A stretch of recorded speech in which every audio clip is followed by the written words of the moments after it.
Good morning, everyone. Thank you for joining us today. I'd like to call the May 16th, 2023 Council meeting to order at 9:25 a.m. First, I'd like to take this opportunity to acknowledge the traditional territories of the Blackfoot and the people of Treaty 7 region in southern Alberta. The city of Chestermere is also home to the Métis Nation of Alberta Region 3. Before we begin, I would like to point out that we are conducting this meeting virtually. You can visit the agenda page on the city's website for more information on how to participate in today's council meeting. Again, good morning to everyone in the audience today and those that are joining us online. The first thing I'd like to move forward with is our approval of the agenda. I have one item that I'd like to add to the agenda under section 6.2 of the procedural bylaw, which is to add an in-camera item under section 17, a staff matter.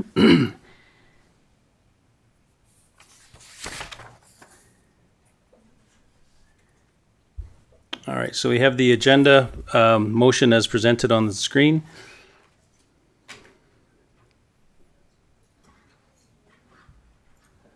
And we're also looking to also bring forward a motion to remove item 3.1 being the May 2nd, 2023 approved minutes and add them to the May 30th council meeting.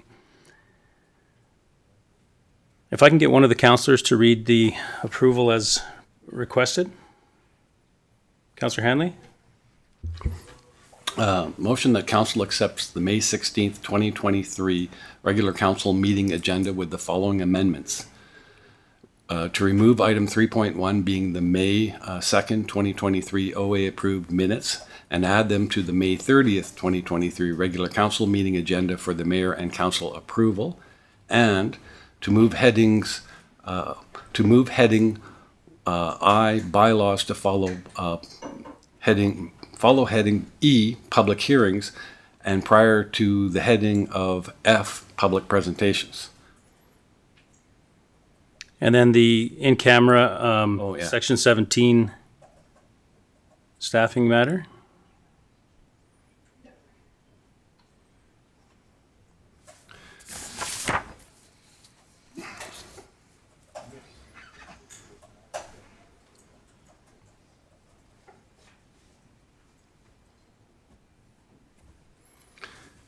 And finally, to add a closed session item, section 17 of FOIP, staffing matter, under section N. Thank you. Are there any comments or questions in relation to the motion being presented? Councillor Funk? Just for clarification, where it references item 3.1, I believe that should be C.1 to match the layout on our agenda.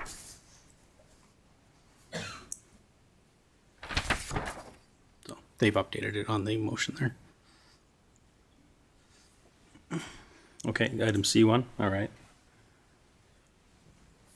Are there any further amendments to the motion being presented?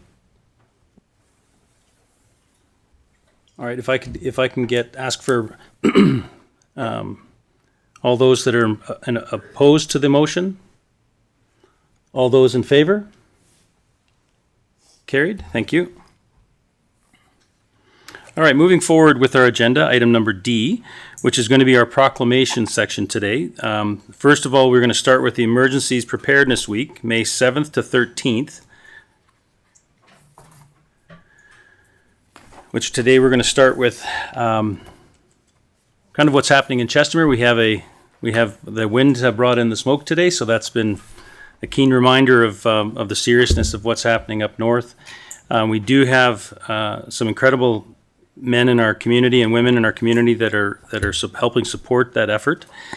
I'd like to provide an update on our city's efforts to support the ongoing relief effort for the wildlife emergency in Alberta.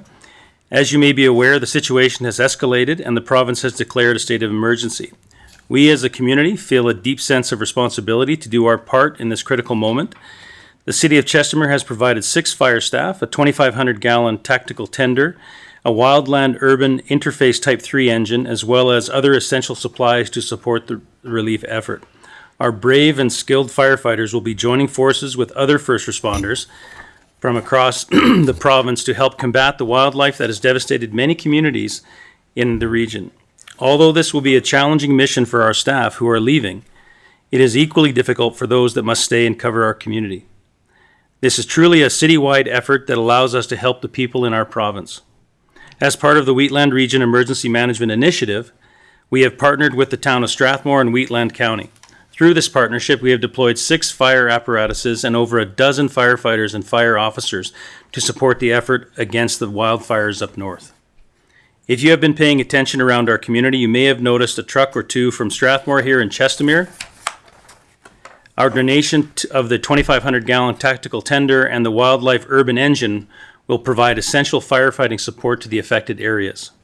The tactical tender is a large capacity water carrier that can quickly supply water to firefighters, while the wildland urban engine is specifically designed to battle wildfires in areas where residential and commercial properties are threatened.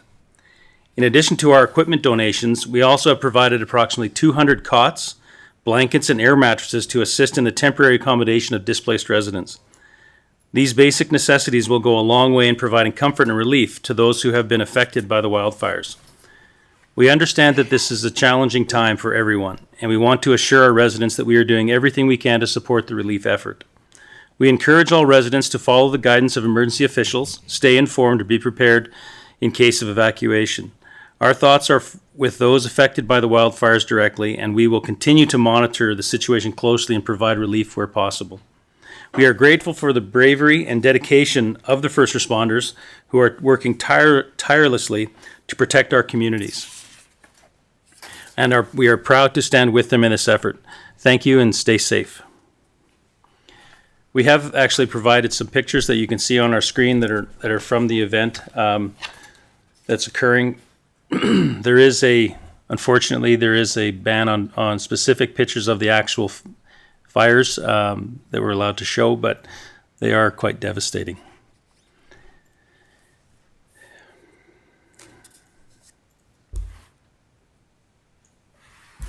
Now, the proclamation specifically for the Emergency Preparedness Week is the City of Chestermere recognizes the importance of the emergency management. The goal of emergency preparedness is to raise community awareness and the need to prepare for the possibility of an emergency. The safety of our community is the responsibility of each and every one of us, and we must prepare now and learn how to secure a strong and healthy tomorrow. Now, therefore, I, Mayor Jeff Colvin of the City of Chestermere, do hereby designate the week of May 7th to 13th, 2023 as Emergency Preparedness Week in the City of Chestermere and encourage all citizens and businesses to be prepared and know your risk. This will help our community to become more aware of the importance of planning ahead and preparing for emergency situations. Dated this day, May 16th, 2023.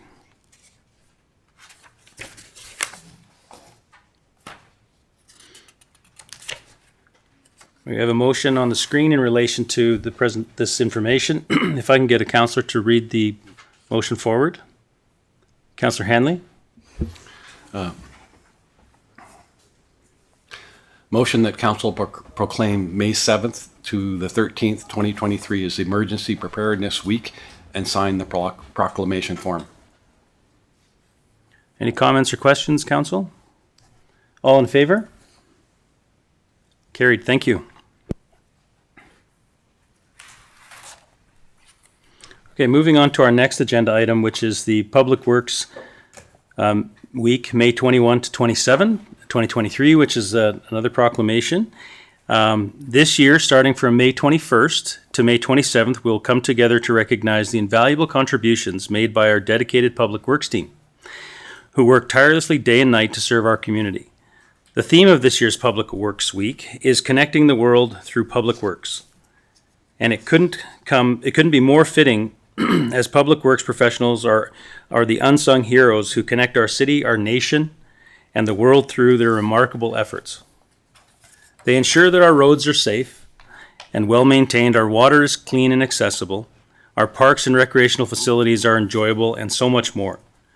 They are the backbone of our infrastructure, keeping everything running smoothly. On this special occasion, I would like to extend my heartfelt gratitude to each and every member of our Public Works team. Their commitment, dedication, and expertise are truly commendable. Through their hard work, they have earned our respect and admiration. Their contributions may go unnoticed, but they are the foundation of our community's well-being. Today, I invite all of you to take a moment to reflect on the profound impact that public works professionals have on our daily lives. Think about the roads we drive on, the bridges we cross, the sidewalks we walk on, their diligent effort to make it all possible. The services they provide, such as waste management and snow removal, keep our city clean and functional, enhancing our quality of life. Moreover, our public works team is always ready to step up during emergencies and natural disasters. They work tirelessly to restore services, clear debris, and ensure the safety of our community. Their resilience and dedication of times of crisis are truly remarkable, and we owe them a debt of gratitude. But let us not limit our appreciation to this proclamation alone. Throughout May 21st to 27th, I encourage each one of you to reach out to our Public Works team and share some words of appreciation. Whether it's through a simple thank you, a written note of appreciation, or a social media shout out, let's take this opportunity to connect with them, to recognize their hard work, and to express our gratitude for the incredible service they provide to our community. Public Works Week is a time for us to reflect on the tremendous value that our Public Works team brings our lives. They connect our world, ensuring that our city functions smoothly and that we have the infrastructure necessary for growth and prosperity. So let's join as a community, acknowledging their hard work, dedication, and commitment to serving our great city. Thank you, and let's celebrate Public Works Week with our utmost gratitude and appreciation. Our proclamation for Public Works Week is public works infrastructure, facilities, and services that are of vital importance to sustainable and resilient communities and to the public health, high quality of life, and well-being of the people of the City of Chestermere. These infrastructures, facilities, and services could not be provided without the dedicated efforts of the public works professionals, engineers, and administrators who are responsible for building operations and maintaining the public works systems that serve our citizens. It is in the public interest of citizens, civic leaders, and children in Chestermere to gain knowledge of and to maintain a progressive interest and understanding of the importance of public works and public works programs in our community. The year 2023 marks the 63rd annual National Public Works Week.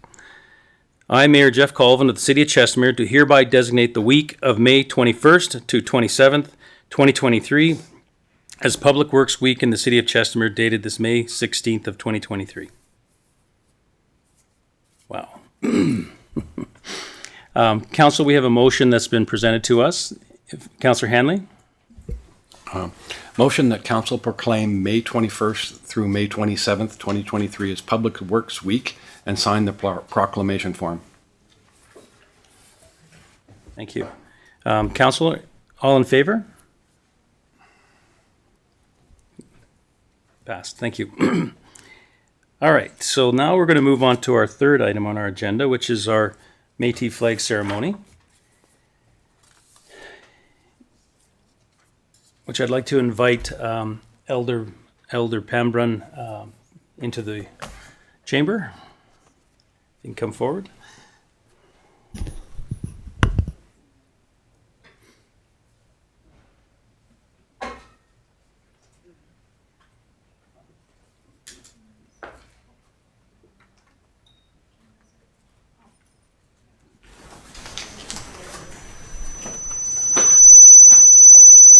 Oops. Stay away. Thank you.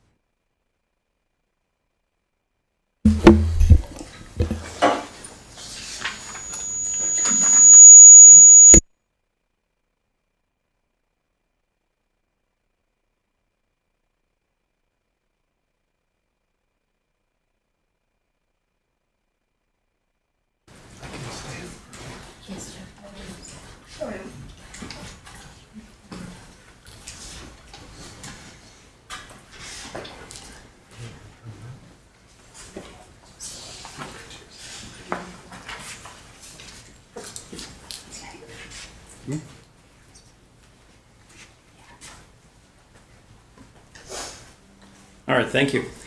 Good morning, and thank you for joining me in council at this special occasion, the Métis flag raising ceremony. Today we gather here as a community, united under the flag that represents our shared home, our work, our play, and our love.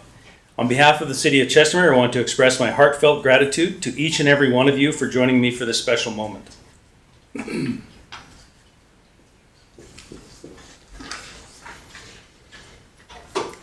I'd like to offer I'd like to offer this tobacco today for proceeding with the flag raising ceremony.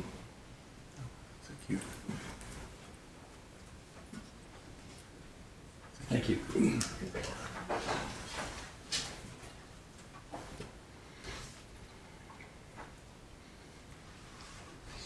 At this point, Elder Pambrun, if you would you like to give an opening prayer? Okay, I'm a Cree half-breed from northern Saskatchewan, now in Blackfoot territory. I'll say my prayer in Cree, but I don't know Blackfoot, and also in English. Nota winan kike wisi mitnan minan. Piak sekni mo no ikwa. No yo tieni kama win kamiak mi. Kamiak sokio mo win ikwa. Mesko sipu yen katatama. Mi isi win ikwa. Keskia tumo win namoya. Pape kwan hai hai. O Great Spirit, we ask that Manitou grant us the serenity to accept the things we cannot change, the courage to change the things we can, and the wisdom to know the difference. Aye, aye. Amen. Thank you. At this point, if I could ask everyone to stand for the Métis National Anthem, and then following, remain standing for the Canada National Anthem.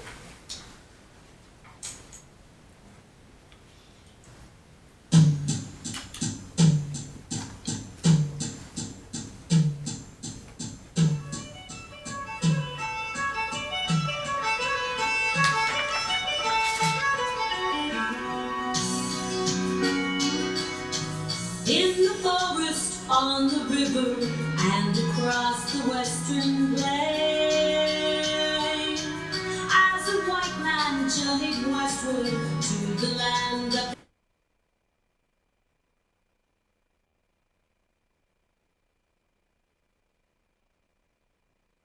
of strong,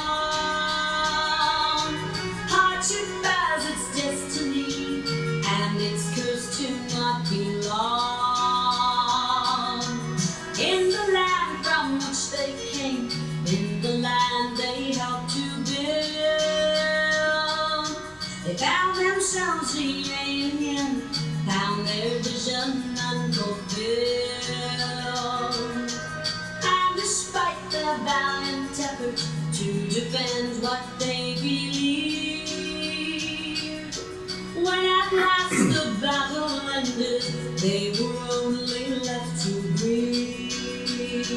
We are proud to be Métis, watch our nation rise again. Never more forgotten people, we're the true Canadians.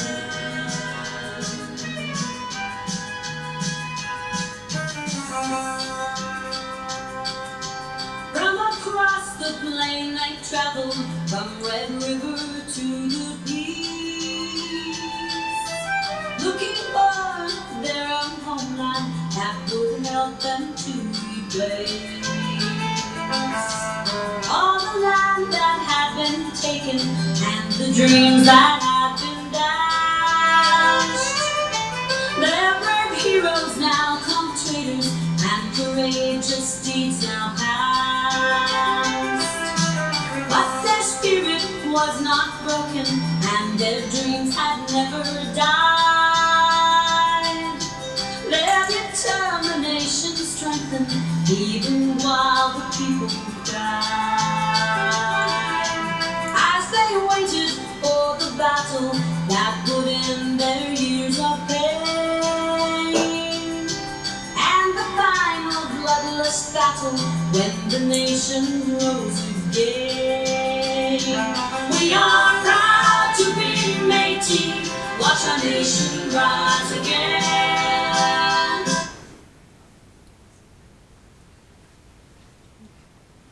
Okay, thank you.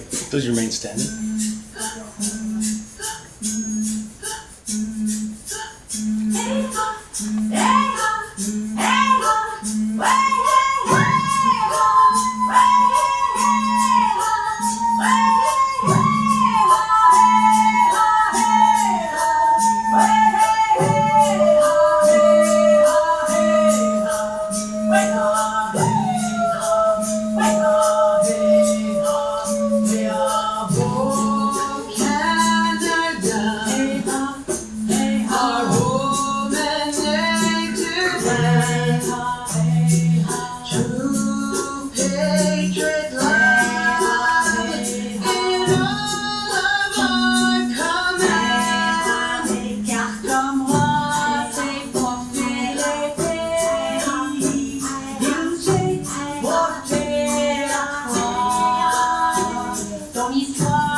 Great, thank you very much. That was wonderful.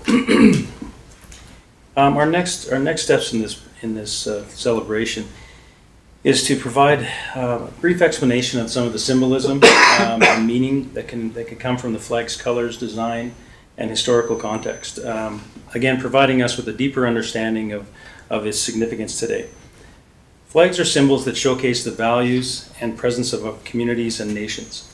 The Métis flag is a powerful representation of the sacrifices that have been made by many, and embodies the principles of strength, kindness, courage, tolerance, honesty, respect, love, and sharing.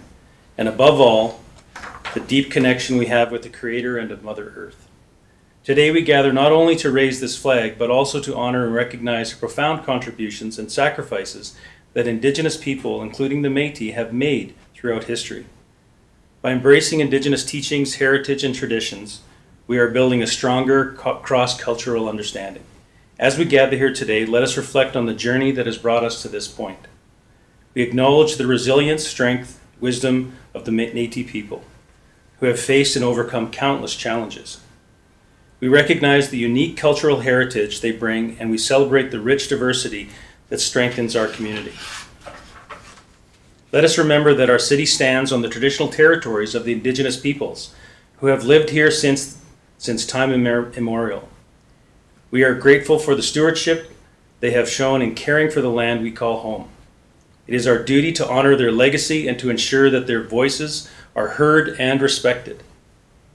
By raising this flag, we demonstrate our commitment to inclusivity, understanding, and unity. We affirm that Chestermere is a place where every person, regardless of their background, can feel welcome, valued, and respected.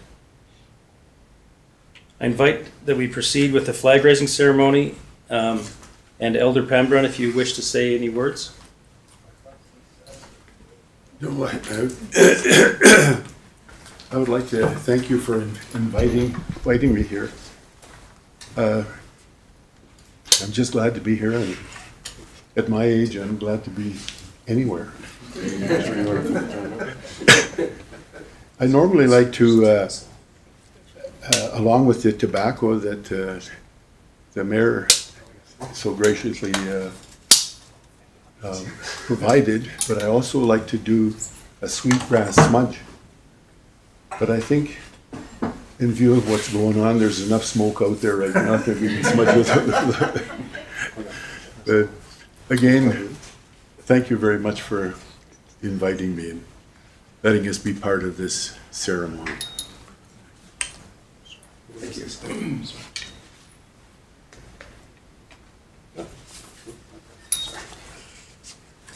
This time.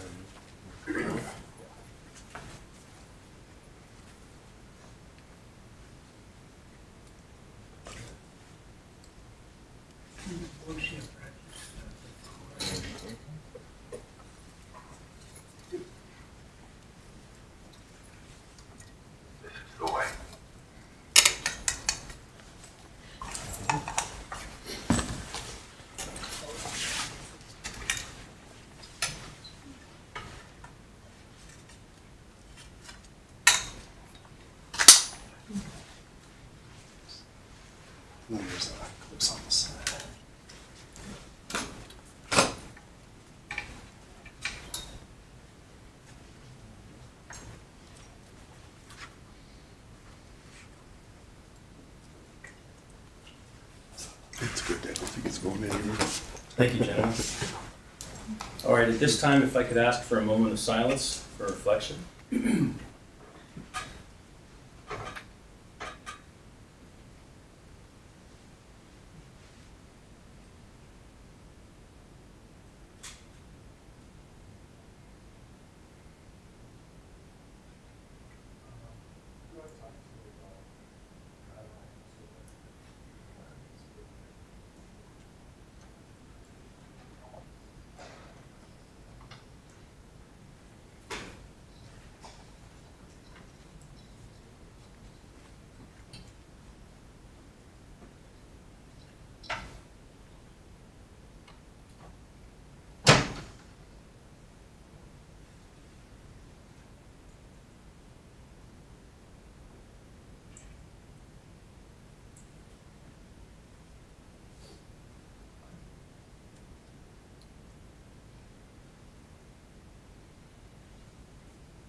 Thank you. As we know, the moment of silence and reflection is really to honor the history, struggles, and contributions of the Métis community. This is a time for us all to pay our respects and reflect on the significance of the flag raising ceremony. We stand together shoulder to shoulder to build a future that is built on compassion, fairness, and inclusivity. Today, as we witness the Métis flag being raised high, let it serve as a beacon of hope, reminding us of the progress that we have made, reminding us that the work that lies ahead, and then let us inspire us to continue working towards reconciliation, healing, and meaningful partnerships. Together we will forge a path that honors our past, embraces our present, and creates a better future for generations to come. Once again, I express my deepest gratitude to all of you for being here today. Your presence signifies your commitment to building a more inclusive and understanding community. Let us raise this flag with pride, knowing that we are taking a step forward from fostering a brighter and more harmonious future for all of us. Thank you, and may we continue this journey together, hand in hand. Can I say one thing? Yes, you may. It's an old Cree phrase. It's no te pai an soni astage wian. Could you lend me some money to go home? I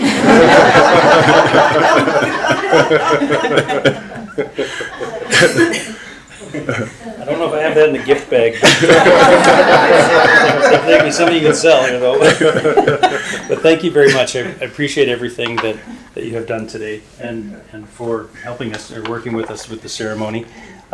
This is a gift bag from the city of Chestermere, which I'd like to present to you, along with a card for appreciation. Thank you again. Thank you very much. My friend over here that I met here, I think he was your deputy. Oh, Deputy Mayor Fogt. He was asking about a feather. And this is, it's an old feather, and it's from a red-tailed hawk. Red-tailed hawk, they have a very colorful feather. This is worn, I mean, it's faded in that thing. But normally when you see a red-tailed hawk, you see the red on his tail, but you also see the color of the feather. Anyway, this is from an old Indian. Thank you very too. Anyway, you can start from there. Thank you so much. Thank you. Thank you very much. Thank you. I'll get out of your way. Well, thank you very much, everyone, for participating in today's ceremony. And thank you very much for representing the Métis Nation today. Thank you. Thank you. Thank you so much.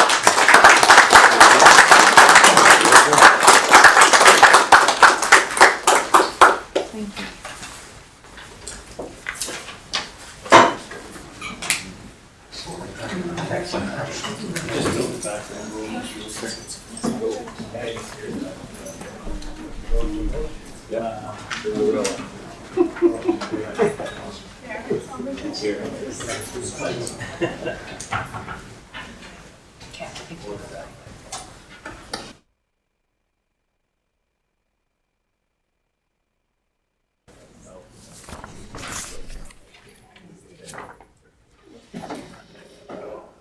Well, that was fun.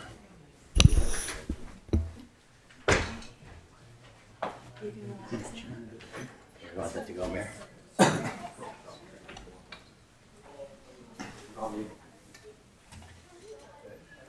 Thank you.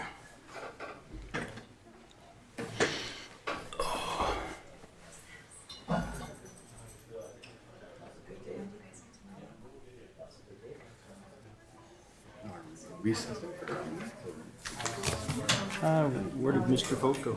He was out there. Okay.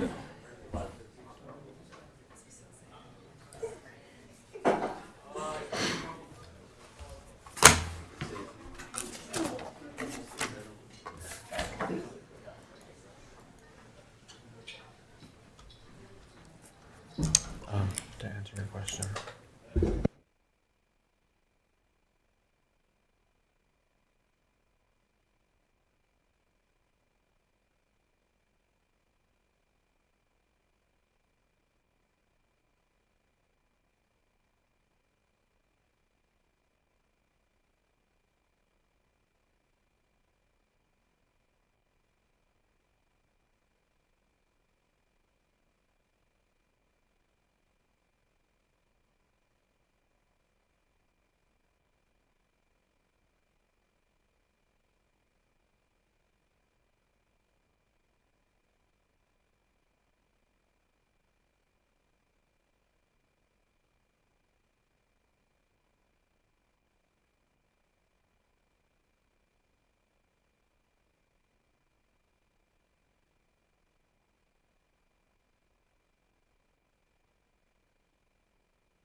We're still live, right? How's your day going, Cal?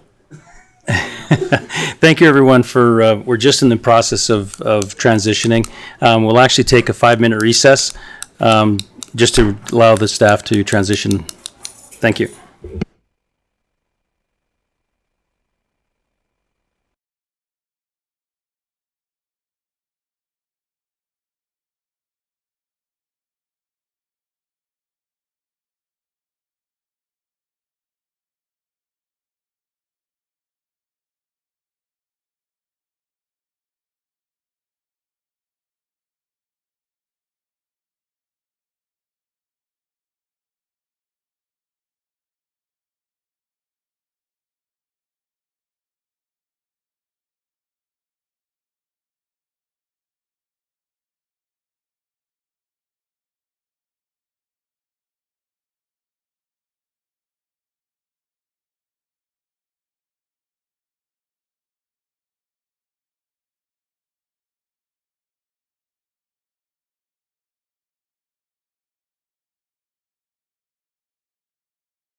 Good morning, everyone. Thank you for your patience. We're just going to be moving on to our next item on our agenda, which is the public hearing, section E1, which is pages 7 to 65.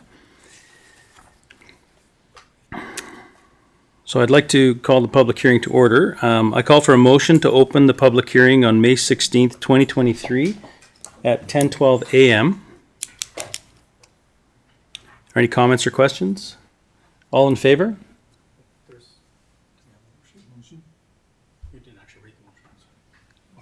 I'll read the motion. I just read it. Oh, sorry. Not used to that. Okay, all in favor? Carried, thank you. Okay, any individual or group that wishes to present the public hearing must register on the designated sign-in sheet either in support or in opposition of the proposed bylaw. The public hearing is being recorded and live streamed and will be available to view on our website. The use of audio and video recording devices and cameras by the public or press is prohibited. The public hearing will adhere to the following. First of all, it will have a staff report from administration. Then it will have presentations from the applicant. Then presentations from the public in support of the proposal. Then presentations from the public in opposition of the proposal. Then a rebuttal presentation from the applicant, limited only to the comments received and heard in opposition. And then the final questions of administration. I call for the staff report from administration to introduce the proposed bylaw 006-23 offsite levy bylaw. I now call the administration forward. Morning, Mark.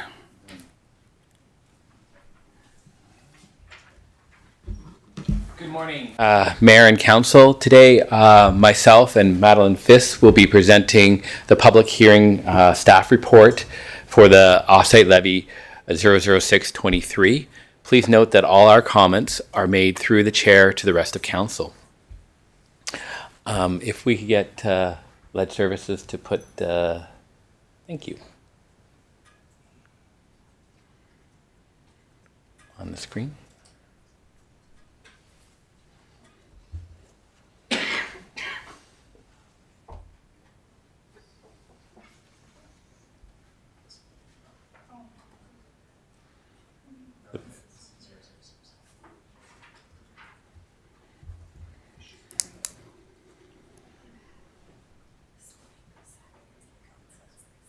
The PowerPoint presentation.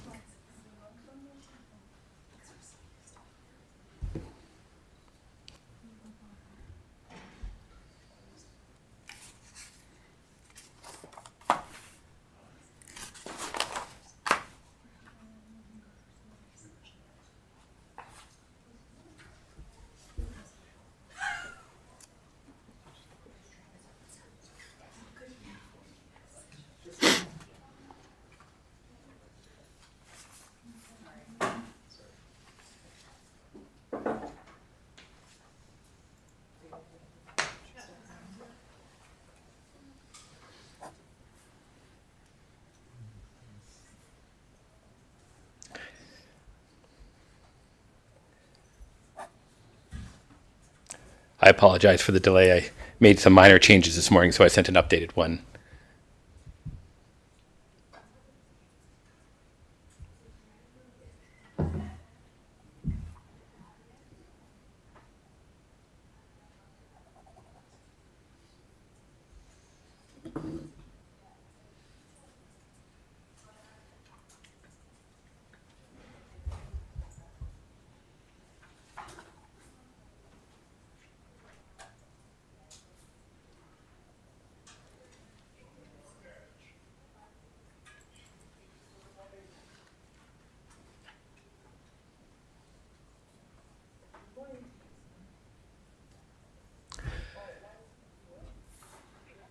Great.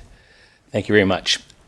So today we're presenting the 2023 Offsite Levy Bylaw 006-23 Public Hearing Presentation Staff Report. Our presentation will outline is just a quick summary of what we're going to go through. We're going to go through our goals of our presentation, an overview of the offsite levies, the proposed rates for 2023, and some benchmarking of other communities of offsite levies, and then have a section for questions. To summarize the information provided to Council on the May 2nd, 2023, for the public that may not have attended or watched that Council meeting, that's one of our goals, is to make sure that everyone has all the basic information.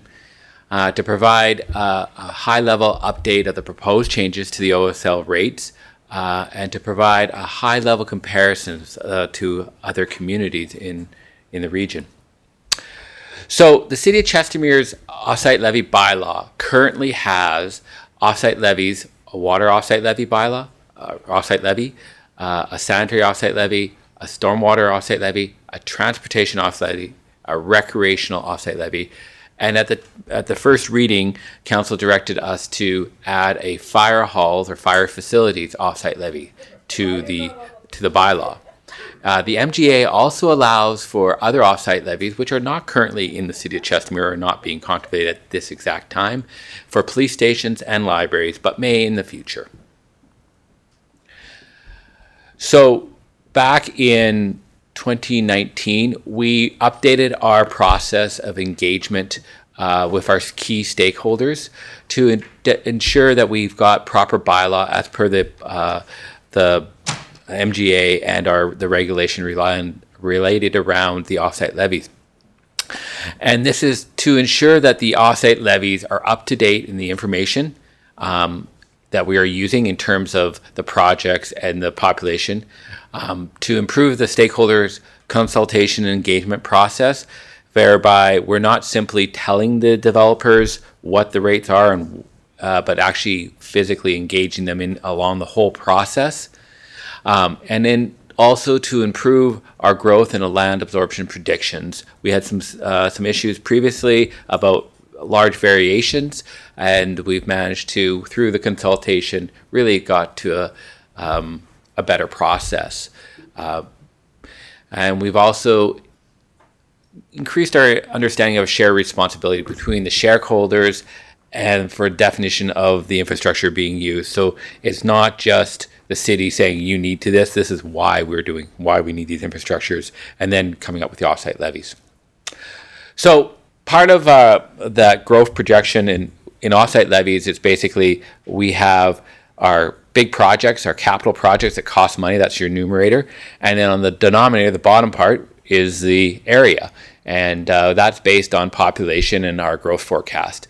So our forecast, we have a methodology developed and agreed to by key stakeholders, the development industry, that basically takes a low, a medium, and a high, and the developer's forecast, and merges them all together into our beautiful red line, which currently stands at, we will be in 25 years from today, a community of about 65,000 people.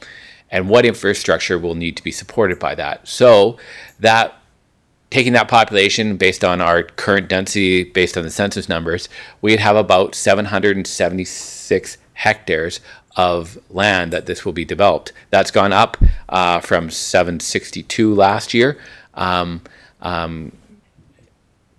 in terms of the denominator.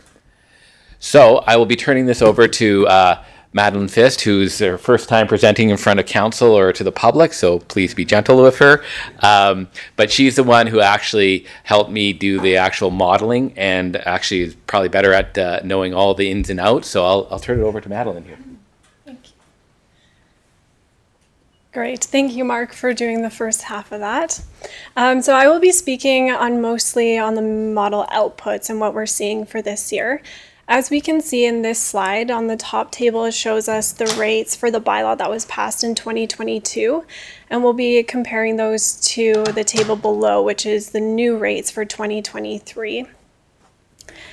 I want to point out, we see the rates for the high and for low, and then the weighted average. I want to just note that the weighted average is a little different than how we would calculate a normal average, which is just the sum divided by the quantity.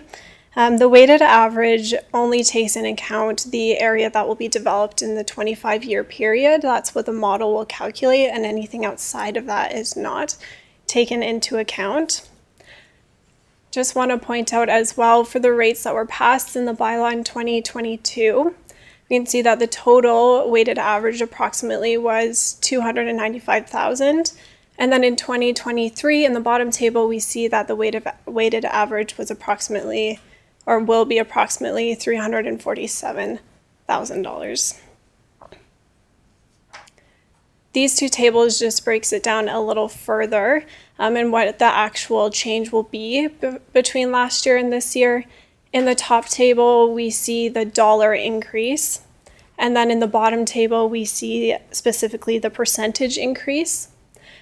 So again, from last year to this year, the percentage increase we'll see is going to be approximately 17% increase from last year's rates.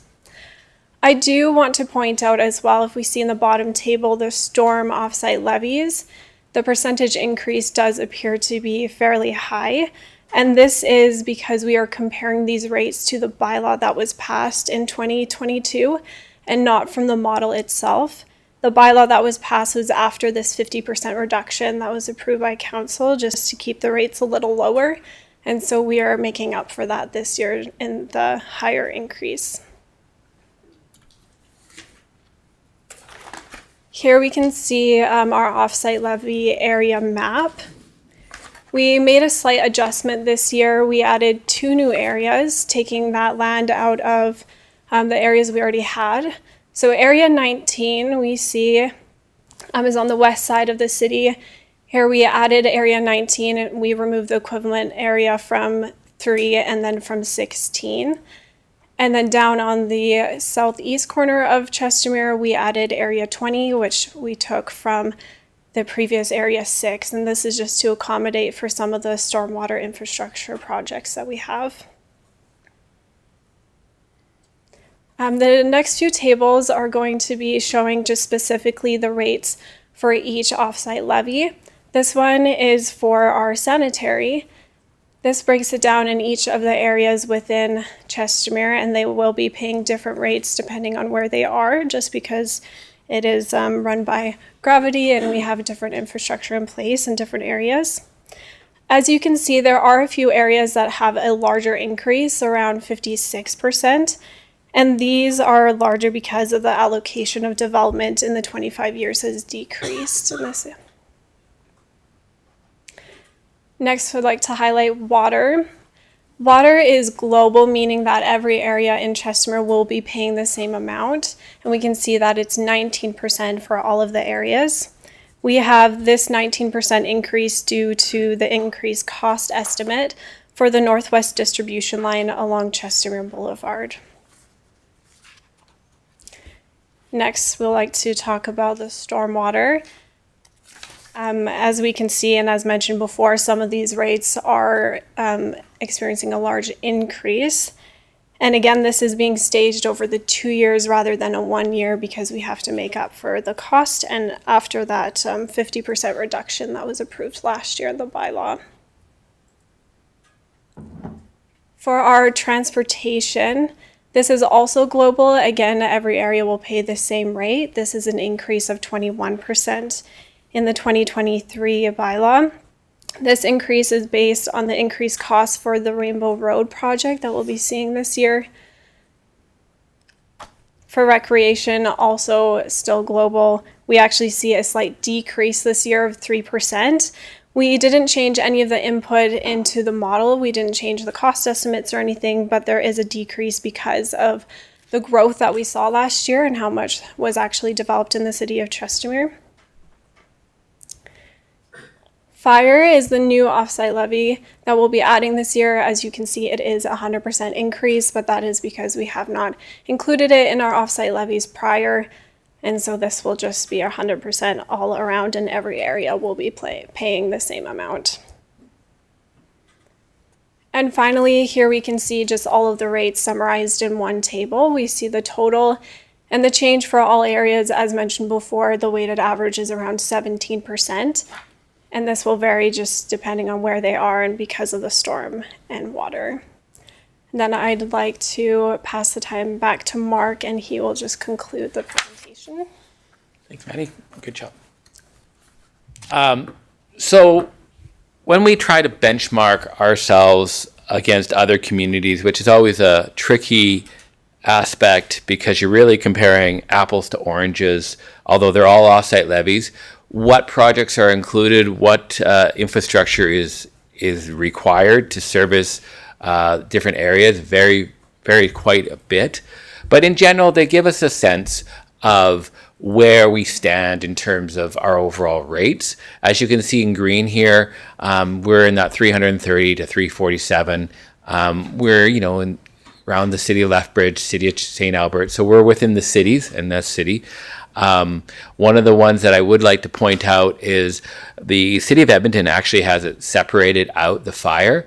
And you can see there that the fire, which ours is 17,000, city of Edmonton is 9,000 to 31,500. And they have their fire stations based on the area they serve. So similar with what we're doing. So we're on the lower side of the fire, which is reasonable to be. The other big thing that you should look at is the dates on these bylaws that have been passed. There has been significant cost increase in the last year, so any of that changes. So that concludes our presentation. So if you have any questions from council or the public, we will be more than willing to answer them at this time. Thank you very much, Mark. I'd just like to ask if council has some questions for the administration.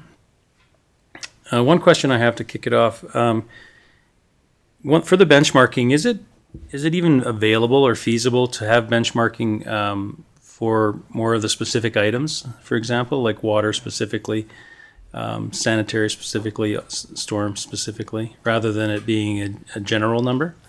We could go and take a look on the different bylaws and pull out those issues, and some of them we do kind of combine because they give them individually, and other ones they're kind of bigger. But we can definitely do that if that's a wish. Can we go back to the slide with the difference between 2022 and 23 for basically all three, storm, water, and sanitary? Stormwater. This one here you're talking about? Forward one.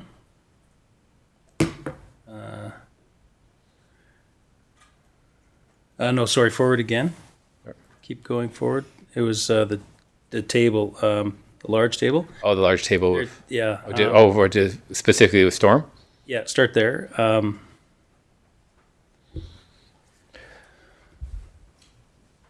So some of these are obviously substantial changes. Correct. In 2022, I believe there were 200 or 300% increases, and council directed administration to work with the development industry to come look at cost savings. We did achieve some changes, but not sufficient on that. So the actual change in the model was very small. It was a couple of percentages. But when we added back the fact that we hadn't done the last year, so effectively, these changes is taking that 300 or 230% increase and doing it over 2 years, so staging it in, which is one of the things that the development industry has been asking us to do is don't give me rapid changes. So effectively, by council doing what it did last year, it met the development industry is very happy with that and that procedure to kind of help smooth out some of this increases. The model is designed in such that it always comes back to whole. So if we delay it, it just means that we delay it, and it will increase in the future. So that's why there isn't exactly 100%, 50% change, right? We have to make up for that loss last year. Specifically, has there been discussions with the developers in Dawson and Chelsea in regards to the changes? Yep, we've had discussions with them on this. We will be working again this year with them on the outfall portion of the project. Last year was mainly focused on the northwest stormwater. We made some great progresses.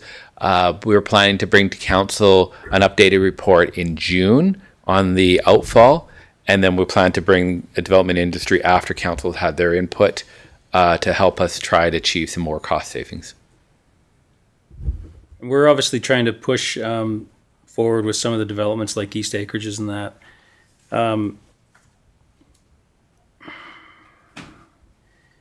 This accounts for, I guess, if you hit certain density levels of your development, or has that been? This is more to deal with a runoff coefficient because all the projects are based on, it's not so much on density, it's about the 0.8 liters per second and the 80 mils of water volume control. So it's a little different than water and sanitary. But it does go, we break it back into the acreages.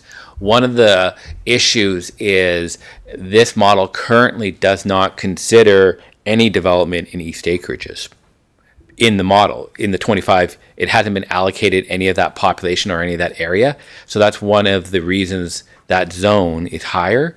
So that's where you saw on the sanitary some increases, is because we moved some of the land out of South Industrial and put it up into Bridgeport in that area, because that's where the development demand is, where we think it's going to happen. So these things change on a year-to-year basis based on input from the development industry, where and who thinks they're going to develop. I believe next year, if some of the motions on the East Acreage goes ahead and we have some development forecast, that will also increase the denominator, which will reduce the overall price. So does that help? So if they're, like with their site coverage, if they stay under 50%, then the remaining 50% of their land being grass, does that account for it remaining on their land? Thus, do they get away from supporting the stormwater? No, they would still have to pay the stormwater because they're buying the infrastructure. They're paying the offsite levy. We charge the offsite levies in the MGA. We're allowed to charge offsite levies once per offsite levy. So there could be some changes in the future to allow that different, but that would be very difficult because everyone right now is on a zero discharge, all our developers in town. Yep. And so if we did that, we'd collect no money, and then we'd have no way to build the infrastructure that they need to ultimately give them a solution. And then if we could go to the water. Water. This one's okay. The sanitary. This is the one I was just talking about in terms of that you can see East Acreage is going up by 50% because basically there's a lift station that we're building, a lift station 14, and because I reduced it down from 30 hectares down to 20 hectares or 15, that's really increased. There's so little area being developed on the east side right now. That will really change when we get more development on the east side. If that occurs, then or forecast development. Right now we have no forecasted development.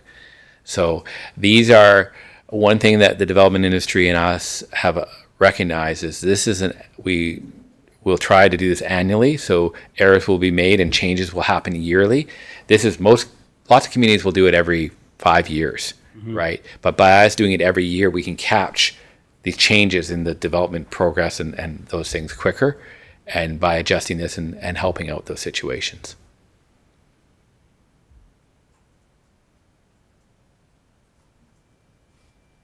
Thanks. Councillor, are there any other questions? Councillor Funk?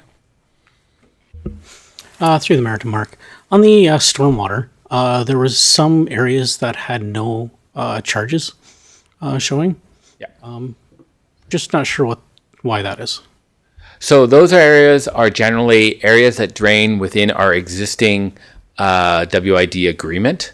So those would be the existing community 15, obviously. We have good acreage, South Shore. Those all drain into the lake, and so they won't be tying into the trunk sewers or the centralized outfall system. So that's why there is no offsite levy. There is no offsite infrastructure that they're benefiting from. Though they still cannibalize your existing amount you're allowed to put in the lake, though. Yeah. So. And is there not a value to that or a quotient that should be applied?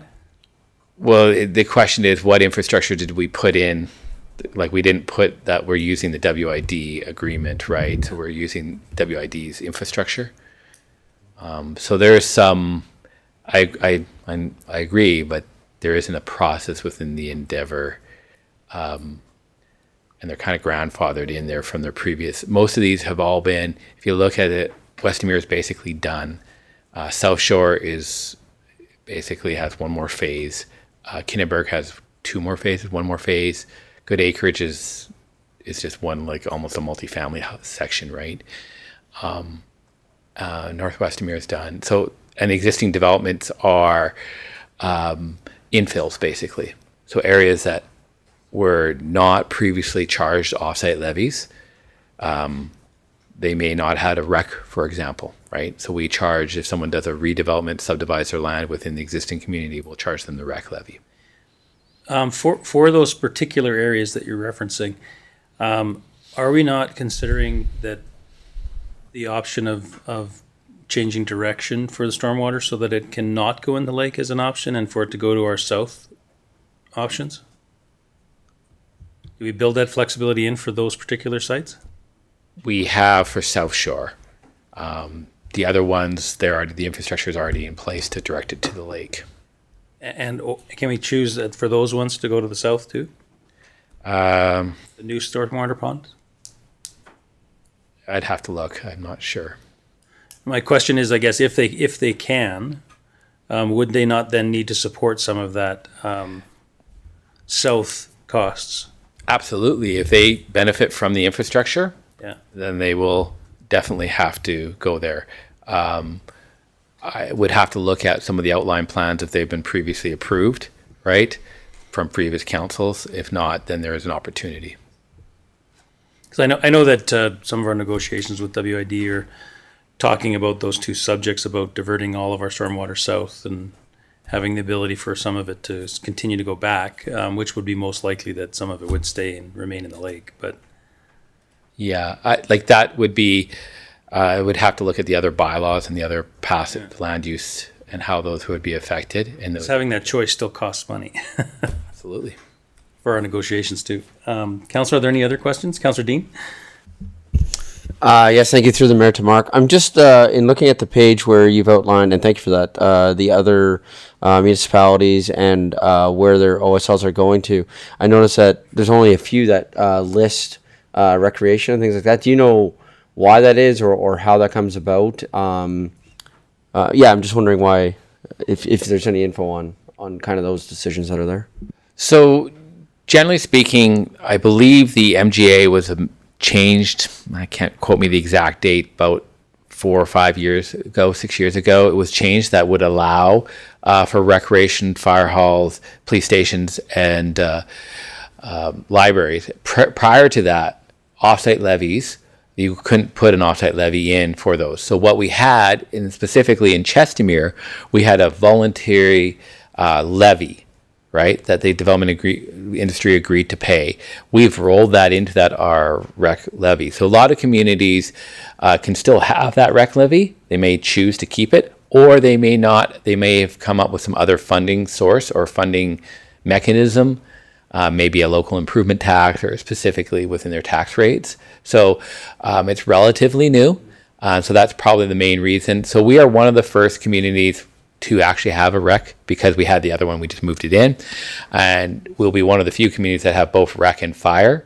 That's why you'll see some of the bigger communities, the cities like Edmonton and Calgary are higher, is because they have some of those other infrastructure in them. Yeah, thank you for that reminder. I think you're right. I think it was 2019 is when that change was made for that. Now that from what we were looking into last year. Thank you for that reminder. Appreciate that. Councillor, are there any further questions for Mark? Okay, if we can move on with our next steps in the public hearing. I'd like to now call for presentations from the public that are we'll start with those that are in support of the bylaw being presented.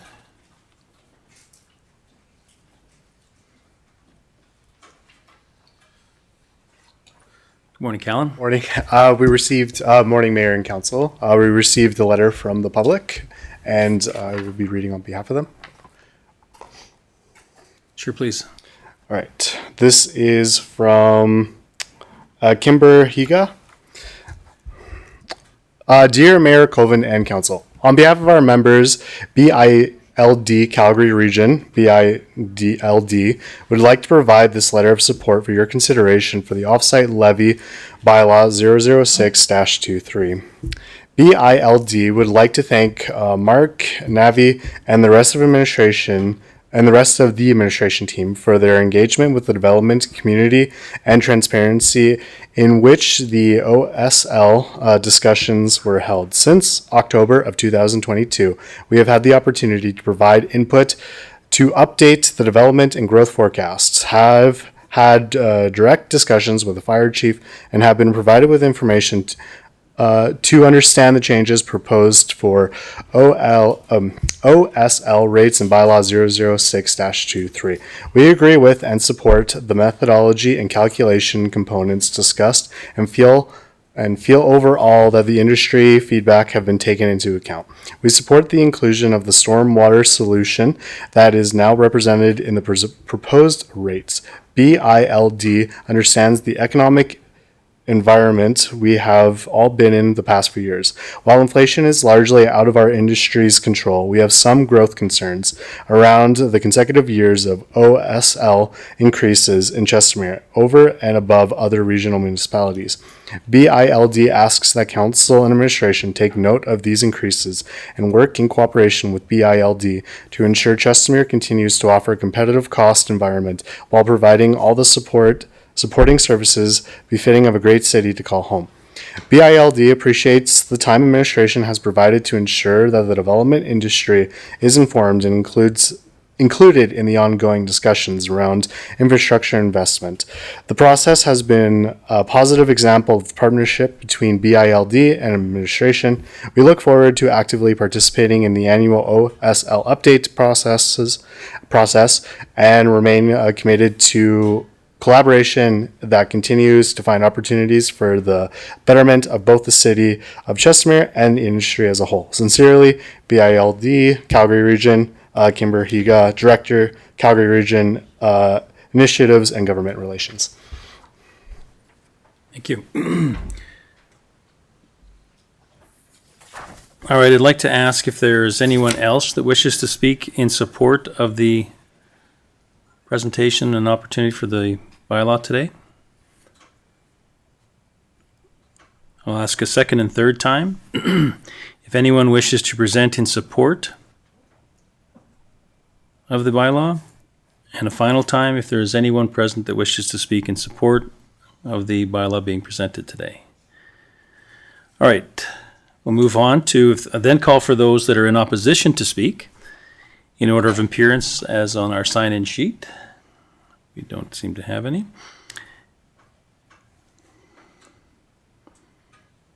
I'll ask three times whether anyone wishes to present in opposition.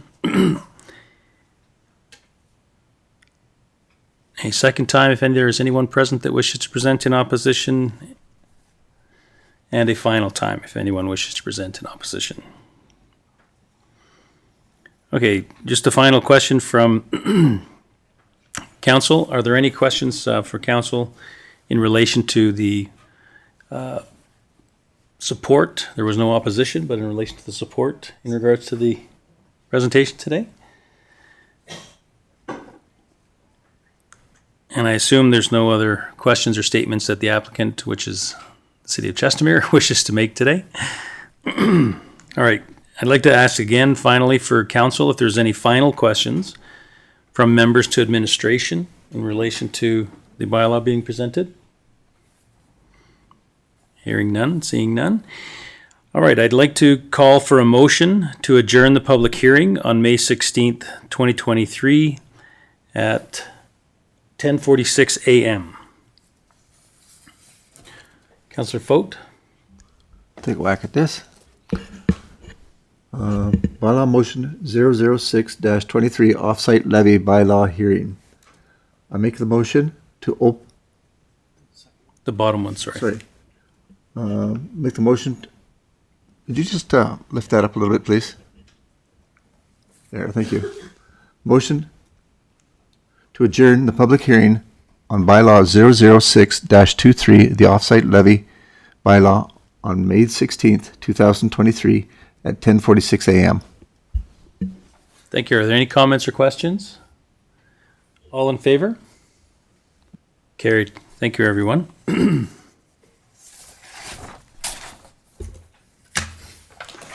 All right, moving on to our next item of our agenda, which is item E2, pages 66 to 101. The bylaw 006-23 offsite levy bylaw presented by Mark Rialt, our senior engineer from the city of Chestermere.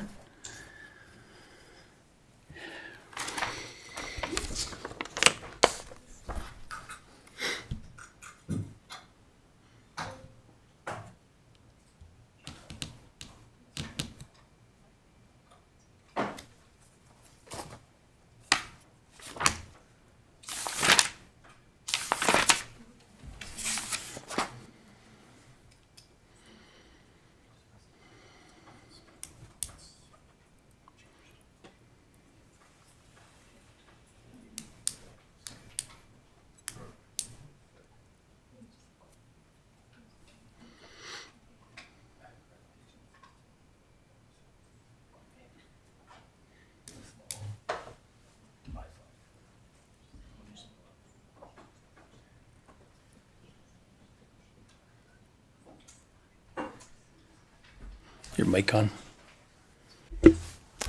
Good morning, Council and Mayor.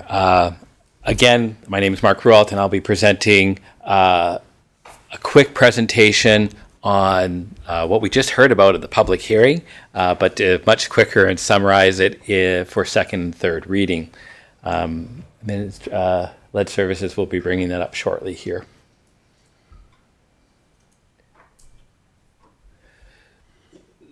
Great, thank you.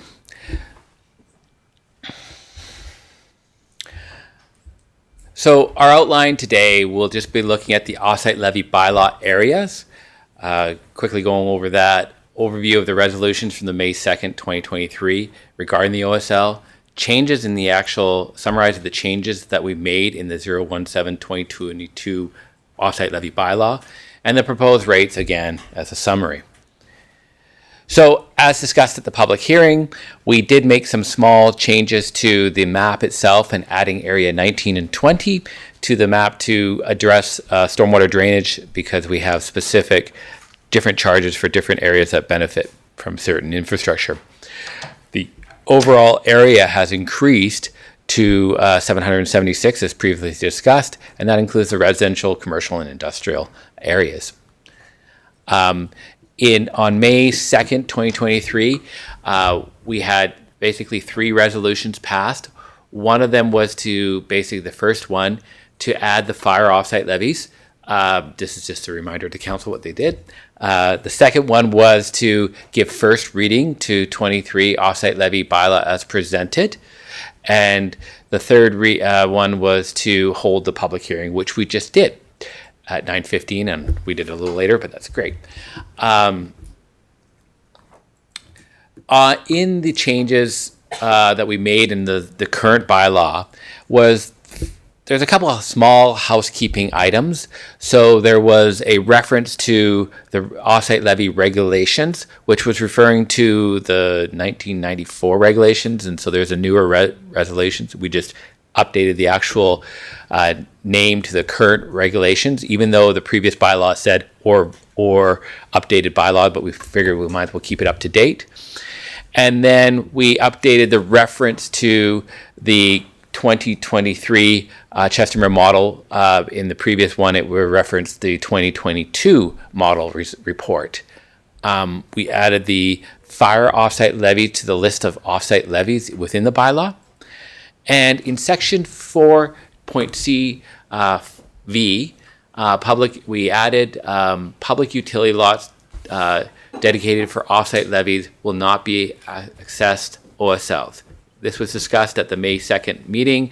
Basically, this would be for the new fire hall or the new centralized facility. If it's on a landowner's land, it doesn't seem right that they would have to basically pay the offsite levies and then increase their land price to cover that. So it's just a way to be fair for everybody. But that's only for public utility lots for offsite levy projects, not for regular public utility lots. And then we updated the offsite levy rates as follows. So these are exactly what was shown in the public hearing, showing the different rates for each of them. As you can see, unlike the public hearing, this is all in one big ugly table and really hard to read. So I apologize to Mel for this, but so, this is just a summary that is in Appendix B of the offset of the bylaw. There was some confusion about Appendix C. Appendix C is the report. And somehow when I kind of, it's my fault, I didn't actually made one giant PDF. I kind of put it together, but it is part of the bylaw. And it's important for making sure that we're meeting all the requirements of the regulations with that report. And this is just a high-level summary of the changes and the percentages that we have in the report.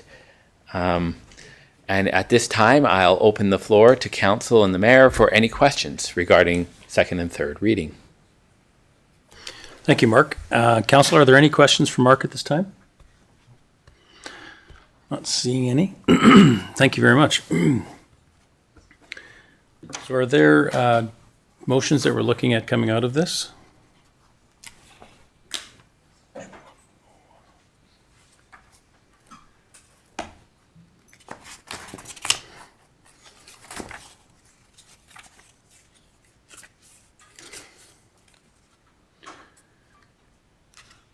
All right, thank you. Council, if I can get someone to read the motion into the record. Councillor Hanley? Just a point here. On the screen, it actually shows bylaw 006-2023, and then below it says 006-23. Is there some?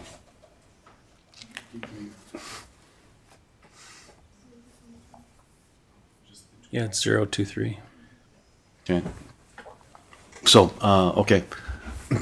Motion to advise administration to update Schedule C in bylaw 006-23, being the offsite levy bylaw, and send to legal prior to second and third reading, and return to a future meeting for second and third reading.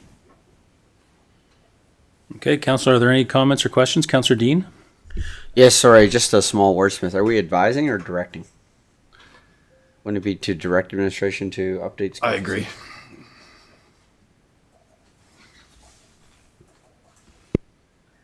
You can restate the motion, please. Okay, restating it. Motion to direct administration to update Schedule C in bylaw 006-23 and send to legal prior to second and third reading, and return to a future meeting for second and third reading. Councillor, are there any further questions or comments? All in favor? Carried, thank you.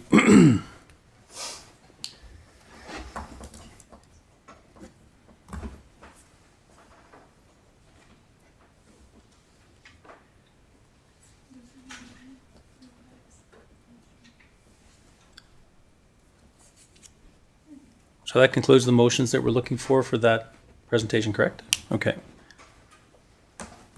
All right, so thank you very much. We'll be moving on to the next portion of our agenda today, which is item F, which is public presentations, the Smile Cookie Campaign presentation being presented today by Andrew Marriott.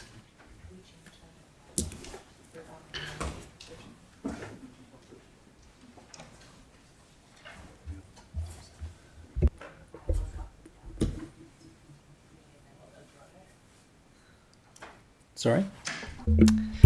The bylaws section got moved up when we amended the agenda this morning.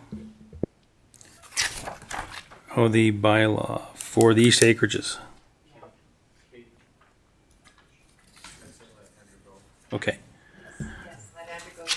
That's right. We'll let Andrew get back to work. Thanks, guys. The donuts are waiting. Exactly. All right. Thank you, Andrew. Yeah, no worries. Good morning, Mayor and Council. Thanks for having me today. I think I was asked to present a few weeks back prior to Smile Cookie.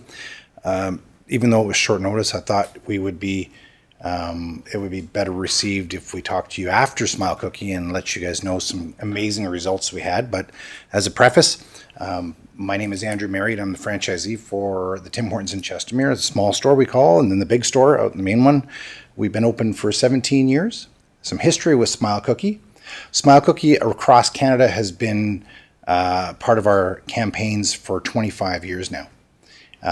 This last year was probably the most well received across Canada, raising $20 million across Canada. So some amazing numbers. And historically now, 25 years, we've reached the $100 million to be donated strictly back to the communities that we serve. So it's fantastic. About 7 years, and there's some history in Calgary. Calgary has been receiving Smile Cookie funding.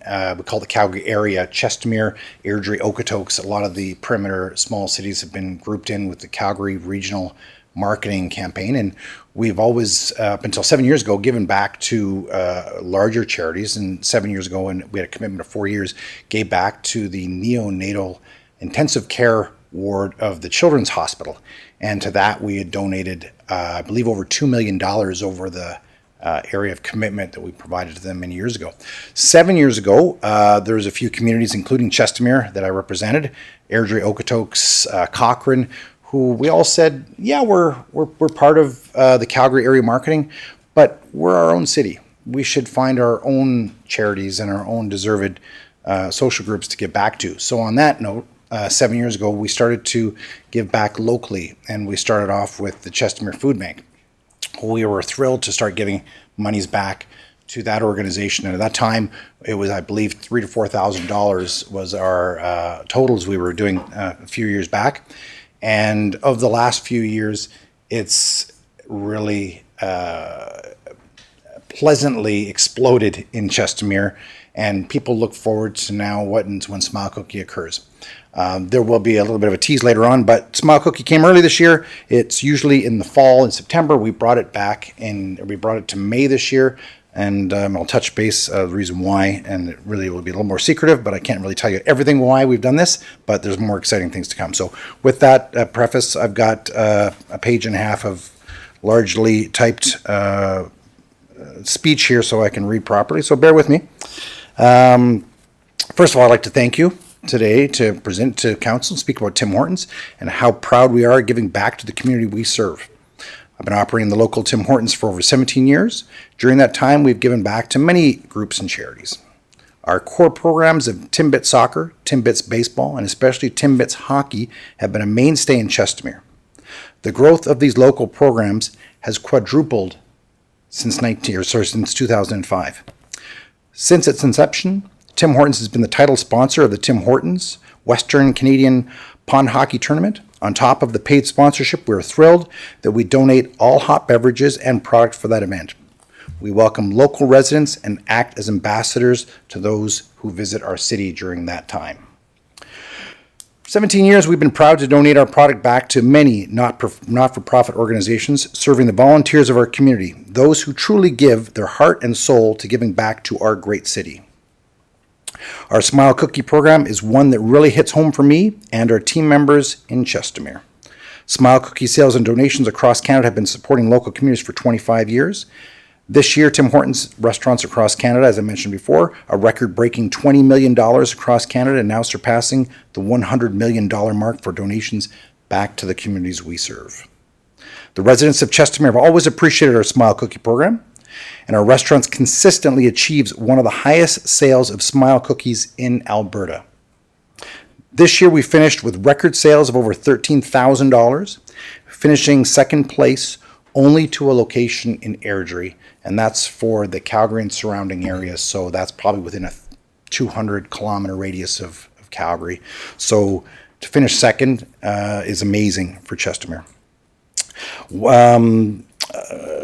For 100% of the sales are being donated equally to 3 great Chestermere charities, and I'd like to say a few words about each of the 3 charities we support. Synergy Youth and Community Development Society has been serving youth, families, and not-for-profit in Chestermere and area for 10 years. They support every demographic you can think of and provide a safe place for residents to turn to. Youth who do not fit into other programs because of barriers such as cost, mental health, or a lack of acceptance of their gender identity find a place to belong with Synergy. They are there for families who struggle with life in the age of social media and online addictions, those who are challenged with navigating survival during and after the pandemic, and those who face prejudice of any kind. They often act as fiscal agents for newly forming community groups, supply volunteers to help with events, especially pond hockey. They're amazing for helping us out with pond hockey. And they provide much needed physical operating space for nonprofits or simply support them during tough times. The next charity we support is the Chestermere Women's Crisis Society. This is a new charity we've introduced this year. The Chestermere Women's Crisis Society envisions a world without violence against women and where women are safe and have an easy access to basic needs for themselves and their children. Chestermere Women's Crisis Society, known as CWCS, is a community-based, not-for-profit society organized to collaborate and liaise with existing resources to provide emergency shelter, counseling services, legal resources, and clothing and food security to vulnerable women in the community who may be experiencing domestic abuse or require assistance with providing basic needs for themselves and their children. They use the financial contributions for things such as supplies for their emergency shelter, transportation for clients that come to them for assistance, items for the women, and some for children and other family members that may need when fleeing a domestic situation, training for volunteers, and important educational materials. The last charity that we fund is one we've been with since day one, is the Chestermere Food Bank.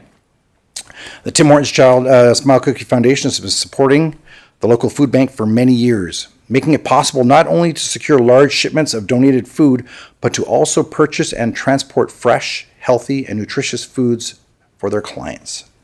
This funding also allows the food bank to provide other services to their clients, such as the Rotary Club of Chestermere's bike program, the backpack program, and the jacket racket program. With the current cost of groceries, they have seen 35 new families in the first quarter of 2023. That simply can't make ends meet, so this funding will ensure the food bank can keep up with the increase in demand. A total of 124 families, 344 clients, and 4 volunteers have benefited from the community donations.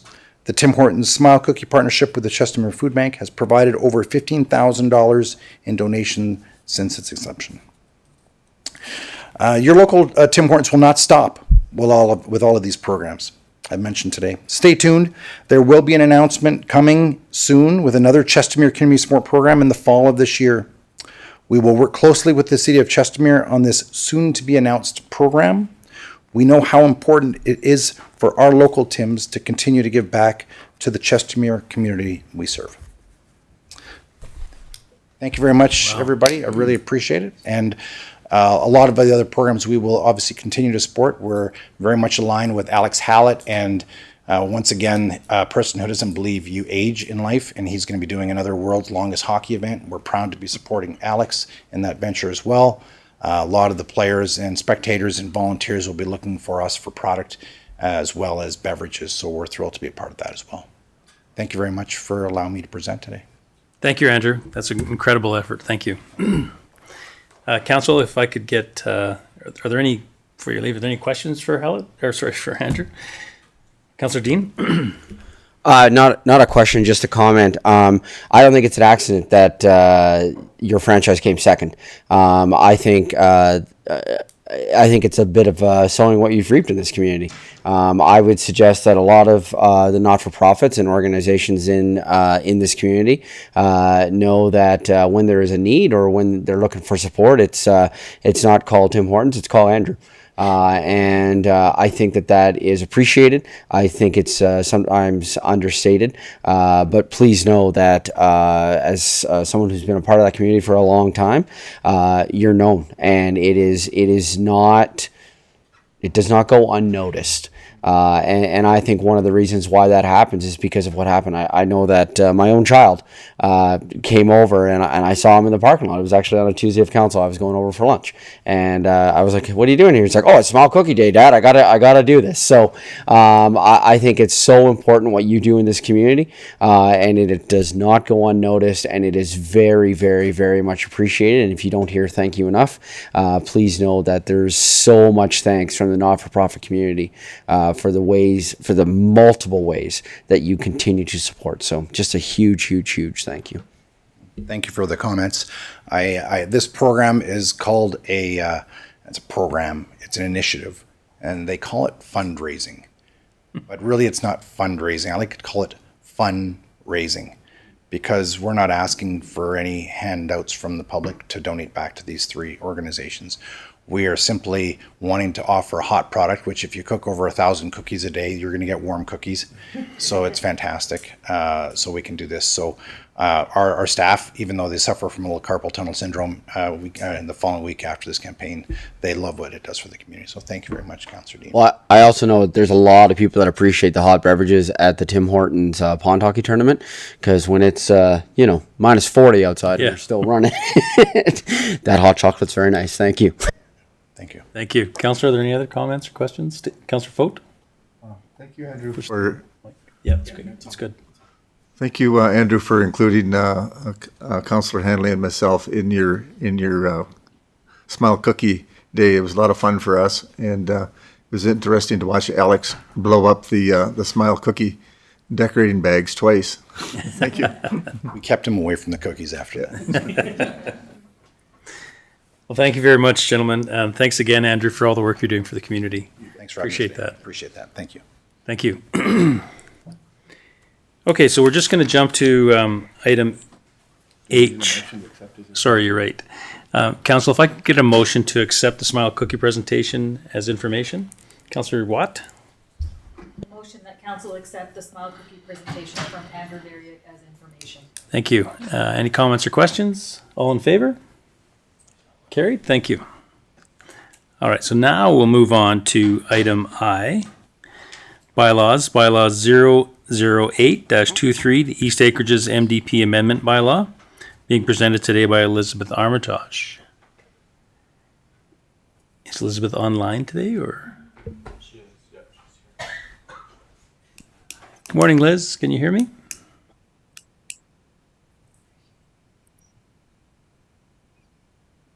Can't quite hear you yet, Liz.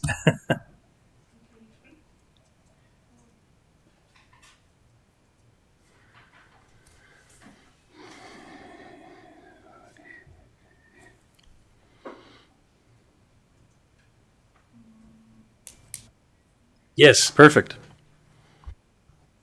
Good morning.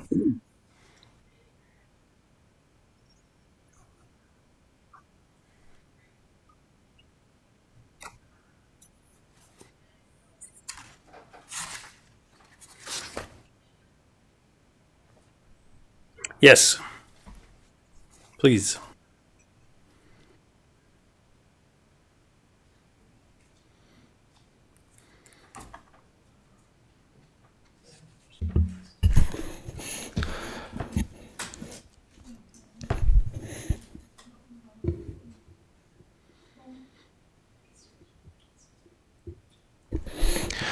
Hey Liz, it's Travis here. I'm just wondering, were you okay with East Acreages going first? Because I know you have three, Paradise Meadows as well as North Acreages. And I just want to make sure they're in the order that you want them to be in.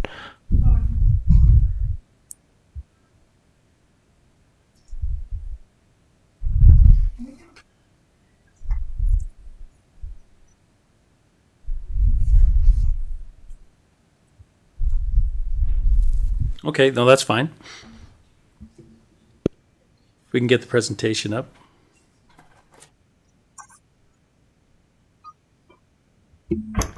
Excuse me, just a point of, can we take a 5-minute recess? The public can't hear Liz, so we're just gonna troubleshoot. Okay, sure. We can take a 5-minute recess. It's now 11:12 a.m., so we'll come back just before 11:20. Thank you.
Thank you. We're just coming out of recess. Thank you for your patience. We're just going to move on to our presentations today through Liz in regards to North Acreages and Paradise Meadows.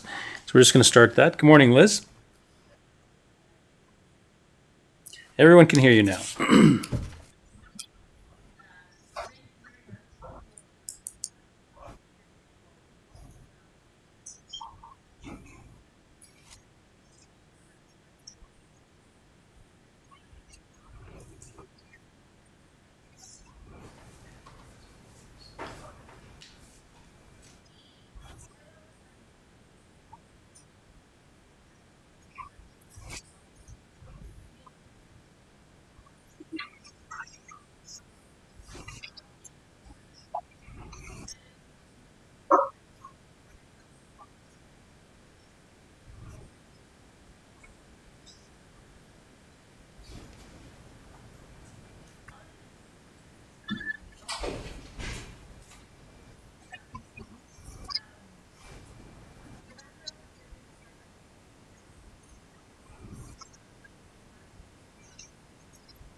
Thank you, Liz. Councillor, are there any questions for Liz in relation to the presentation? Not seeing any. Now, Liz, you'd like us to accept that for information?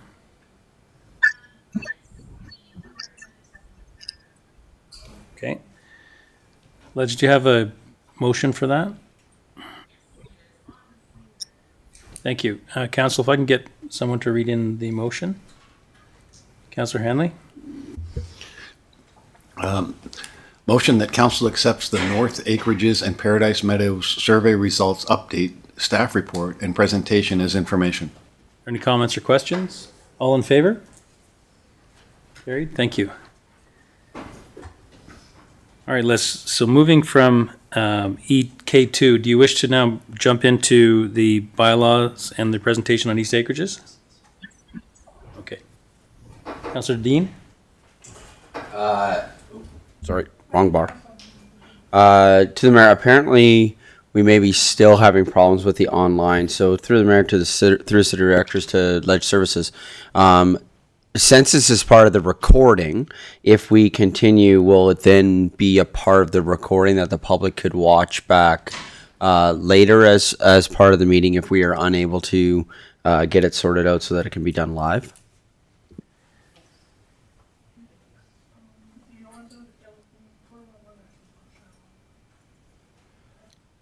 Just as a point of order, right now we've got the motion on the floor. Did we pass it? Okay, true. Sorry. Didn't we? Yeah, we did.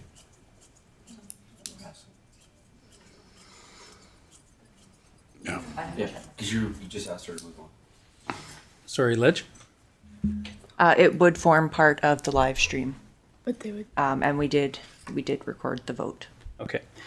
All right, so we're looking to move forward with the East Acreages presentation.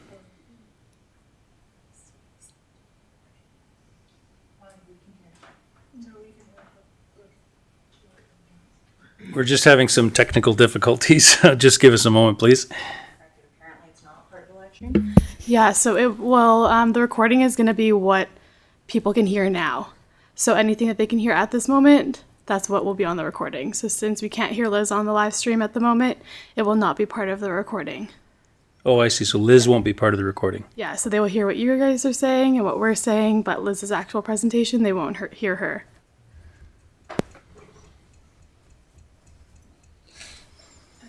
So she controlled her presentation. Would she take it over? Would Jay know? I can ask him. Is it, Ledge, is it possible for us to move forward with other parts of our agenda and then can tech IT work on this issue in the meantime while we're moving forward? Does that work? And then just bring her back. And bring her back at that time? Okay. Councillor Dean? Just as a point of order, then should we table this for that reason and table it, or do we need to do anything to change the agenda? Because I agree, it'd be great to have them do that. Is there anything logistics wise that we need to do that in order to make? As we haven't started the East Acreages presentation now, so we don't need to table it yet. So we can move on to, what time is it? It's 11:35. So Liz's presentation, she has a few here. Do we do? We have a motion on the table that we need to remove.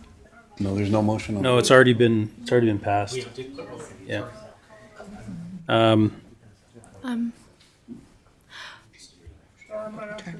What we can do is move forward with the item K1. Is Teresa prepared to present in relation to the land use, the land department introduction?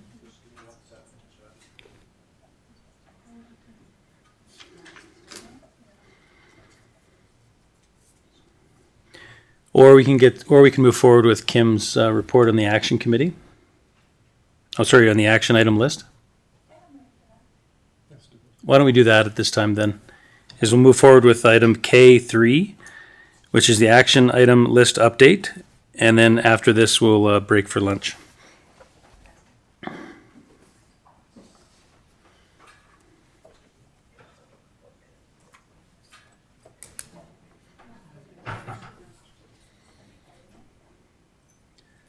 Ledge, if you could load the action item list. Oh, it's okay. I'm going to do it from my desktop.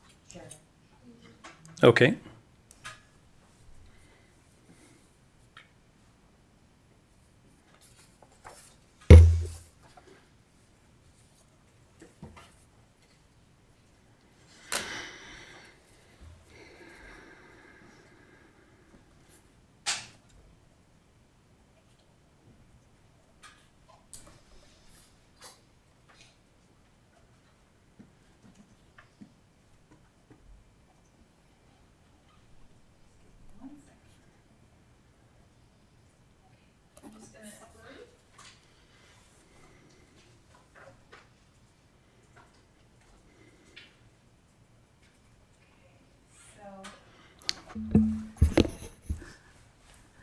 Good morning, Council and Mayor.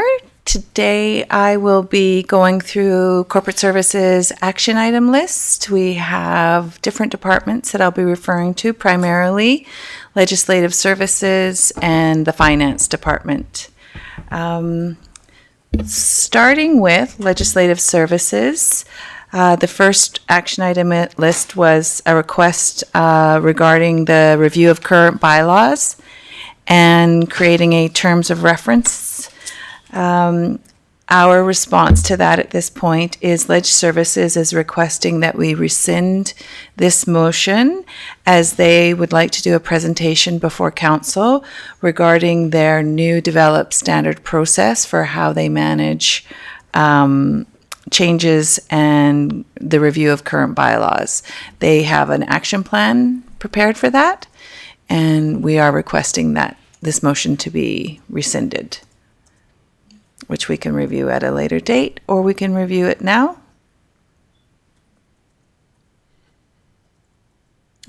Probably review at a later date. Okay, thank you. So the next item for Legislative Services is Interim Regional Evaluation Framework, submit bylaw 008-21 to the Calgary Metropolitan Region Board for review. This bylaw is in relation to Clearwater area structure plan, and Kate currently is researching what her role is on the CMRB, and we will bring an update to council regarding this.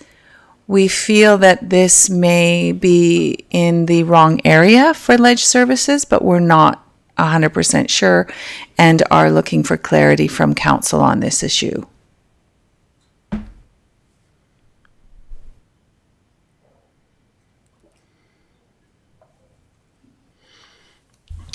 So this is an area you're looking for, you're inquiring with council or inquiring with the CMRB? No, well, Kate will be reviewing why she's been contacted from CMRB, but in regards to the Clearwater area structure plan for CMRB, we feel that maybe Travis would be more engaged in this item than Ledge Services, but we're not sure. Yeah, I would follow up with CMRB. It makes more sense that it would be City Director Travis. Okay, thank you. Question period. This was an item that came up. It's motion number 22-279. Ledge Services is reviewing options, available options, and how other municipalities manage their question period. One of the suggestions being reviewed is that this happens in High River as an idea.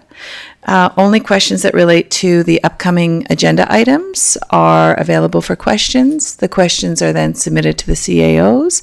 The CAOs then review the questions, and if they are applicable, then Mayor responds to the questions in chamber. So that's just one of the suggestions, but we thought we would bring forward a few suggestions for council to review, and then council can make a decision how they would like to handle question period moving forward. Do you know when that you look to bring it forward to council? Well, we'll be updating council every month, so we could have this ready for you for June, or May 30th would be the last one in May. Either date is fine. It's just up to administration. Okay, we will continue working on that. Golf balls leaving the golf course, always a hot item. So we talked about this last council meeting, I believe. So our update currently is Ledge Services is working with legal regarding getting a waiver. We have also been in discussion with Anne about grants. Ledge Services is working with Dario on getting quotes for the netting. And we're working with Teresa to review the map about the public pathways and roadways, so we understand exactly where the map should be, the netting should be. The one question, rather than going through our minutes and notes, is we thought we'd quickly ask, Mayor, I believe you had a type of metal that you suggested for the actual poles, and we just couldn't remember what that was. Oh, for the flag, like the flag poles, the actual Yeah. poles that we used for it, it's used drill pipe. Drill pipe. Okay, so we have that. So drill pipe. Great. Okay, so we plan on bringing an update. If we need to bring something sooner to council, we will, but we will be updating this action item list every month to give you a progress report of where we're at with this. Councillor Foat? My question to that, through the mayor to Kim, why is the city looking into the cost of all of this? It's not our responsibility. It's the golf course's responsibility. I believe we discussed this in last council, and it was that if we provide the pricing, then the golf course would know potentially what they would have to pay. So we're just doing some of the heavy lifting so we can get it done. Okay, thank you. Councillor, are there any other questions in relation to this agenda item or action list item?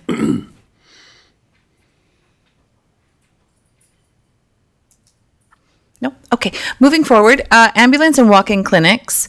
This was council requested that we look into augmenting our local ambulance service and walk-in clinic services in conjunction with the provincial government and all appropriate authorities, and bring back a cost-benefit analysis. So, as an update to this, which is a further update to what is mentioned there, is that the CAO's office has working with Jamie to get some information on this, our fire chief, and we are gathering all information.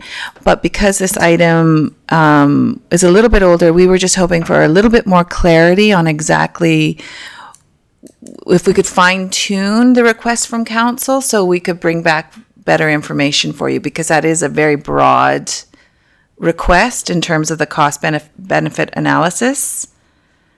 Or if we could just maybe get a little bit more information. That's about some of the discussions we were having with the private ambulance services and them coming forward to augment our existing government supplied ambulance service. Okay. Thank you. I think that gives me a little bit more direction for our team. There is groups that we're being talking to before. Okay. I will search out that information and be able to bring another update at our next update. Okay, so the next item is duties of the deputy mayor, and that was to develop the obligations and requirements of the deputy mayor's position. And that is part of the procedural bylaw, and we will be bringing an update to that. It is part of Directive 3 from the Municipal Affairs. So the procedural bylaw is being reviewed currently, and Ledge Services plans on bringing an update to that to council in June. And in that, we'll have details around the deputy mayor's obligations and requirements. Thank you. Okay. So the next item is the Clean Energy Improvement Program, and we are to schedule a public hearing for that. And the next item as well discusses that. So I thought I would bring an update around all of this. So in terms of developing the program, our team is meeting with finance team as well as Tammy, and Tammy is the person who deals with taxation on the finance team, so she will help with helping us understand how to develop that program, and is helping us develop the grants potentially with our grant consultant. And in terms of a public engagement or a public hearing, we do have to request council to allow us to do that, but we were hoping to do that once we come back with an update for after working with our team, with a report on what the program potentially will entail. And then we will ask for a public hearing. Okay. Okay. Councillor Foat? Is there a timeline a timeline on these things at all? Yes, well, we are working through our action item list weekly, and once a month we'll be coming back to council with our updates. So we will bring the next update. If we require something further, we'll put it on the agenda to request from council. Thank you. Okay, so the next one is it was a direction from Municipal Affairs regarding, oh no, sorry. My bad. This is to investigate the implications of taxation of vacant residential and non-residential lands with a focus on adjacent lots to the same property owner. So, and this was regarding policy for number 450. Ledge Services met with Shaman, the Special Projects and Development Manager, and policy 450 states that a vacant property has 3 years to be built on or taxes are charged. If someone wants to build one house in the middle of two properties, they would have to join them on one land title. I'm not sure 100% if this is what the information you're requiring or if there were further details that you were wanting on this action item. Part of this was in relation to the difference between developers' new property and then existing properties that have, and the variance or the difference between those two being treated differently.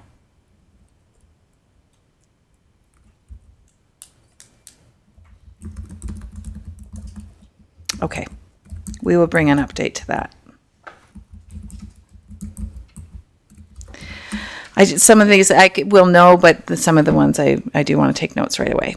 The animal control bylaw, as we're aware, the request was to do a comparative analysis on the neighboring municipalities in regards to how they're dealing with their amending their animal control bylaw so that we can, their livestock bylaw, so we can include things like ducks, chickens, pigs, and goats. Trevor Bowman presented a week ago regarding that, or last council, and currently our Ledge Services is just collecting all their information, and we expect to have an update very soon on that.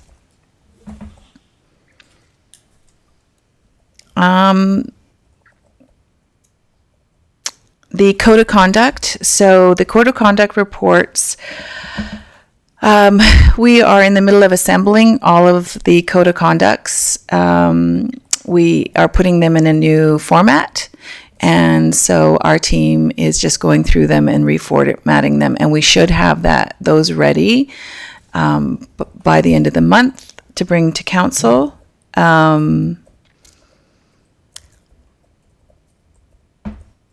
That's our first step regarding this motion from Municipal Affairs. So the competitive procurement for an investigator, the next item, which is we are to be looking for a independent third-party investigator regarding who can help us review our code of conducts.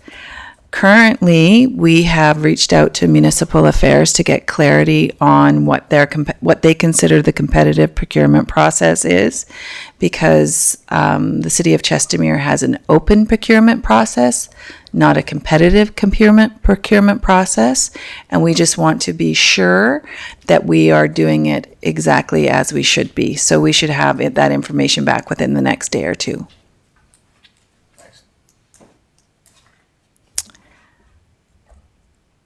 Our strategic plan, as per the requirements of Directive 8 or 7, as we this particular motion just asks us to schedule the workshop.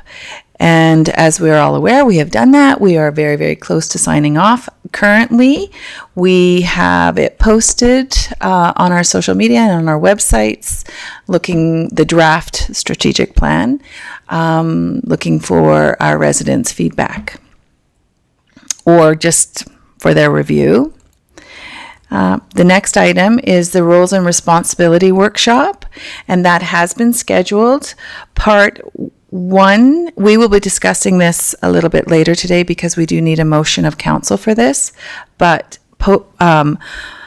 the workshop has been booked for part 1 is June 13th from 2 to 6 p.m. And the second is part 2, June 20th from 2 to 6 p.m. Both of those days are on a Tuesday to accommodate council schedules. This motion is requesting to release the redacted in-camera confidential report. I believe that has been released. As an update to that, our team is collecting all the information around each of those items, and we should have that information for council before the next update.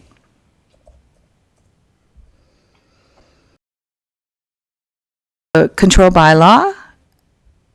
This motion that gave council third and final reading, being the amendment of the traffic control bylaw as presented. This is almost complete. I believe there's just a few details that need to be managed shortly. The last motion for corporate services is in regards to the Memorandum of Understanding for Bird Canada, and that is the scooter contract. We have just sent the final agreement back to Bird Canada, and they expect to have our scooters in Chestermere within the next 4 weeks. We're hoping sooner, but for sure within the next 4 weeks.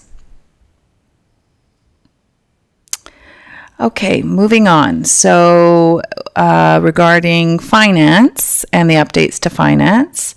So dissolving the municipal corporation of the utility company.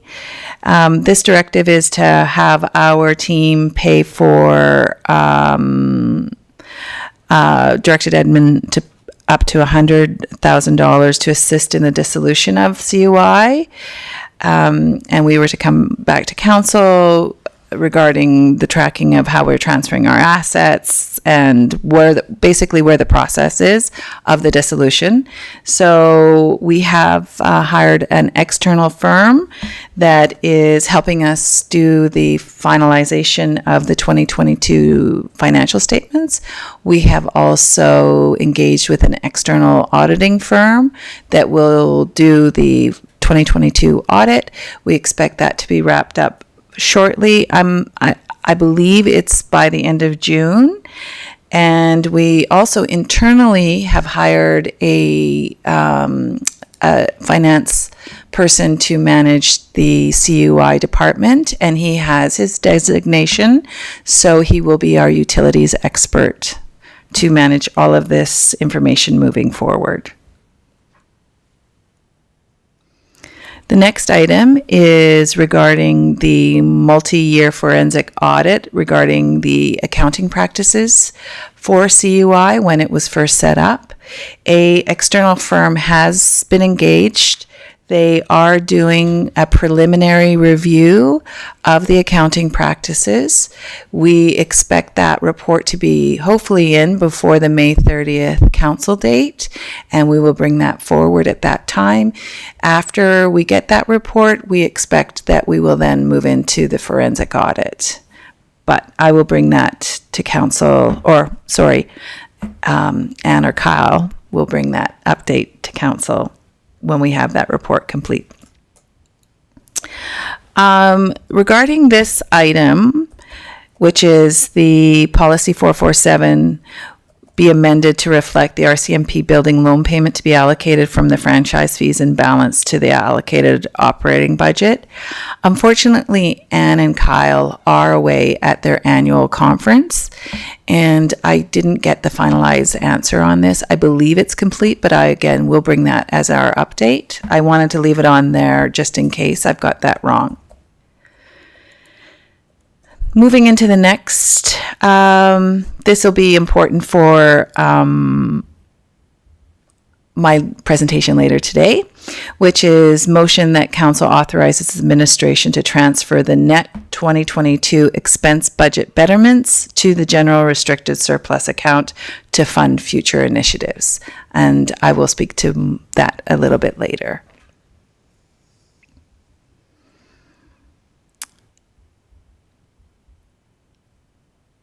Right. Okay. So this also, this item is regarding 2022 budget and the 2022 actuals, basically the year-end review, which everybody knows I will be presenting a little bit later. So this will be completed by the end of the day. Motion regarding the city has appropriate liability insurance. I do know that Anne and Kyle have been working with our insurance companies, and we will be able to bring you the details of that update by my next update. The next item is finding the mill rates of similar properties and municipalities, including Rocky View County. In my current update that I'll be doing later today, we do have some comparables, but some of those have not been announced yet, the 2023. So if wanted or needed at a later date, I can bring those to, or finance can bring those as an update. We can bring those to for our action item update as well.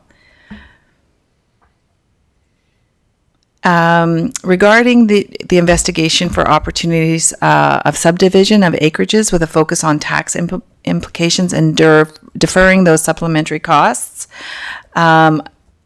council, our team is still continuing to work on that, and we will bring an update regarding this issue for our next council, or sorry, our next update.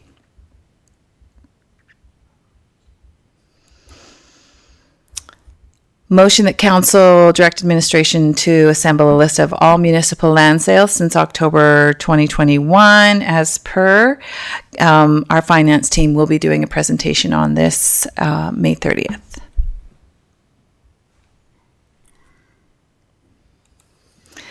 I believe this item we have discussed in our last council meeting, which is regarding applying for MSI funding. And we are in the process of developing our RFPs for the City Hall renovations. And once that RFP information is ready or we have the information, we will then bring it back to council. The last item is the council appoint Gregory Harriman as our city auditors. And I will be bringing an update regarding this issue at next council meeting.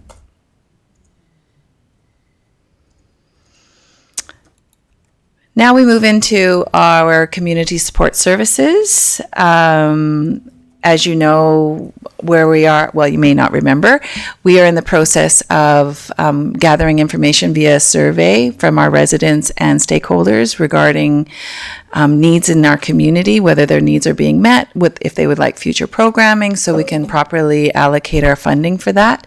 After we get the survey back, we will be engaging with a third-party person to do a formal assessment in our community. That is being dealt with in tandem.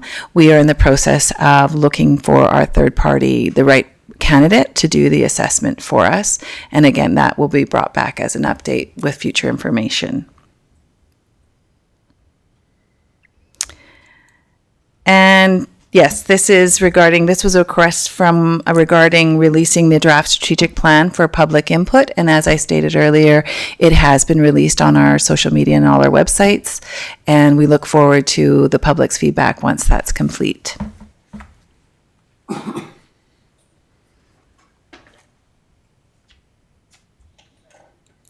So I put this in the CAO's office rather than Ledge or any one of the other departments, which was a motion from council early on regarding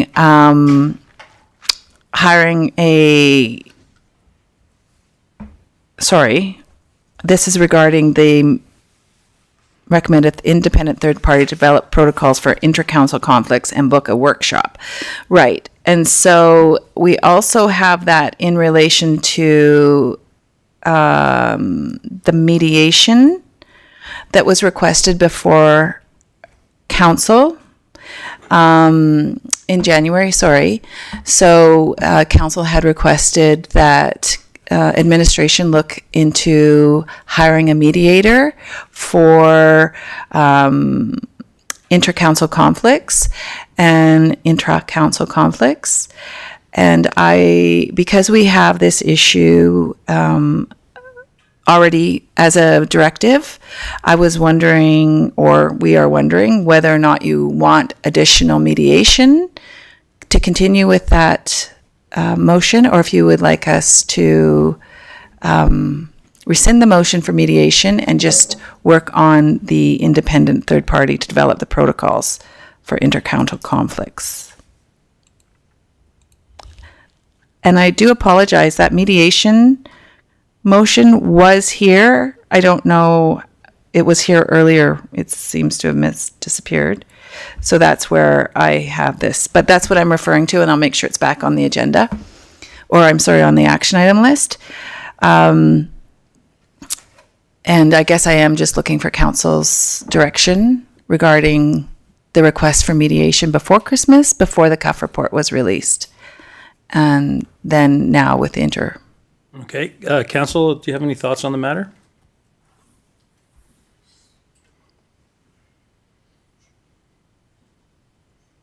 Seeing none, hearing none. I think the question is in relation to the development of protocols. Do we also include mediation in that? Or again, are those two things dealt with separately? Councillor Dean? I think they could be one and the same in that there will most likely be a cost associated with this anyway. And so if we are able to fund that through some sort of grant funding, then I think that we should proceed with the grant funding to assist with Directive 6A. Councillor, are there any other comments or thoughts? Seeing none, hearing none. Councillor Funk? Sorry, I'm trying to remember exactly what Directive 6A read, because I thought it was fairly specific in its direction, but I can't remember for sure. So I thought following the directive was that we had to hire a mediator, which is what we... No, it's not. No? It's not in the directive, no. Okay, I can't remember. But it, I mean, they're similar issues, obviously, that, but I think they might be two different people, though. Mm-hmm. Developing the protocol is more of a legal matter, and then the mediation is not necessarily a lawyer. Right. More of a mediation specialist. So I think they can work to the same goal, but I don't have the directives in front of me. Councillor Dean? I've got it here if you want me to read it. Please. So the 6A reads, I direct council to engage an experienced municipal consultant who is an independent third party and not currently an employee or contractor of the city to provide advice and guidance in the development of protocols to address intra-council conflict and promote collaborative governance. And then 6B reads, I direct all members of council to participate in the development and adoption of the protocols described in Directive 6A. What is the due date on that? November 30th, 2023 for A, and January 31st, 2024 for B. Interesting. Yeah, because I would imagine that part of the mediation can lead to both the protocols, being the resolution of the protocols and how that direction might assist. So Kim, are you looking for us to help direct the timing of the mediation, as well as because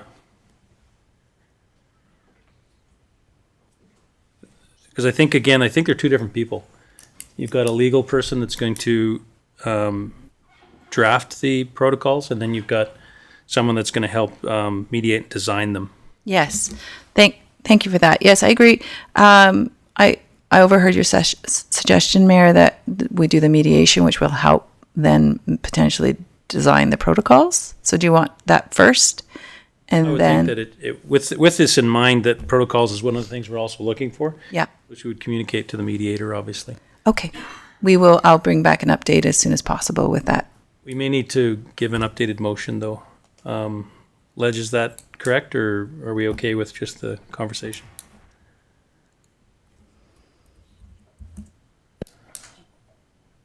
I think all we're stating is that the mediation needs to happen first, but it already is a motion that was done in 2022, so it was first.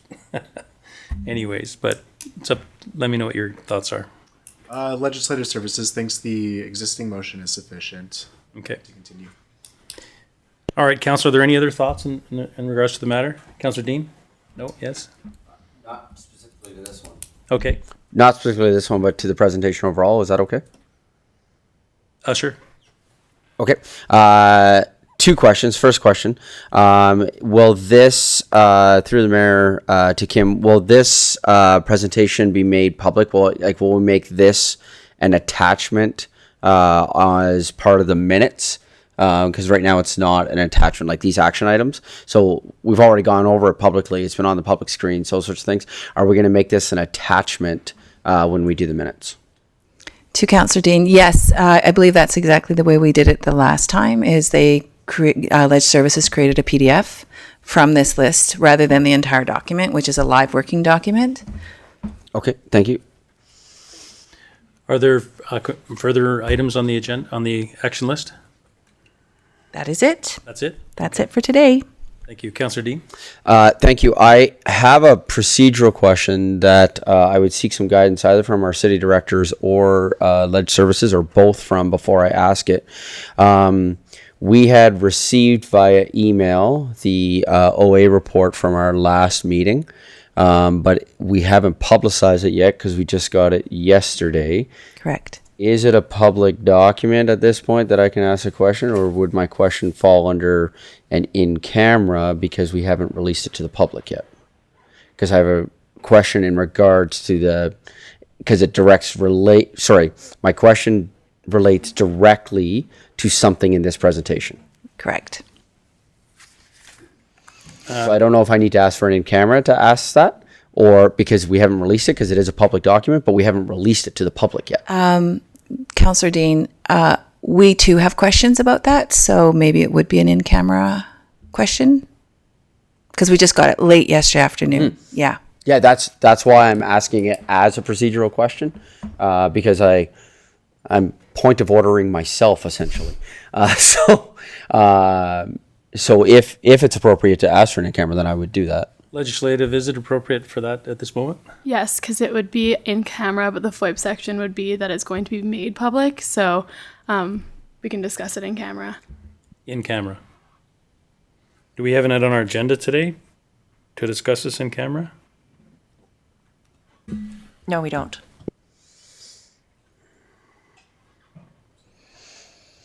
Councillor Dean, did you have anything else to say? For the in-camera item, I believe that it would fall under intergovernmental relations under the directives like we've been doing the other ones, because it is related to the directives, not necessarily information that will be made public. But I would trust your expertise on that. The OA report would eventually be information that is public, but if it's in regards to the directives, then yes, it would also fall under that. Okay.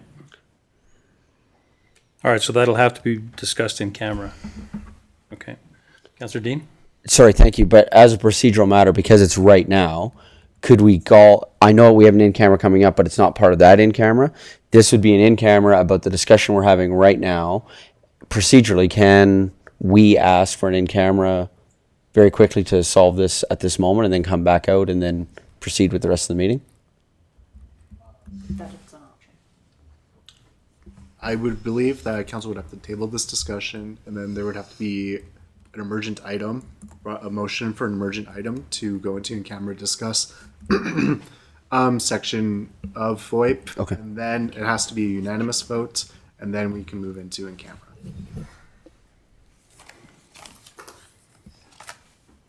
Okay, we're going through our motions today. Okay, so the definition then of an emergent item. Section 6.3.2 is that the matter relates to an emergency. The matter was not previously discussed. The matter does not require prior written notice. The matter does not raise a point of privilege. The emergent business item is added to the agenda through council resolution. So I guess sending item to the agenda. So I guess the question is, does it relate to an emergency?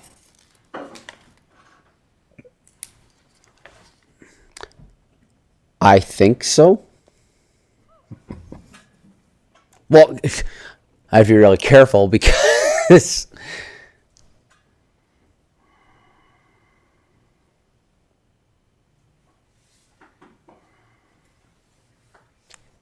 I believe under our procedural bylaw, council could ask for an in-camera item based on the conversation, because we've done it before, based on the conversation that we are having, that under our procedural bylaw that we can do that. To go in front camera for a discussion point. Yeah. If I may, yes, we can go into closed session right now because this is already the topic of discussion. Exactly. So we would just have to ask the public to leave and then we can come out of closed session and have the public return. Yeah, that's better than adding an in-camera item. I agree with that. Okay, at this point, if I'd like to get a motion to go in camera. Councillor Dean? Can I make a motion that council go into in-camera at this time? Thank you. All in favor? Carried? Thank you.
Thank you. Thanks, everyone. We're just going to come out of in camera. If I can get a motion to come out of in camera. Councillor Dean? Make the motion that we come out of in camera at this time. Thanks. All in favor?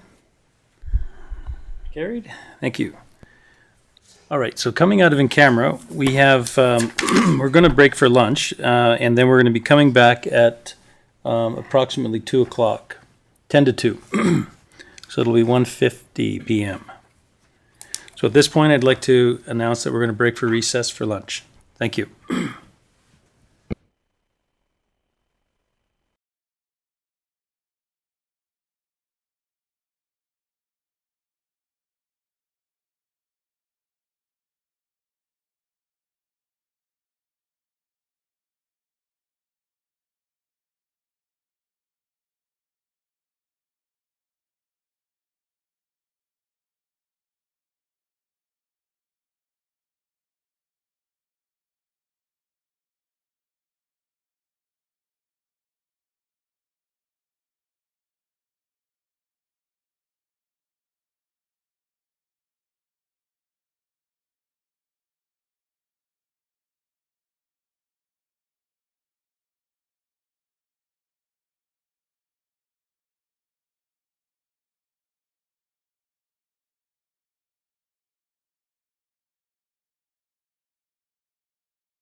You are live. Testing 1, 2, 3.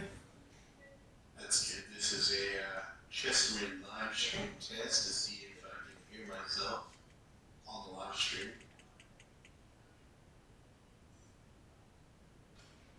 All I can hear is the speaker audio. I don't hear myself directly.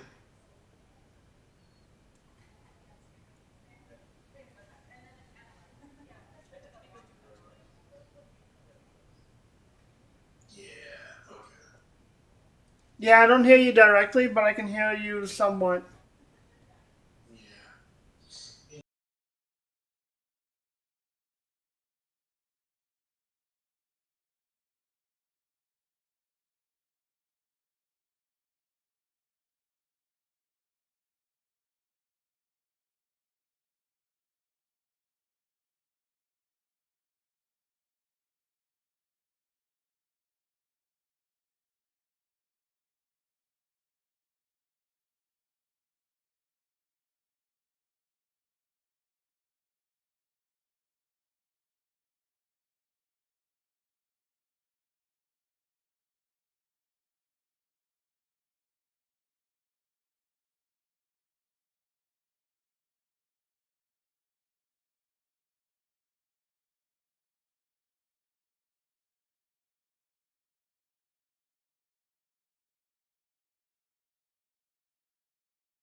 Good afternoon, everyone. We're just coming back from lunch break. Thank you for your patience. We're just going to jump online for our item I1, which is our bylaw 008-23 for East Acreage's MDP amendment bylaw, being presented by Liz Armitage. We're doing this via online, so we're hoping our technology is going to work out today. Hi, Liz, are you available? Big question is, can everyone hear me? We can, thank you.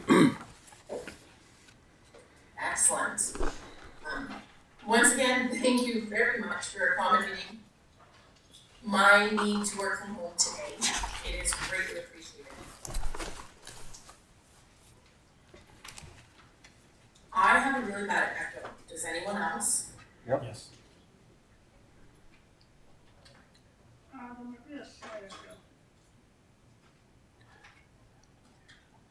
Ours probably is not quite as bad as yours, but we can hear it faintly. Okay, so you guys are good at questions talking? Oh, yeah. They'll try and fix it on the go. Okay, sounds good.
Motion when we get there.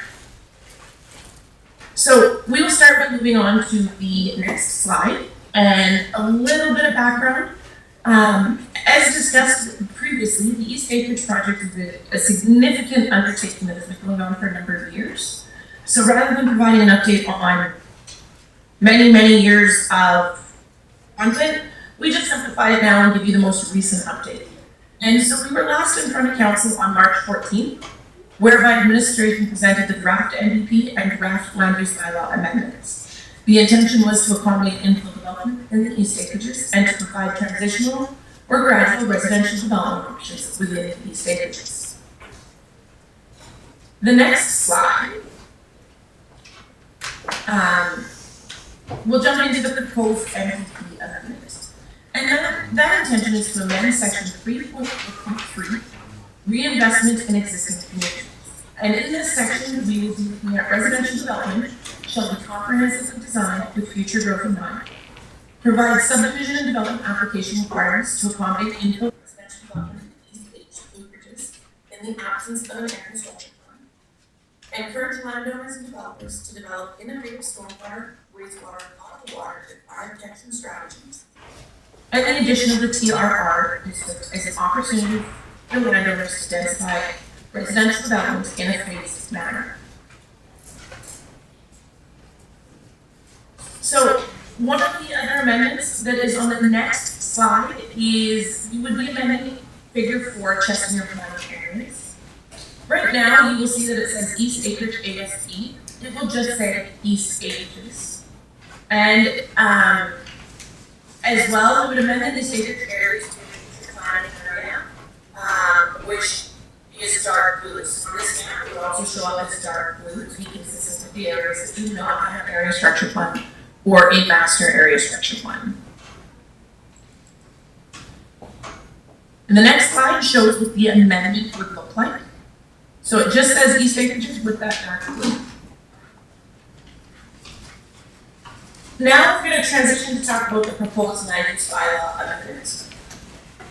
The addition of the transitional rural residential district or the TRR district shall apply only to the east acre areas identified on Figure 4, Chestermere Common Area in the MDP.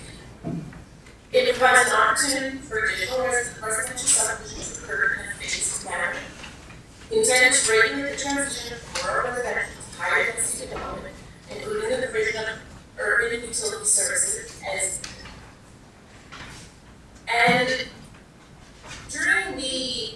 on the next slide, during the March 14, 2023 council meeting, council made the following motion.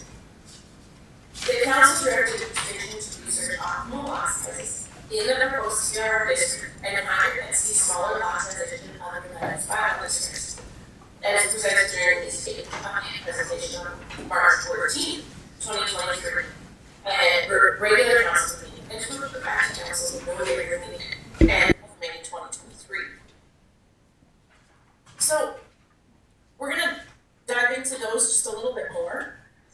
I'm noticing the screen's not a bit funny. Is everyone still like to hear me? We all good? We're good, yes. Okay.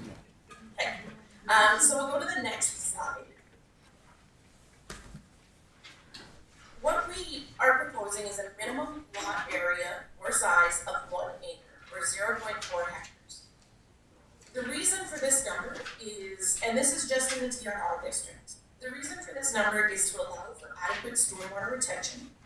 And in the absence of servicing standards, we're unable to determine the feasibility of a higher density or lower lot size. So we believe right now in the absence of those, 1 acre is the safest and best option to proceed with. And lot sizing may be reduced through a future amendment once the servicing standards are complete.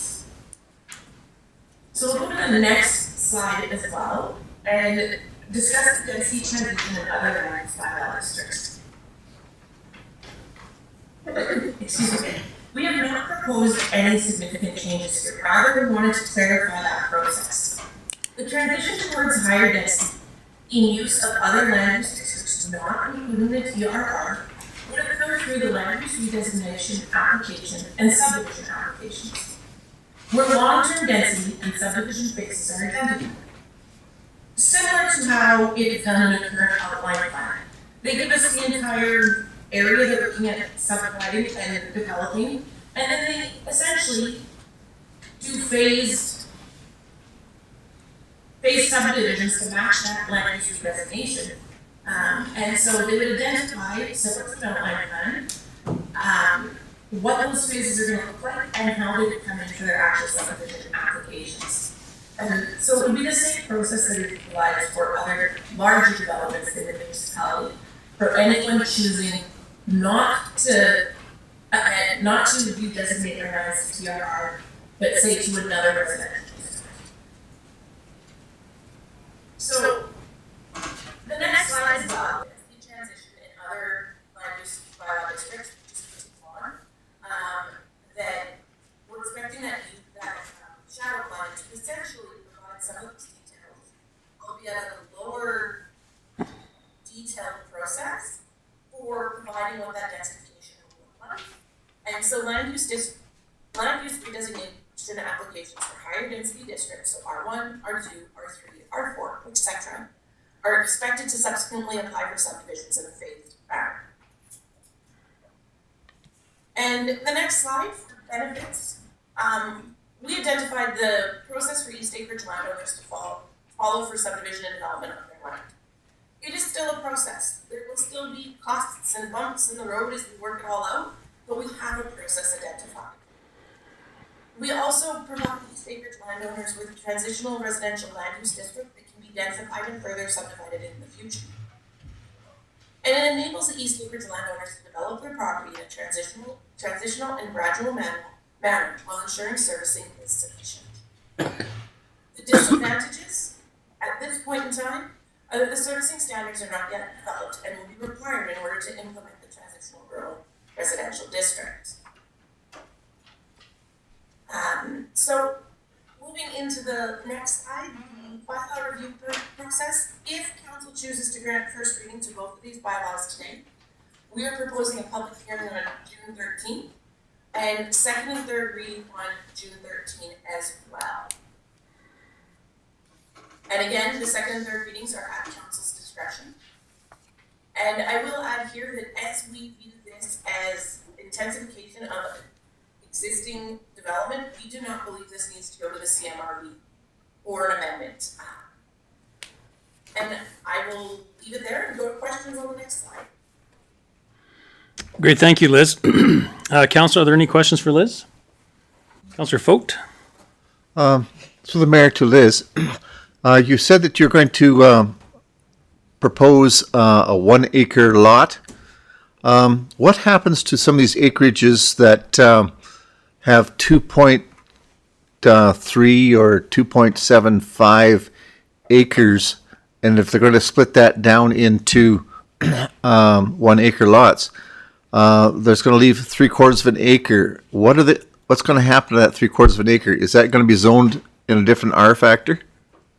No, so what that 3/4 of an acre would have to be included in those other two properties. So likely, you would have maybe one property goes to 1 acre and one is 1.2 or whatever that is size. Okay. So it's about the smallest size, so that other parcel couldn't exist independently.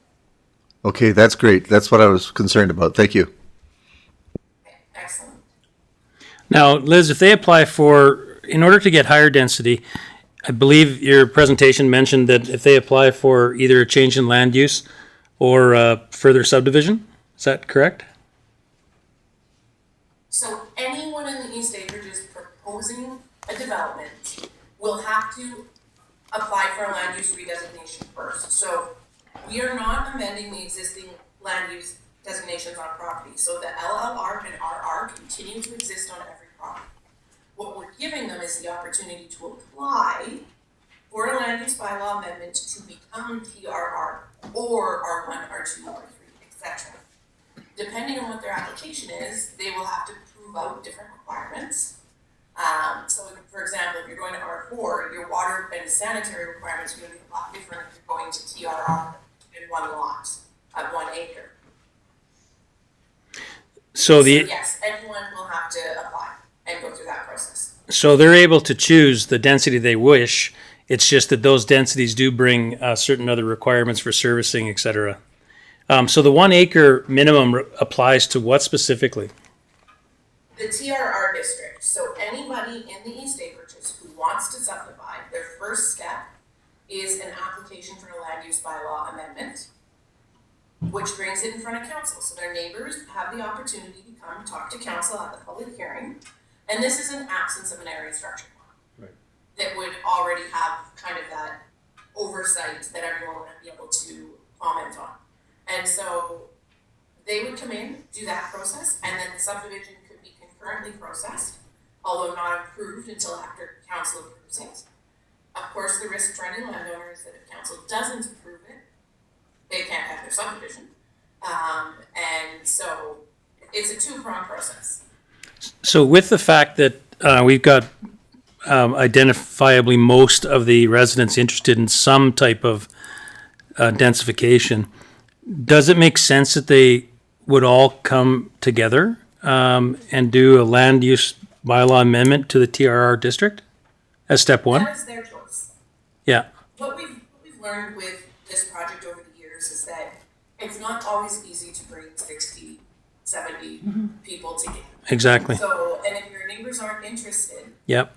then being able to proceed in that one-off manner gives options to people. They can do. They have to come before council and there's a public hearing. Yeah, exactly. They can do it individually, but they could also come. Is there an advantage to us or to them in relation to them coming as the group that wishes to proceed, come forward first, and then obviously people are still thinking about it can take their time?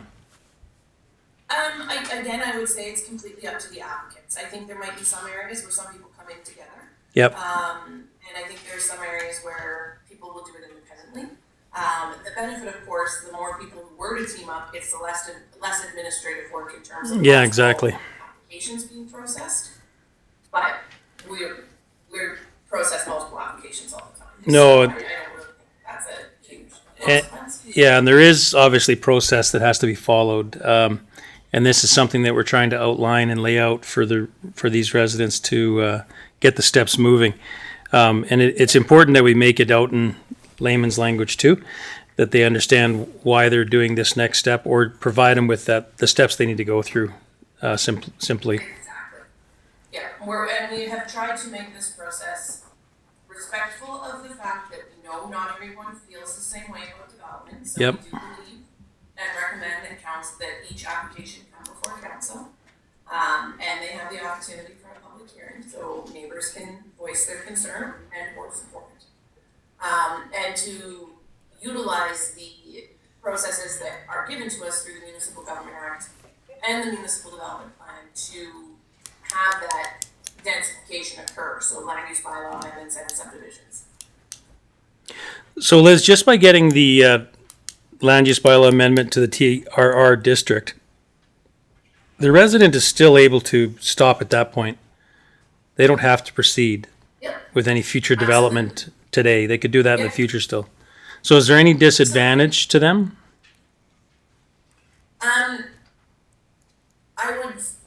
I would say that typically when someone does a land use bylaw amendment, they're proceeding with that development.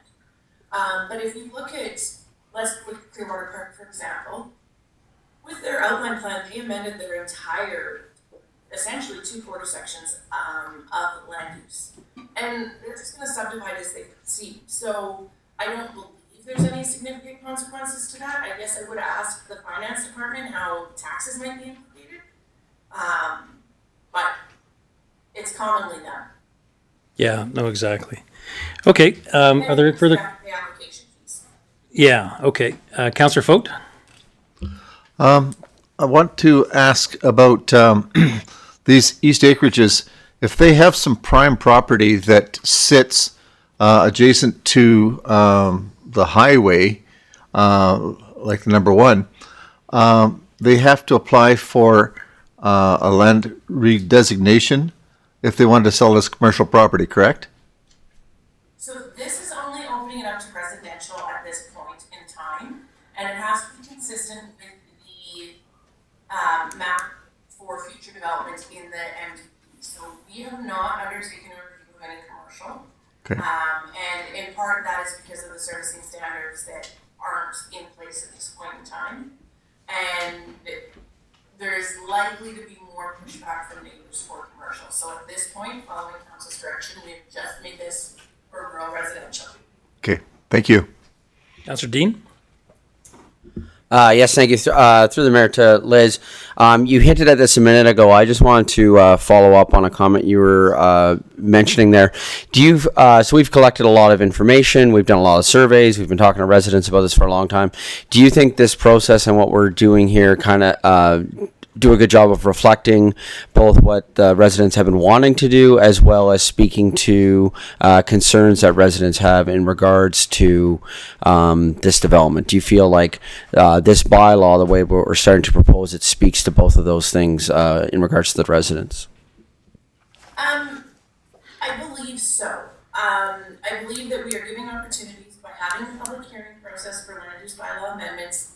Those who are not in favor of development will be given the opportunity to present that perspective to council.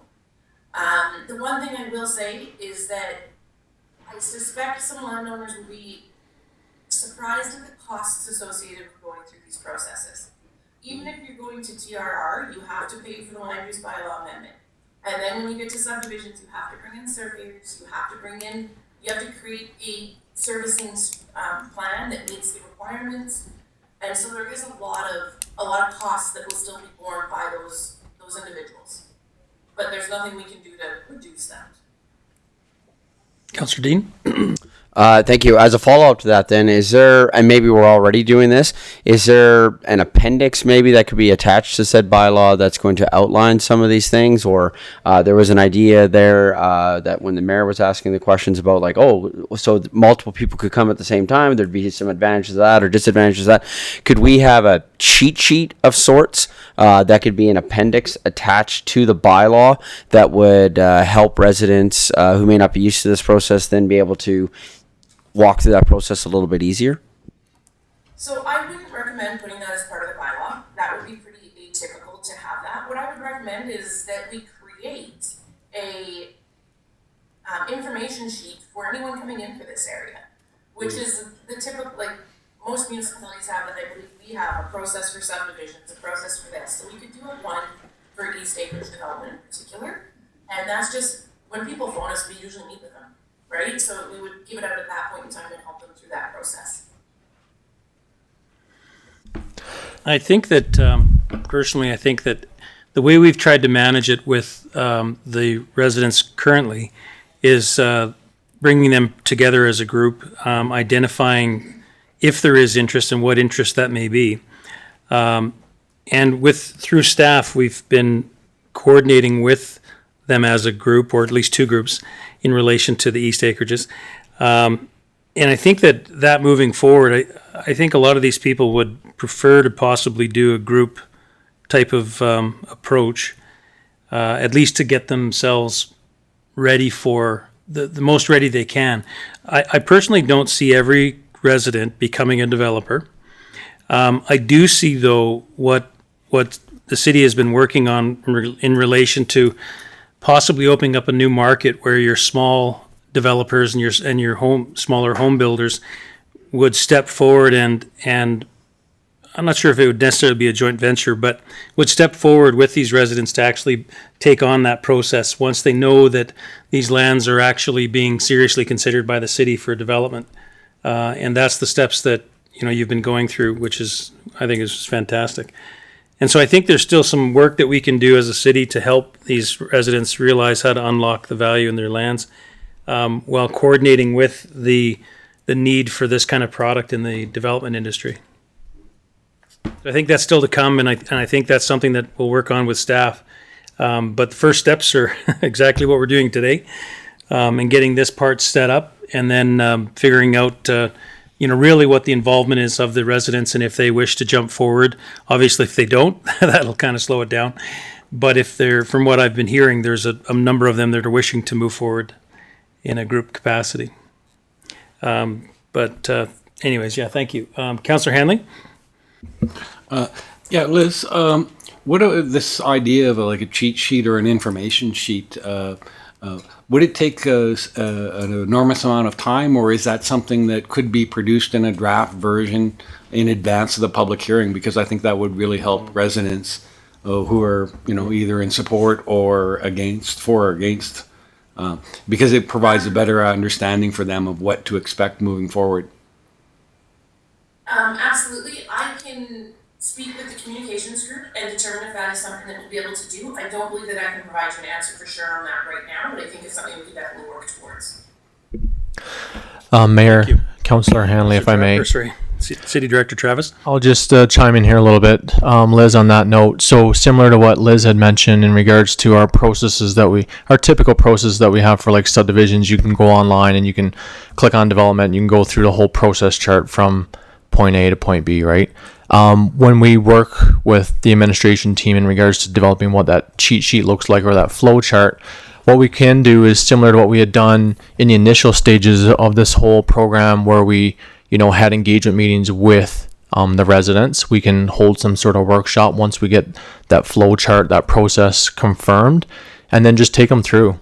It could be just like a 1-hour workshop, and where and not only just East Acreages, but all acreages within the city limits in general, right? Because there are others that are coming forward, even outside of Paradise Meadows, North Acreages, and East Acreages, those that have those opportunities to be able to unlock the value, as like the mayor has said. So we will do the cheat sheet or the formal flow process, and then I think then it'll give us an opportunity to go to the residents and invite them in to say, hey, we're holding a workshop. If you're interested, this is when it's going to take place, and then we can do a lot of Q&A at that time. I think that'll save everybody time as well.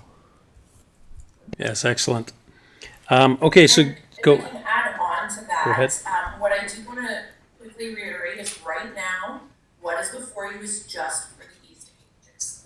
So the reason we presented the North Acreages and Paradise Meadows prior to this is council may want to include them. But that is a discussion that hasn't really happened. And I do want to also add, we can also amend the MDP and land use bylaw again in the future to include them. It would be a very simple amendment at that point.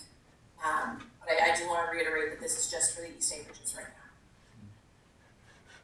Councillor, okay.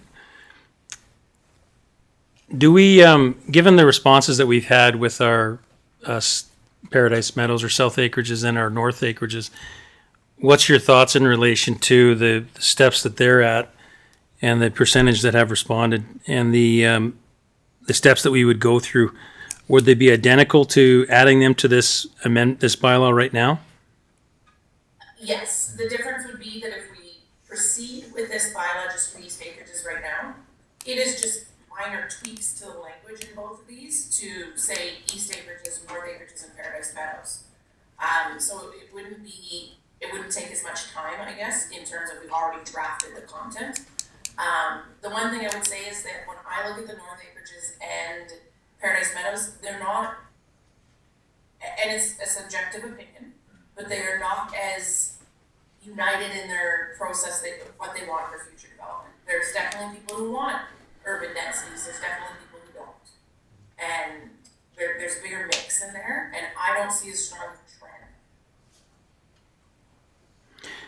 And that would follow the standard process that that the city usually deals with, in the sense that they bring forward their application and the neighbors have an opportunity to voice their opinions forward, and then council / administration make those decisions.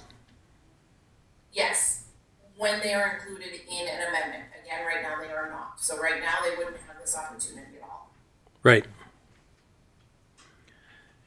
Because isn't it not correct to simply say that we're laying the groundwork for the rules, basically, and adding more rules to the rule book that allow residents to move in different directions, still having to follow the process to come to council for approvals?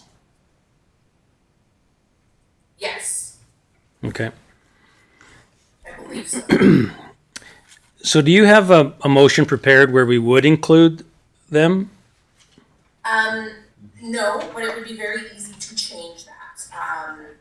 If we look at the last slide where it says council give first reading to bylaw 008-23 being the proposed East Acreage Municipal Development Fund amendments, I would just add to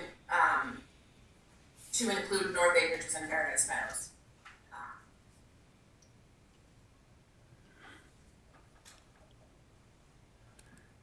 Okay. So it's not as presented, it's as to include Paradise Meadows and North Acreages in the amendments. And to include North Acreages and Paradise Meadows. Yeah. In the planned amendments. Yeah. In the plan amendments, in the MDP amendments. Yes. And then for the second bylaw, we would be doing the same language at the end of it instead of that as presented.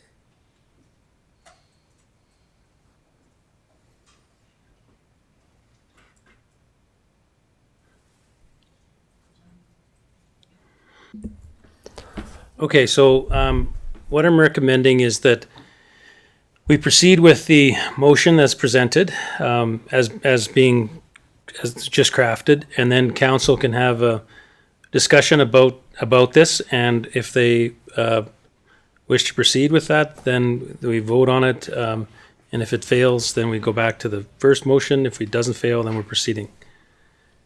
So if I can get one council member to read the motion. Councillor Fote. Make the motion that council give first reading to bylaw 008-23 being the proposed by East Acreage's municipal development plan, amendments, and to include North Acreages and Paradise Meadows In the MDP. in the MDP. Thank you. An MDP amendment. Okay, if you could add amendment after that. Thank you. I agree. Council, just wanted to ask if there's any comments or questions in relation to that motion that's been put on the floor. Council, okay. All right, with that, if I could ask for all those in favor? Carried. Thank you very much. Okay, with the second motion, if you could make the same amendment to include North Acreages and Paradise Meadows in the MDP amendment. So the first reading.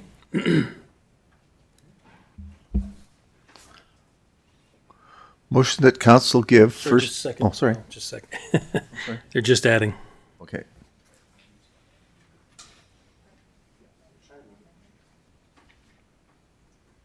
Okay, it's completed, so you can proceed, Councillor Foat. Motion that council gives first reading to the bylaw 009-23 being, don't move that around on me, please.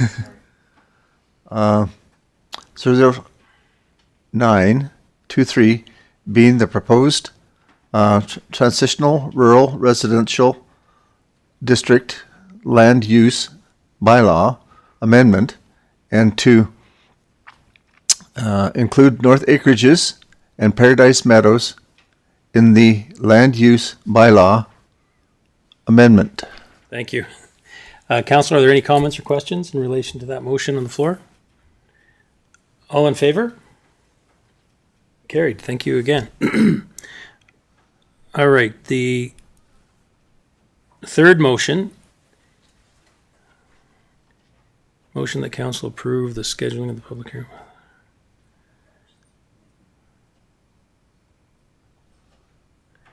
That's good. So that one will stay as is. Councillor Foat, do you want to read that again? Sure. Gotta find it here, hang on. The council approves the scheduling of a public hearing for bylaw 008-23 and bylaw 009-23 to take place on June 13th, 2023. Thank you. Council, are there any comments or questions in relation to that motion? All in favor? Carried. Thank you. I believe there's a fourth. Yes. And before we proceed to this motion, if I may, I would like to invite Mark to discuss this requirement a little bit more.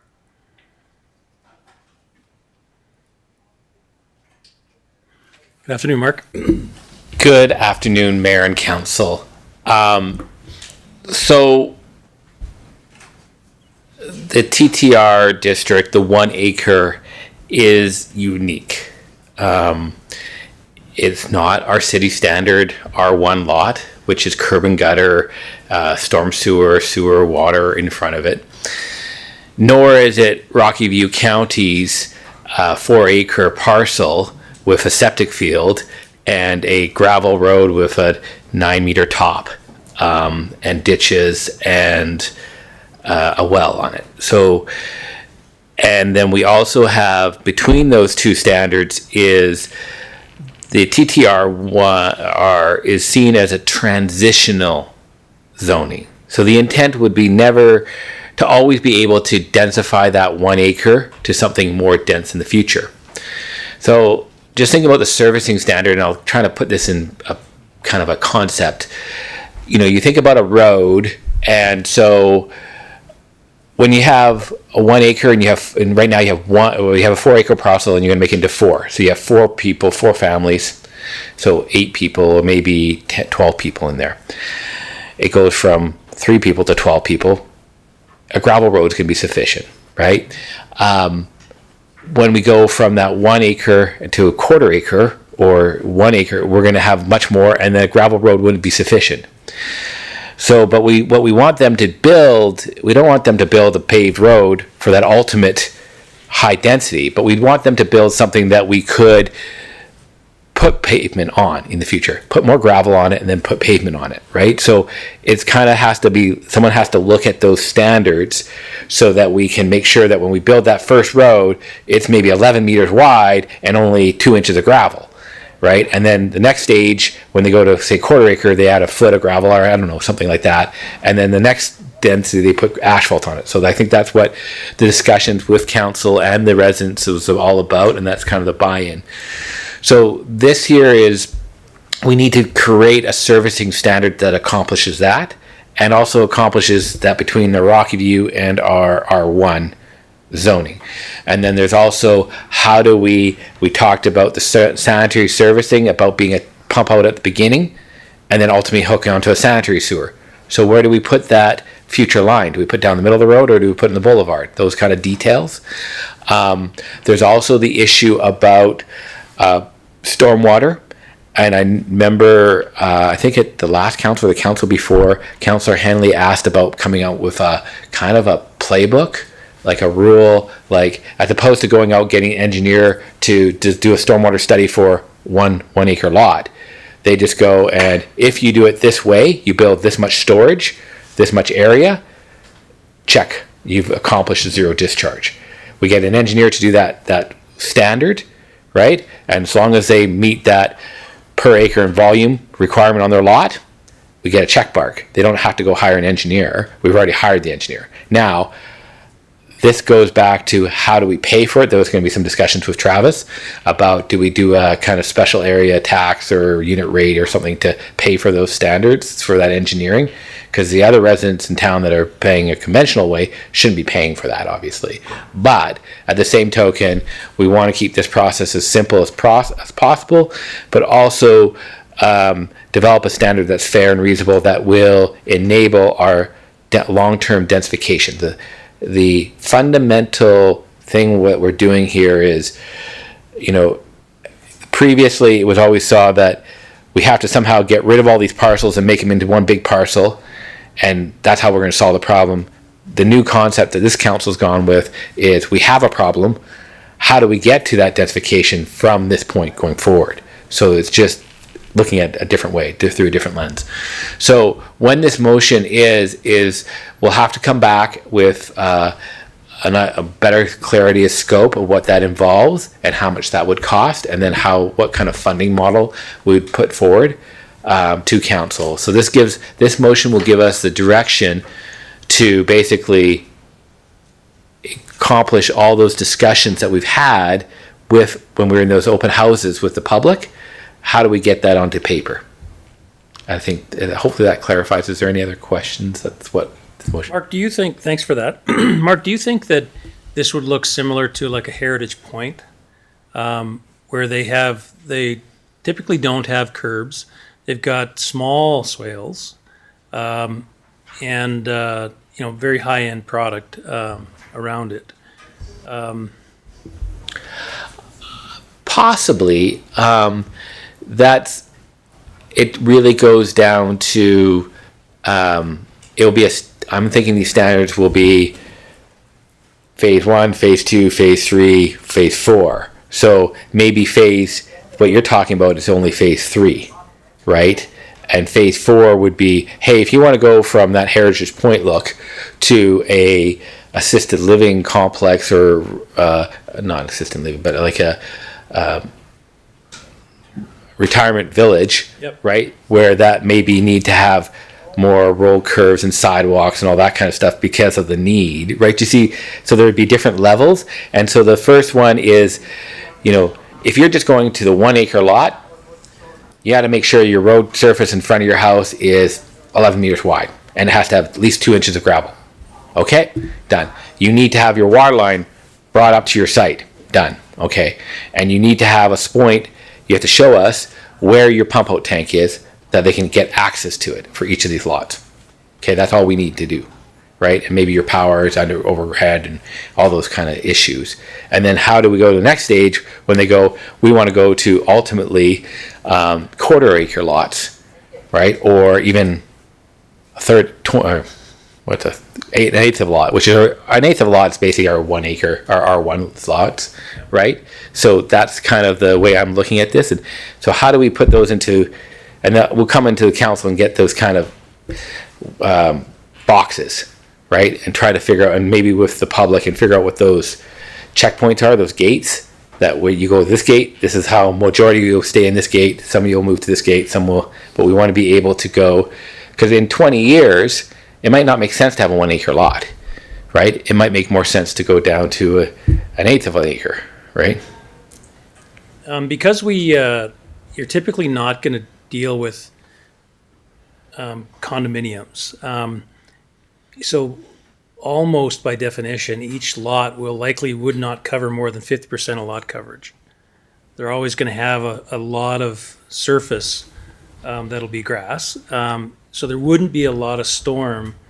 So therefore they could have smaller swales because you wouldn't be using them as much, right? Well, actually, the intent here would be a zero discharge. So all that land, so you direct all your stormwater so the study would then have it in that you direct all your stormwater from your lot, from your house, from your roof, they go to the backyard, and you would either have a low area with a small berm around the backside, which you evaporate, or you put a little dugout that has this much surface area, right? And then so you have a zero, so you don't even need a swell in the front. Do you see? Because everything's draining to your own property.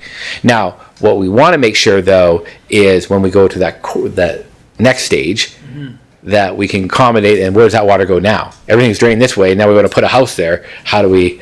So there's a bunch of thinking about how Once we do get to the higher densification, once you're into not single-family homes anymore, even townhouses. But once you get to the condo, then definitely you're now losing a lot of that surface coverage for the amount of. As soon as you get 2-3 floors, you're now changing it. Now, is it not possible for us to, at that point, also have them store the storm for a certain period of time? Well, that's where, so this is where part of that modeling would come up, and this is where you talked about people getting together.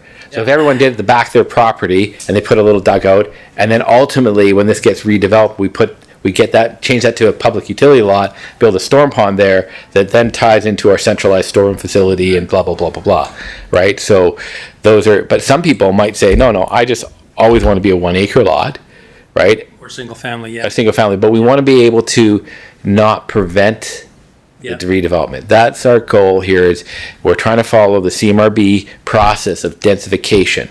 It's just the method we're going about it.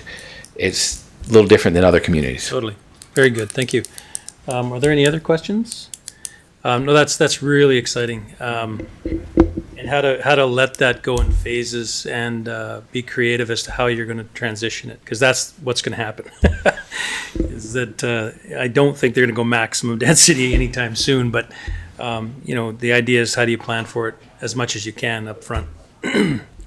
But that's so again with our motion that we're looking at, that was just for information as to the work ahead that quite frankly you guys have to do.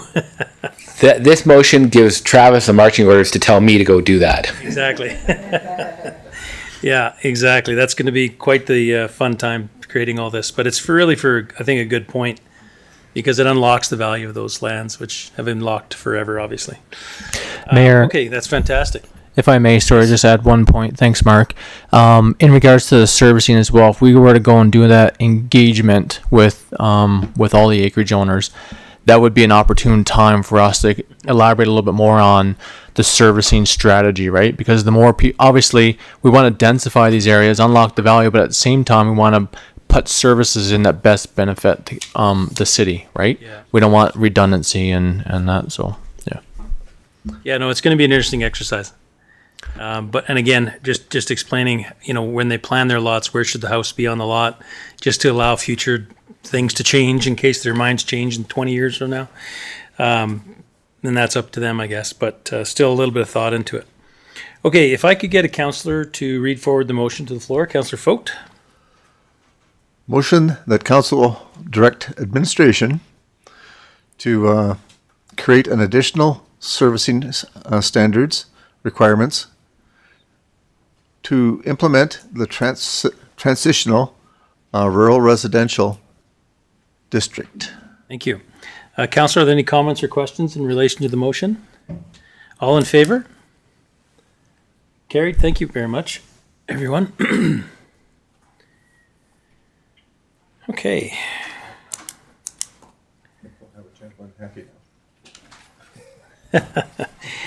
Yeah, that is a lot of information.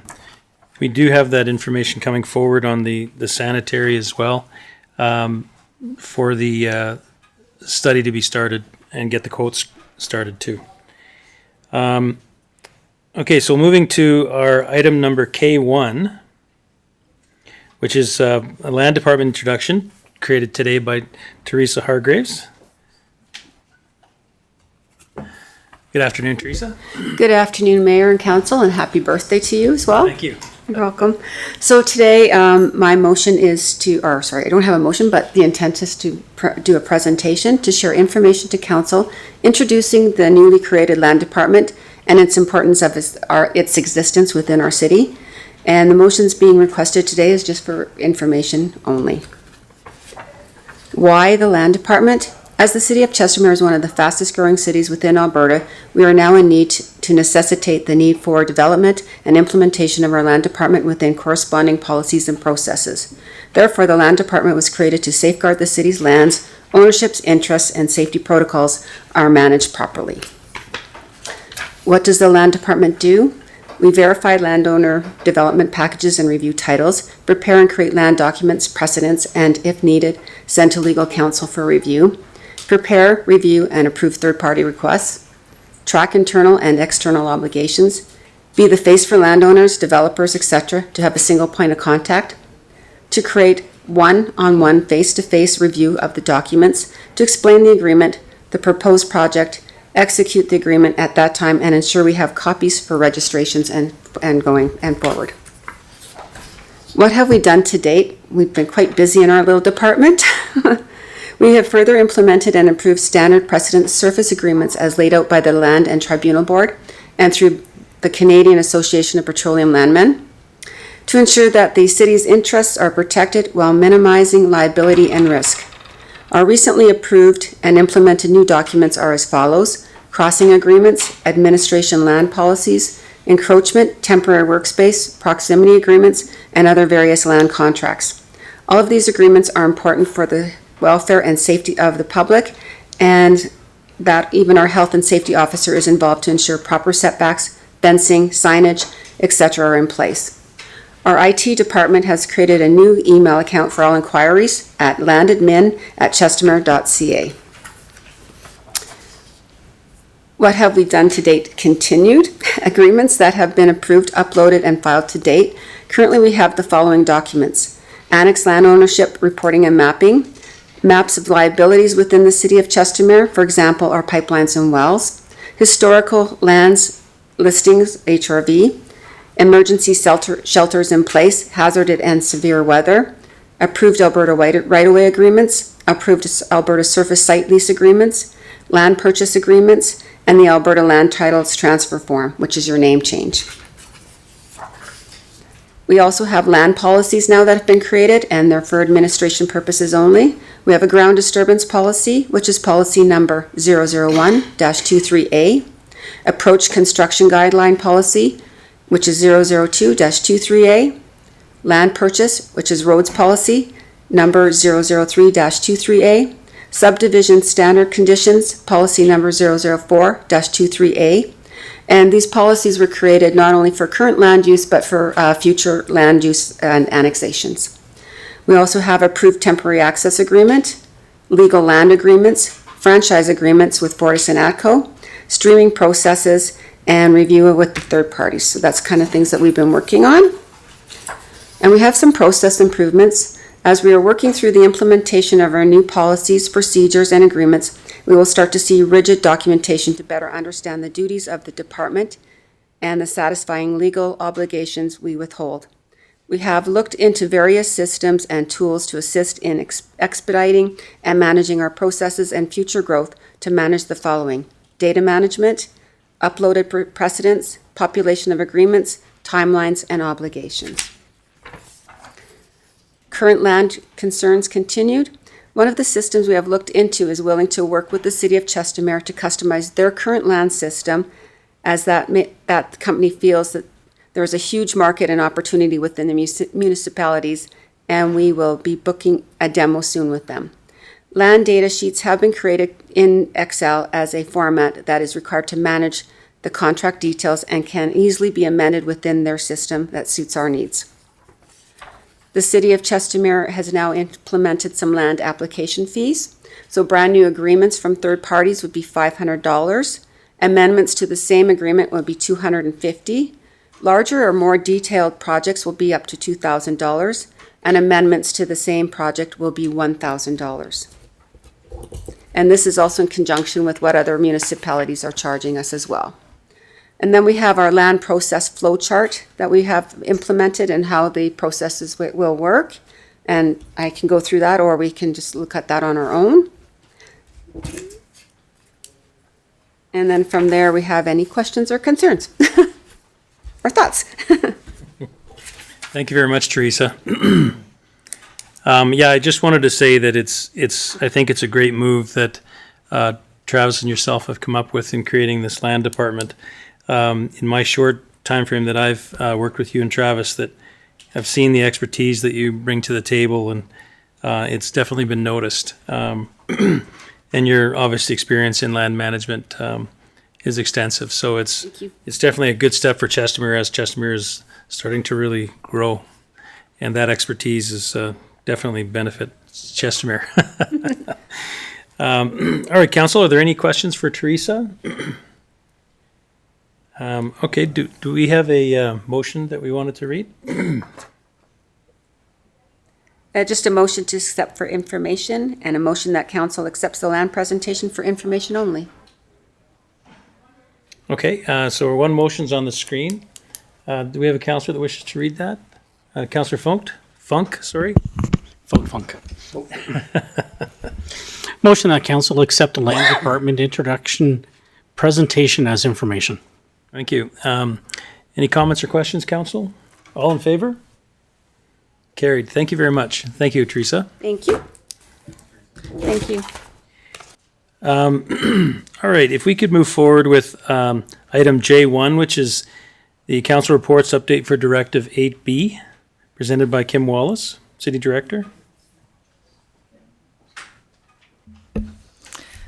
Good afternoon, Mayor and Council. Today, I'm just bringing the directive, a request for decision regarding a directive from Municipal Affairs, and that is for, it's 8B, all members of council to attend a roles and responsibilities workshop conducted by Municipal Affairs. This directive must be completed by September 30th. A little history here. March 20th, 2023, Municipal Affairs responded to our request to book a roles and responsibilities workshop. These sessions provide municipal elected officials with information regarding their legislative responsibilities under the MGA, as well as strong understanding of the role that a municipal councillor plays in governing their community. Although Minister Schultz directed council to participate in this type of session, requests for roles and responsibilities must be made by resolution, which formally demonstrates the commitment of the whole. Sorry, are you seeing mine? Yes. No? Okay, hang on. Sorry. Demonstrates the commitment of the whole council and the CAOs to attend.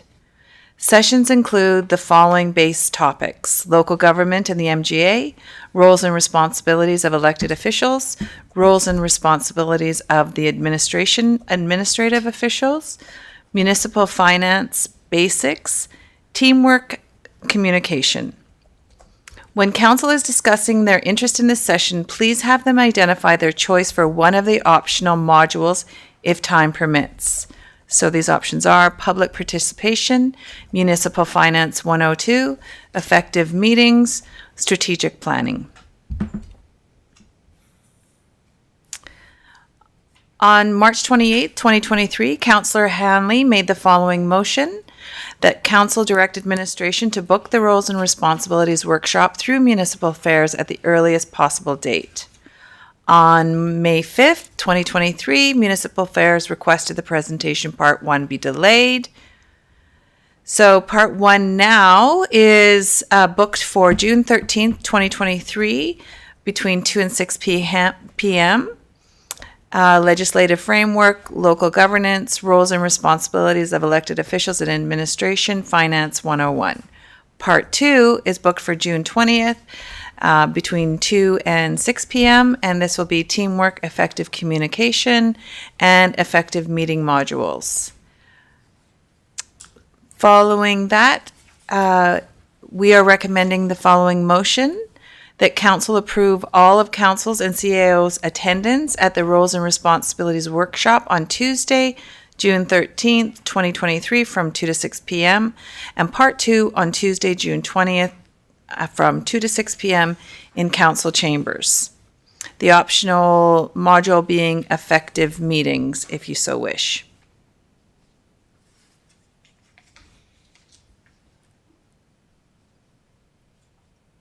All right, thank you very much, Kim. Okay, the motion that you wish us to read, Council, are there any questions in relation to the initial information that's been presented?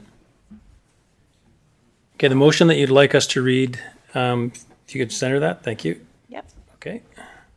Councillor Hanley? Should it be approve or should it be direct? We direct ourselves and CEOs to attend.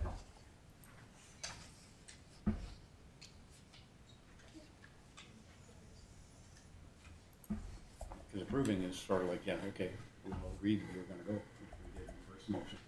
I think it probably should be direct. So I'll read the motion. Motion that council direct all of council and the CEO's attendance at the Roles and Responsibilities Workshop, Part 1, on Tuesday, June 13th, 2023, from 2 to 6 p.m., and Part 2 on Tuesday, June 20th, 2023, from 2 to 6 p.m. in council chambers, the optional model being effective meetings. Thank you. Councillor, are there any comments or questions? All in favor? Carried. Thank you very much. All right, moving on from that, we're just going to jump to item K4, which is our topic around investigating sprung structures for hockey rinks. I believe on this topic, we're just looking for some direction for administration. Darn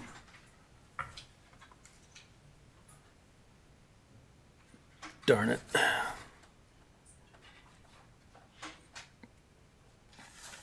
I was hoping I could share my screen, but I don't have it set up that way.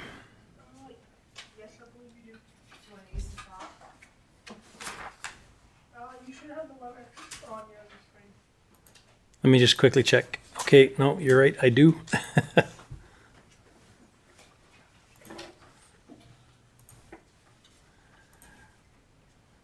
Okay, I'll just share it right now.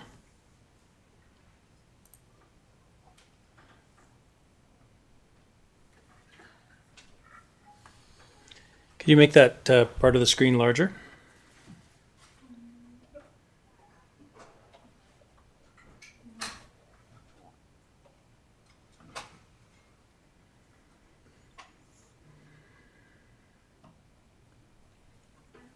Thank you.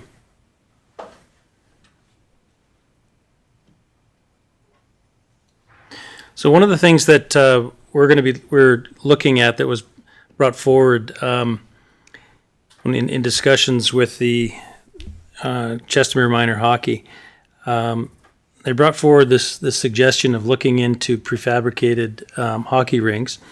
One of the examples that you can see on the screen in the blue and white and orange is the facilities that are out at what they call Edge School. And so they're quite impressive, actually. They use these for indoor sports, court sports, as well as they use it for hockey rinks.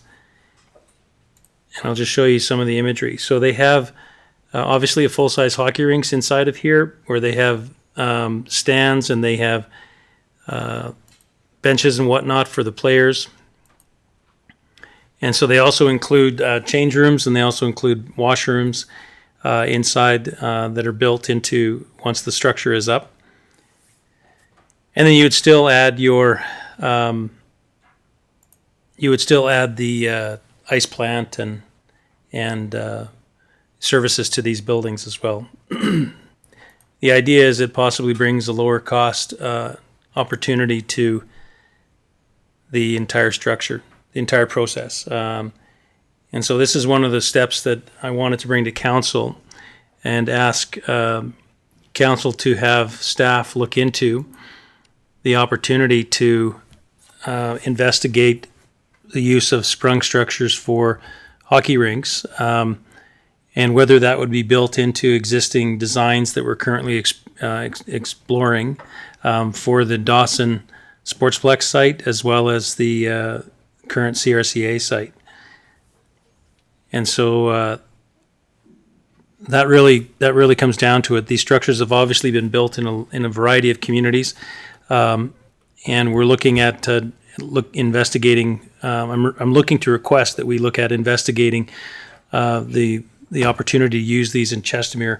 One of the advantages is they can be built very quickly, and so it allows us to help our kids out, families out, in relation to not having to share ice time in Chestermere and trying to get some of these options off the ground right away. So I just wanted to put that on the floor and just see if there's any conversation that we'd like to have around this from council, and just any conversations just to ask general questions. But these are functioning. This isn't new. It's new to us, but not new. There is existing facilities that have been operating for significant amounts of time now. And the structure itself lasts approximately 20 years. I think they're referring to the fabric. A lot of everything there is aluminum, etc. But we don't have that same time frames that happen with a lot of buildings. But there is quite a few options that can come on these options. As you can see, the way that the school's designed, they designed an entire school around that. So it's pretty impressive what you can add to the areas, whether that be other rec centers or whether that be sports plexes, etc. It's quite, it's just another building block basically in how you would design something. Are there any comments or questions, or Councillor Dean? Yeah, 2 comments. So I've been in this facility a number of times, playing and reffing, and it's great. Like it's certainly functional, certainly something I think we should look at. Question I would have is this something that we could also look at as possible rodeo grounds ideas, as we're looking at ideas for Ag Society and things like that, as we're looking at expansions in regards to other things? Should we have a narrow scope? Should we narrow the scope for now just to hockey rinks, or could it also be expanded for ideas in terms of, because I think something like this could also work really well to have a rodeo arena inside. Councillor Fote? Through the mayor to Councillor Dean, I've been looking at these structures for many years, and they're getting better and better all the time. The neat thing that I like about them is that you can make them 130 feet wide, and you can make them as long as you want, if you've got the land for them. And I like your idea of the rodeo grounds. It would open up. I saw them used as people put them up on their farms, and they use them as a team roping place where they can come in and team rope during the week. And so it has various uses for it, and it would work well there.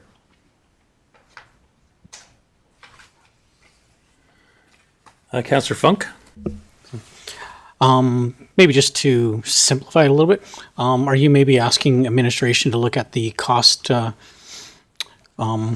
effectiveness of this type of structure versus traditional building, which I think would be significant in that a 20-year lifespan actually is not that uncommon. Even a lot of traditional built sometimes don't have a much longer lifespan than that. Well, and that's just the roof. So it's just the fabric. So And what does it cost then? It's probably minor to it's change minor, yes, in comparison recover to it, or the cost of repairs the and things facility. like Yeah. that versus traditional. So I think, yeah, the whole lifespan or the FTE or Well, and how long, I don't know if you know this, Shannon, but how long has the ed school been there? I got to say it's 12, 15 years. Like it's definitely been there a long time, and I've heard that they have really worked out well for them, and they have indoor spaces where kids play volleyball and basketball, and so it's not just like it's a hockey rink that you can't really notice it. No, you notice it exactly everything, and it's I haven't seen any issues with the way they've done it. And I've also heard that these can be put on pony walls so that you can make them a little taller so you don't deal with the curvature as early. And that can help a variety of different applications. Like you were talking about the rodeo grounds, etc. So that can be quite attractive. Councillor Dean? Yeah, so this is a second arena that they added. So they have their main rink, and this is actually how they doubled their ice out at Edge. So this one is right beside the other arena, and then there's like a common hallway, and there's a little tunnel that you walk through to get to this one. But it was their way of doubling their capacity at the school for ice. I did see, I can't find it right now, but I did see one of the examples they had for this being used as a fire hall. So might have some other questions you'd look into. They had a model that they used at some community, and it was like, wow, look at that. So, okay, well, let's move forward. Then, Callan, if we could add a motion that to direct staff. Sorry, Councillor Watt? Through the chair, to the chair, just a quick question. How long would it take if land wasn't an issue to build a structure such as this? They've said some incredible times. They've seen anywhere from about 15, 18 months, but also down to like 6s. So it's somewhat dependent on the application, I think, when they give those quotes, and then the readiness of the land, has it been graded, et cetera, already, but it moves very quickly. Councillor Vogt?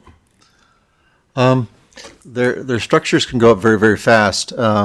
These folks build these structures for the military, and the military actually has them on hand, has roughly about 10 of them on hand at all times, so that if they're deployed over into a foreign country someplace, they can be and have instant mess halls, instant sleeping, whatever is necessary.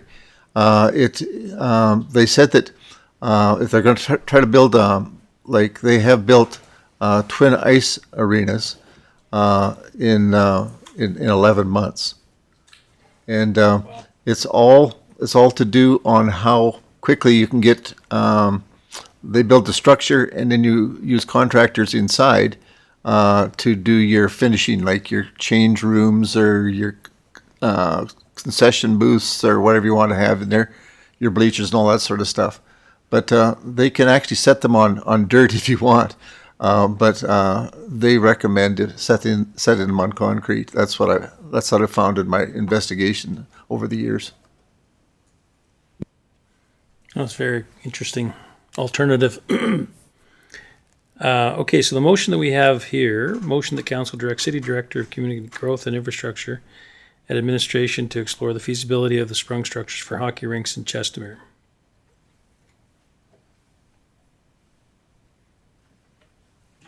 Sure. Councillor Narayan? Thank you. And through the chair, I'm just wondering if we could maybe expand the scope and not just limit it to hockey rinks. Since you'll be researching it, might as well cover other things as well. Fire halls. for applications.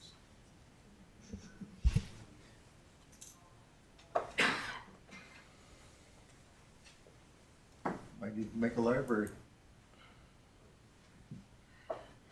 Yeah, it's quite incredible the applications they've used these in you know, their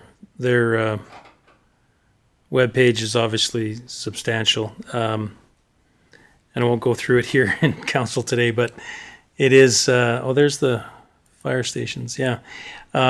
It is pretty incredible how these You're not sharing anymore. Oh, I'm done sharing? Okay. It is pretty incredible how they're set up. There it is. These are some of the facilities, and you can see that just the size of them, right? These trucks are obviously massive, and they look like they're parked quite easily in the size of this facility. The ladder truck is up. I mean, it's pretty impressive how they've used these creatively throughout different industries, and you know, it's very commercial as well. Like you can see some of the designs that have been used. You've obviously got your open bay areas, but your office space, and you wouldn't know that it's not a normal office. Councillor Dean? I think too, it's also important to point out that these structures are different than, say, the dome structure that's Very in much so. Bonus that like are the pressurized ones where it's like air and things like that. So I know that in conversations I've had, there have been some people that have been, oh, is it like these ones? No, these are very different than those structures in terms of the durability. Because I know one of the concerns is, well, the one had collapsed right when they had all that snow on it. These are very different structures than those bubble dome ones, so to speak, which are also fine. But I do know some residents have been asking about that. And these are they're two totally different structures. Completely, yeah. Yeah, they're very, very different. This is actually more like a building as opposed to the blown up structures. Yeah, okay, if you could show us the motion and we can move on. Councillor Watt. Through the chair, I just further to Councillor Narayan's suggestion about the scope. I just want to make sure we don't forget Chestermere United Soccer, the Chestermere the Chiefs. Could we wordsmith and take out hockey rinks and put sports, just to generalize recreation, just so that we're not leaving out any associations or bodies of sports in Chestermere that are equally as important? Okay, so maybe recreation sports use or strong structures for recreation uses and other projects for Chestermere? Is that broad enough? Councillor Fote? Comment I'd like to make, Mr. Mayor, they actually have put swimming pools in these things, just so you know. Okay? Councillor Funk? If you want to get generalistic, we could say in place of conventional structures or as an option and stuff, so that we're not limiting it.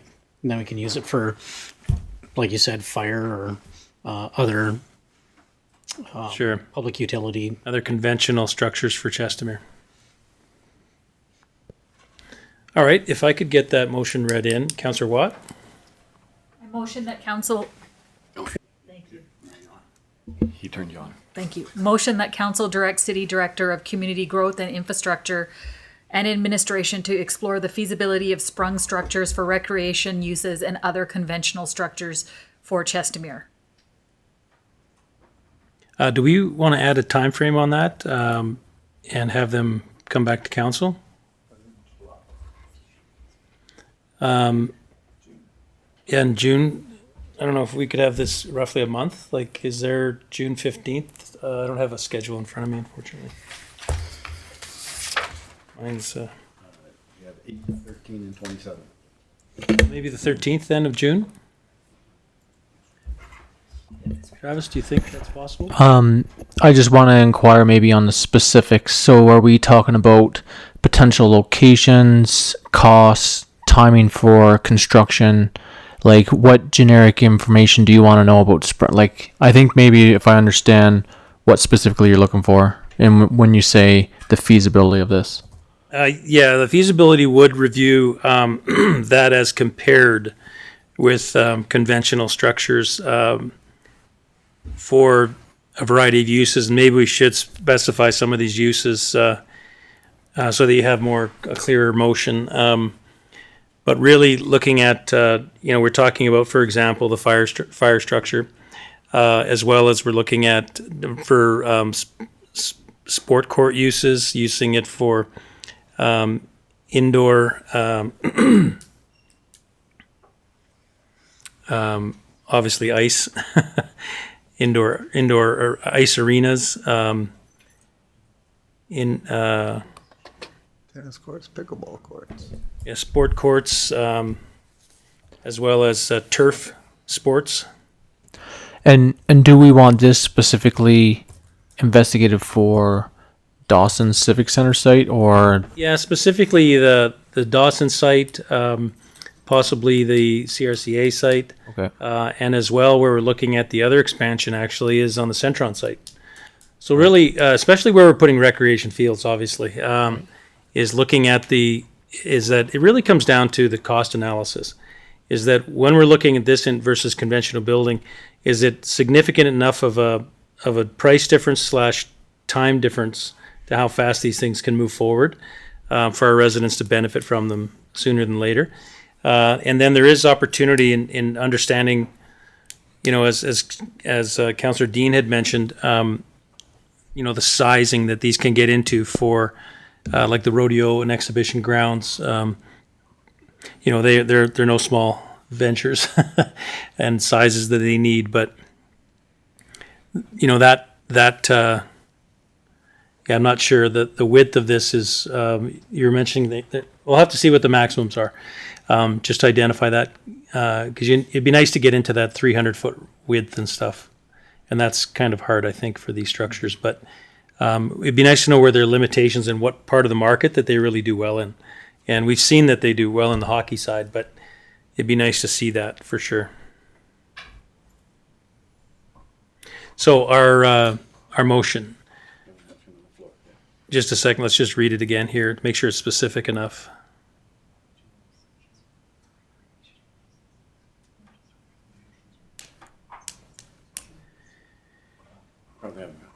When do we want to report back to council? June 13th. June 13th. So shall I read the motion again? Travis, are you comfortable with the way the motion's stated? Why don't you just say the end of June? Say that what again, sorry? The end of June. Gives them time. I think it says Director of Community Growth and Infrastructure instead of Community Operations. Yeah, nice try. I think you both need to be involved. That's right.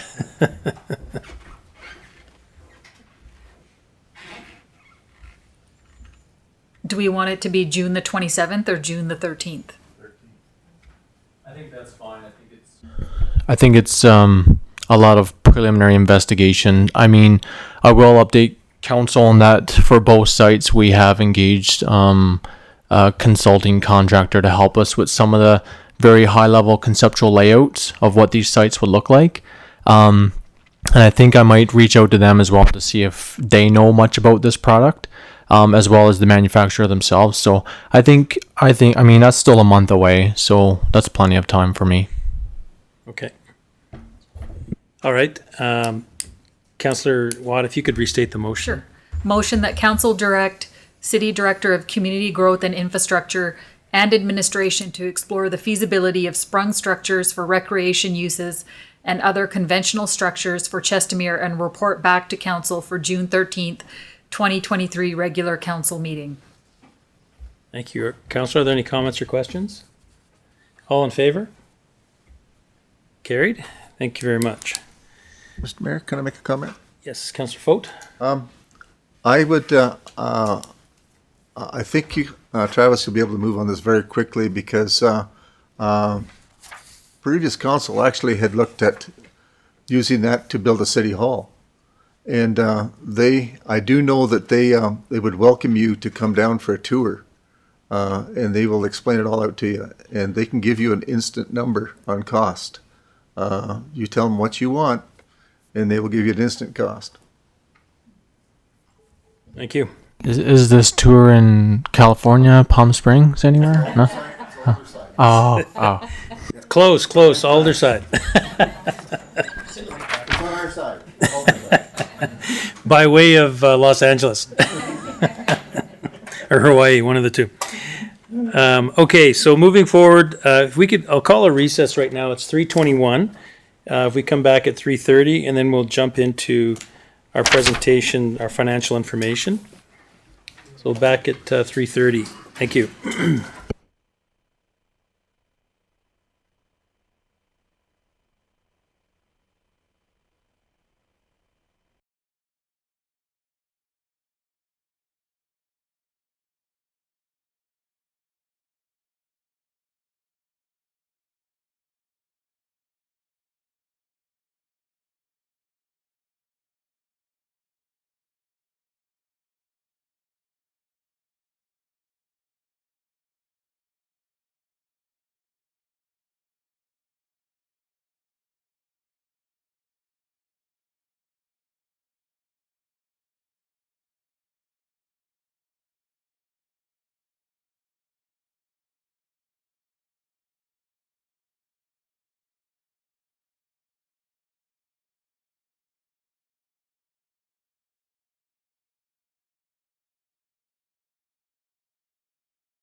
Good afternoon, everyone. Thanks for your patience. We're just coming back from a recess. It's 3:24 p.m. We're just going to move forward in our agenda. We're now going to focus on item G1, which is our financial reports. We have our fourth quarter financial update presentation presented by Kim Wallace, and after that we'll move into our tax mill rate presentation. Good afternoon, Kim. Good afternoon, Mayor and Council. Thank you for the opportunity. Let me just see. Why should I press the button? There we go. Okay, so I'm going to read verbatim exactly what the report is because I spent hours and hours wordsmithing it, so I'm not going to ad lib at this point. So 2022 year-end in review, financial report, the City of Chestermere, a year in review. So to begin, we're going to start with just a bit of an outline, the motion that we're recommending, a motion to accept the information, that Council accepts the year-end in review report and presentation as information. This is a bit of an outline of what you can expect in the report today. So the summary budget report, 2022 expense report highlights, 2022 revenue reports highlights, 2022 council first budget, significant savings from proposed budget, and lastly, the summary. And of course, the questions and motion for council at the very end. So year end in 2022. Council and administration did an outstanding job in 2022. Not only were significant budget cuts handled with expertise by administration, the commitment of superior service remained a priority. Records were broken in development services and growth, plus significant investments in fire and safety was committed to for the first time since 2014. Within all of that work of Council's first year and the restructuring, the city was able to close out the year with a $6.2 million surplus. What a year. So I'm just going to go through just a quick overview of where our numbers are at. So the 2022 budget was the revenue for 2022 was expected to be around $52.4 million. In the end, we had a bit of a surplus. We ended it with $52.5 million. A significant amount of that came from our growth and development department.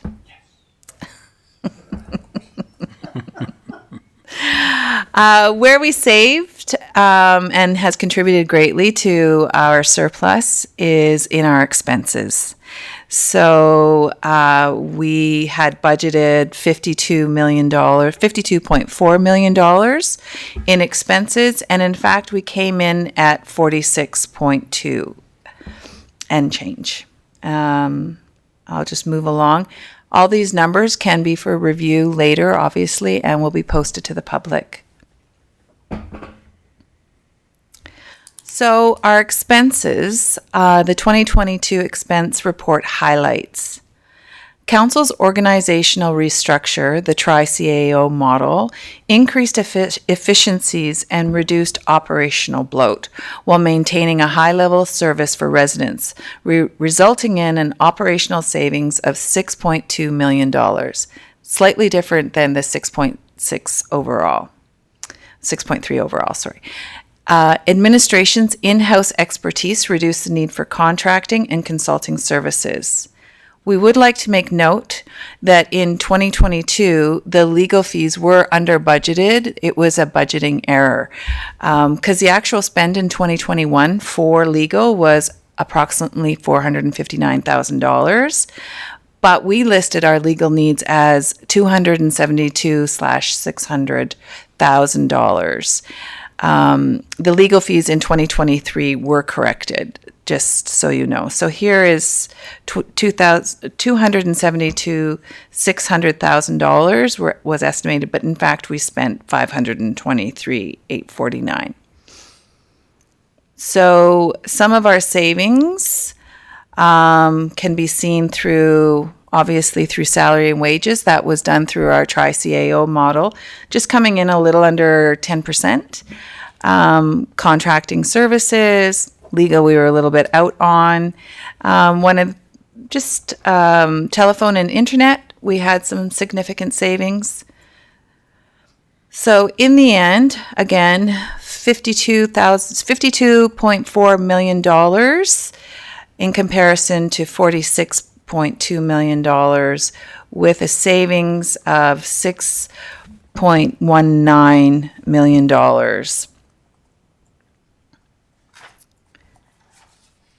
To review our revenue for 2022 highlights, Council's directive to cut red tape worked to break records for the city. Development permits, franchise fees, licenses, and permits contributed to an overall revenue increase of $1.6 million. So if we were just to quickly review some of those items, we budgeted $8,000 for goods and user charges. We came at 8.2. Here we see the big increase in licenses and permits, 2.7 million. We came in at 3.3 million. So our overall $47 million is what our actuals were. We estimated it would be $45.6 million, giving us a $1.6 million increase. So moving on, I'm going to do a year in review, Council's first budget. So we decided to look back at all information that was provided to us as this was Council's first year. I want to point out that the previous Council's budget that was proposed for this Council to accept was $55.2 million.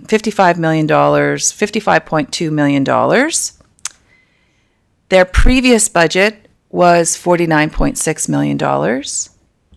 They were asking this council to up their spending, their budget to $55.5 million. Our council reviewed that budget, made some changes, immediately cut $2.7 million from the proposed budget. And as I've just explained, on top of that, through our budget, we came out ahead $6.2 million in a surplus. So I'll just show the suggestion, $5.5 million year-over-year budget increase. We said we're going to make some changes to that. Council did $2.7 million, and it came out with the surplus. I'll just explain a little bit. Notable differences. Council was not comfortable with the outgoing council and previous CFO's proposed budget. They felt the budget was unreliable and had significant errors. It appeared that there was underreported revenue and exaggerated expenses. This council believed that the proposed budget was potentially $12 to $15 million overstated and did not take into account all financial impacts.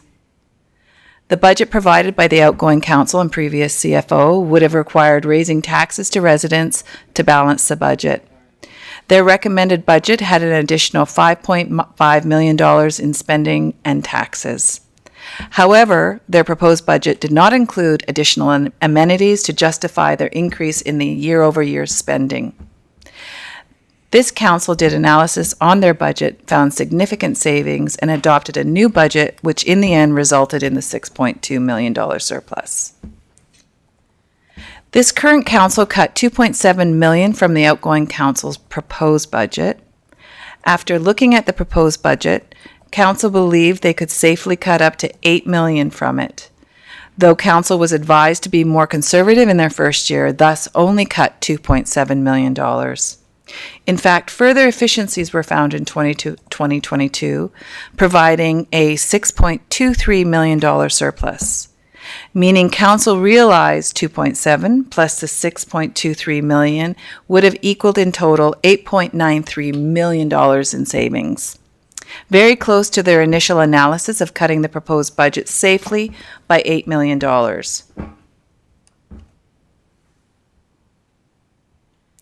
So just to find out some of those details a little bit further, this council's budget analysis and revision to the outgoing council and previous CFO's proposed budget. Step 1, cutting $2 million in extra tax residents would have paid due to their property value increases. Step 2, a $1.63 million that council removed from the outgoing council's proposed budget. $1.1 million council initiated in tax cuts for the 2022 residents. Additionally, council had to add unbudgeted expense items last year that contributed to this. Council added 4 new RCMP officers, unbudgeted, that had not been approved since 2014. Council added $933,000 for RCMP back pay and wage increases. Council added $660,000 added for 6 new firefighters as an unbudgeted expense. And then lastly, the $6.23 million in actual savings from the revised 2022 budget. And if we add all of that together, in fact, there's a $13.3 million savings found from the outgoing council and previous CFO's budget. Had council followed the previous budget, incredibly, council was told by staff at the time, and even George Cuff, to follow the outgoing council's proposed budget. Had that occurred, residents would have seen a significant increase in their taxes in 2022, and we would not have been able to add the new RCMP and fire members and their payback on wages, nor realized the $13.3 million in savings. So again, total savings in 2022, $13.3 million, unheard of in Chestermere's history. I just want to go into a little bit more detail about what George Cuff had mentioned in his finding. George Cuff's findings in the municipal inspection report. On page 188 of George Cuff's inspection report, Cuff indicated that council should have followed the outgoing council and previous CFO's proposed 2022 budget rather than have taken the time to review and amend the 2022 budget. Cuff wrote, 2022 outgoing council and ex-CFO's proposed budget should be carried as completed by the newly elected council. Again, had council followed the outgoing council and ex-CFO's proposed budget and George Cuff's recommendation, residents would not have seen the significant increases in their taxes in 2022, and the city would not have realized the $13.3 million in savings. In conclusion, City Council and Administration is very pleased to wrap up 2022 with these outstanding results. We broke development records, have a successful leadership model that is being watched across Canada, and have proven that efficiencies, along with expertise, result in significant revenue savings effectiveness. And just as an outline of how that is able to happen, number 1, a business savvy council. This council consists of a unique blend of business professionals that analyze, question, and require information that make critical decisions for the city's growth and success. Number 2, Tri-CAO model. The Tri-CAO model allows the leaders of each division to manage their departments with excellence, efficiency, and expertise, resulting in increased services at a lower cost to residents. Number 3, investor confidence. We see it in the numbers. People in business are choosing to invest in Chestermere more than anywhere else in Alberta. I just wanted to reiterate one more time where we are with our revenue, with our financials at the end of 2022. Showcasing that our revenue, $52.5 million, our expenses, $46.2 million, resulting in a 6.23 budget surplus. Wow. I bring it back to you for questions. Thank you, Kim. That's pretty incredible. Pretty incredible for council, pretty incredible for administration in our first year in council. Councillor, are there any questions in regards to Kim, the presentation? It is something that I'm excited and looking forward to as to what we're going to do next. Councillor Dean? Yes, thank you. No, I agree. These are, it's exciting to look at these and see the work that's been done. I'm just wondering on page 3, under 2022 budget, then 2022 actual, under draw from restricted surplus, how a draw from restricted surplus is counted as revenue. Just if you help understand that, that'd be great. Councillor Hanley? I just want to make sure I'm on the right page. Oh, there Sorry, page 3. Yeah, you're on the right page. Scroll up a little bit. Just go up a little bit, Kim. Scroll up a little bit. Oh, I'm sorry. There it is. There it is right there, yeah. Yep. Where I can help a little bit with this is, in order to pay for the fire hall expense that goes in, you had to have the draw on capital. So the franchise fees goes into restricted surplus, comes back into the revenue side, and then goes to pay for the fire hall. Right. Okay.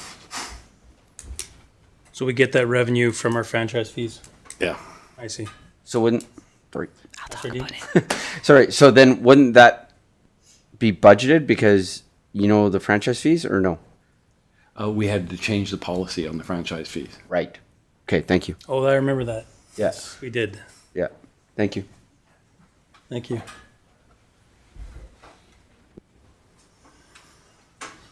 Kim, what motion are you looking for?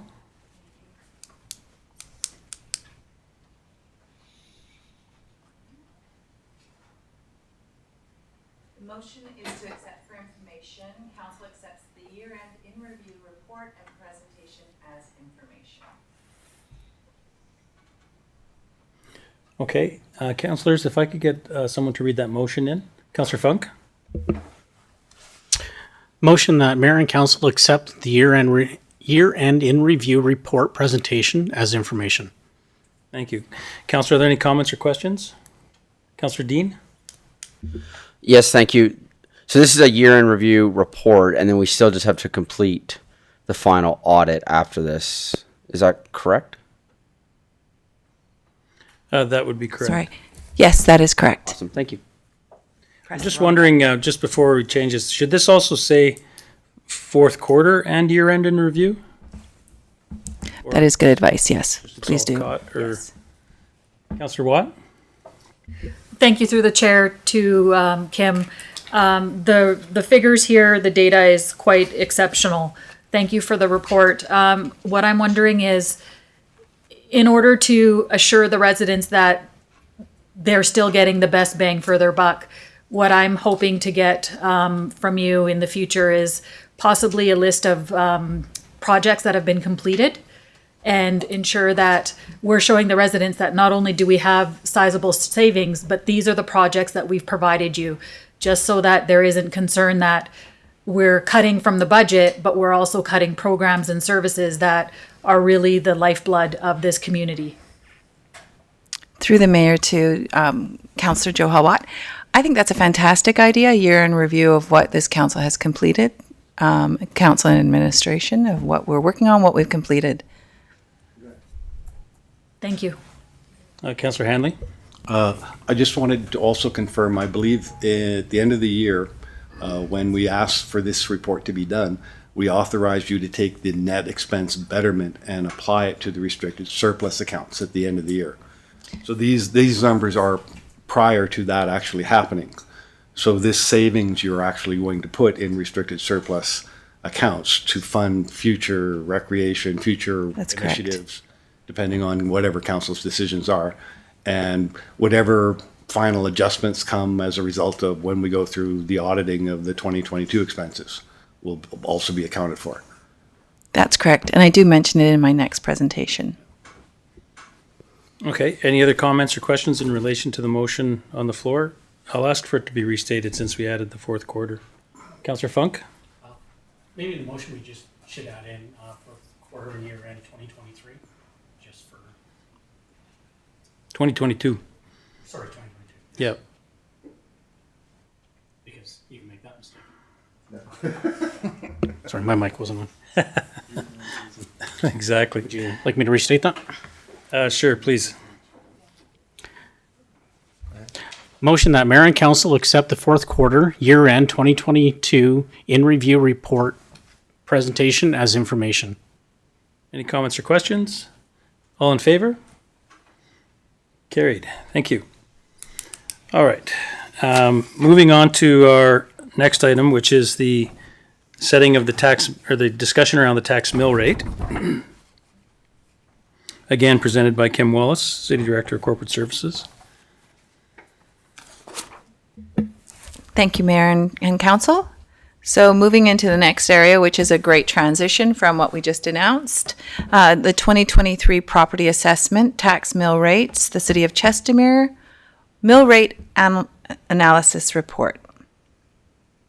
Format's very similar in that we are looking for we have two recommendations for a motion of council, and they just are relating to the choice that you make for each mill rate.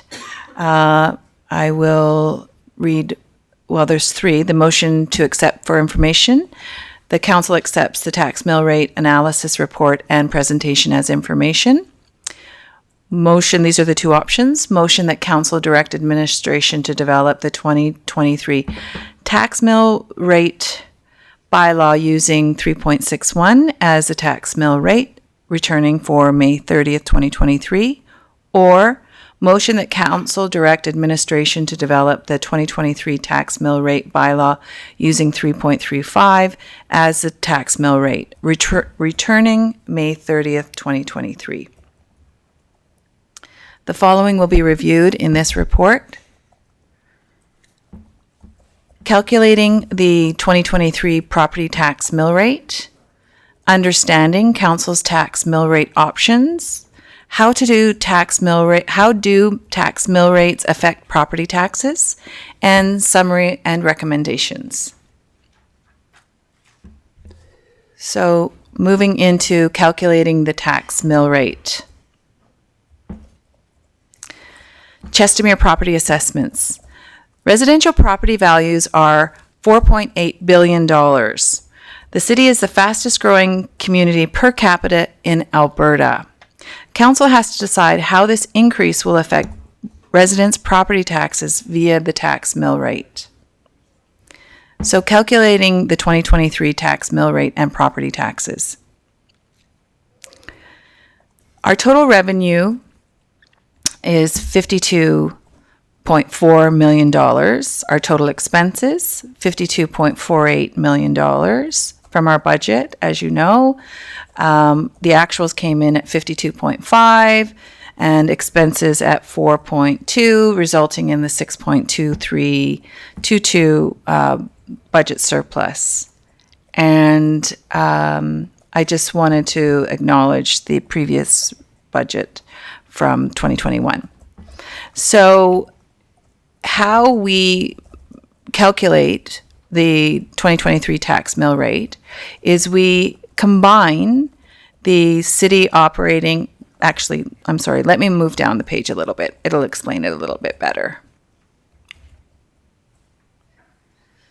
So the operating and capital budget in 2023 came to $46.157 million. And our revenue from other sources combines to $35.5 million. What this means is to create our balanced budget, we have to supplement our revenue, supplement our revenue with residential taxes. So A plus B minus C equals D. And we'll get to what that means in 1 second. So budget plus service surplus minus the revenue is the taxes required by our residents. which is at this point either $16 million or $15.6 million, which I will explain. So our residential assessed value is $4.6 million. And this, I'll come back up to our calculation. How we come to the tax mill rate through this calculation is that we must take the total assessment value, which is $4.6 million, divide it by the taxes that are required to balance our budget, times it by 1,000, that will equal our mill rate. What we're asking council to decide at this point is, we know we have a $6.2 million surplus. This surplus will be banked.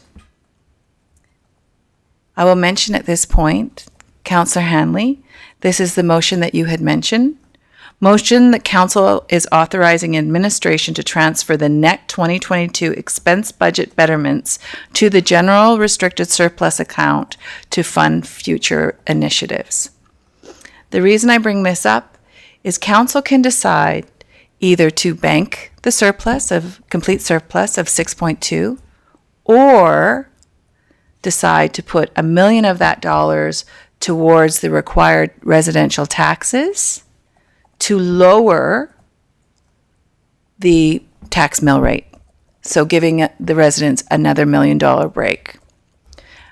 We can discuss this a little bit further as we go through the presentation, and you can see what that implication means for our residents.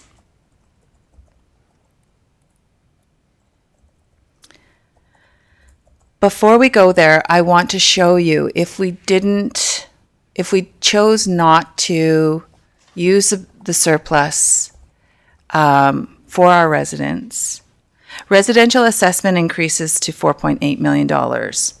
If we chose to use last year's mill rate, we would have a $788 million gain over from previous years.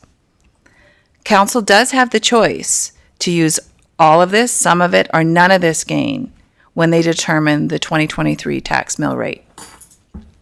I do want to remind you that we really only need enough tax revenue to meet our budget requirements. If we chose, or if a council chose to go in this direction, in the end, after you do the calculations, we would have a $2.4 million additional potential gain. And this means we would be adding $2.4 million to our city, which in fact would be taking it away from our residents. Let's take a look at how they do it in other municipalities. As we have observed, some municipalities are increasing their tax mill rates this year. So let's understand this. If they kept last year's tax mill rate, which in our case was 4.81, and they have an increase of 12% in their property values, they are actually increasing the taxes to the residents by 12%. If they increase their tax mill rate, they are getting the 12% increase plus the increase in their tax mill rates from the prior year. So we're going to move down to what our average property values are in this year. Our property value increases are 11.5%, as was explained by our assessor. So between residential standards, residential lakefront, residential fringe, residential condo, it comes in at about 11.5%. Council's decision to make. This council is making a standard policy for transparency purposes to eliminate the effect the increases have in property values on taxes charged to residents. This is done by ensuring this gain in property values is removed. So, if we are to move back to the calculation that I showed you previously, the total revenue taxes required to balance our budget is either $16.8 million, or $15.6 million, divided by our assessed values, and it would give us a mill rate of 3.6 or 3.34.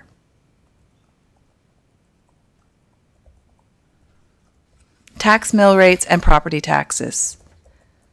How tax mill rates affect property taxes. For this example, we are using a home value of $800,000 to show property values and tax mill rates and their effect on residents' taxes. So for this example, these are the average property assessment increases or slight decreases over the last 5 years in Chestermere. These are our true numbers. These are the mill rates that were charged over the last 5 years. And the last two columns is our column A or column B. You will see from 2018 to 2023, this value of this property would have gone up by $133,000. That's great, 5 years. And you can see through the years and the transitions of the tax mill rates, what that effect has potentially on what residents will pay. By reducing our mill rate to 3.61 or 3.35, this person who had had the $800,000 property will be paying significantly less 5 years later on their taxes. This, if we use the tax rate of 3.61, this property owner would be paying $1,100, almost $1,200 less in taxes than they would have 5 years ago. Their home is worth more, and they're paying less taxes in 2023. Again, unheard of. We just want to give you a few comparable mill rates. I mentioned it earlier that we would be showing you this. At this point, we're not comfortable putting the 2023 in other municipalities. Some are posted, some are not, so we thought we would just leave it at 2022.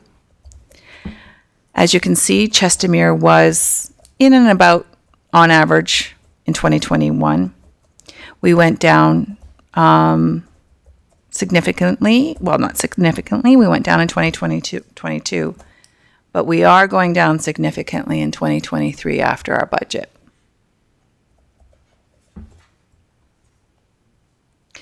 In summary, to balance the city budget, administration is recommending either a 3.6 tax mill rate for 2023 with a $66.2 million surplus.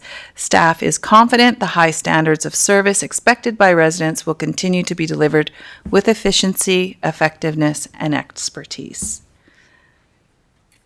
We do have that additional option, which council can decide to either choose to use $1 million and put it towards our residential tax requirements and have a 30% decrease or a 25% decrease.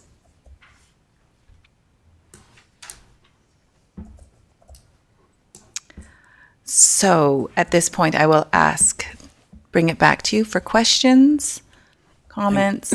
Thanks very much, Kim.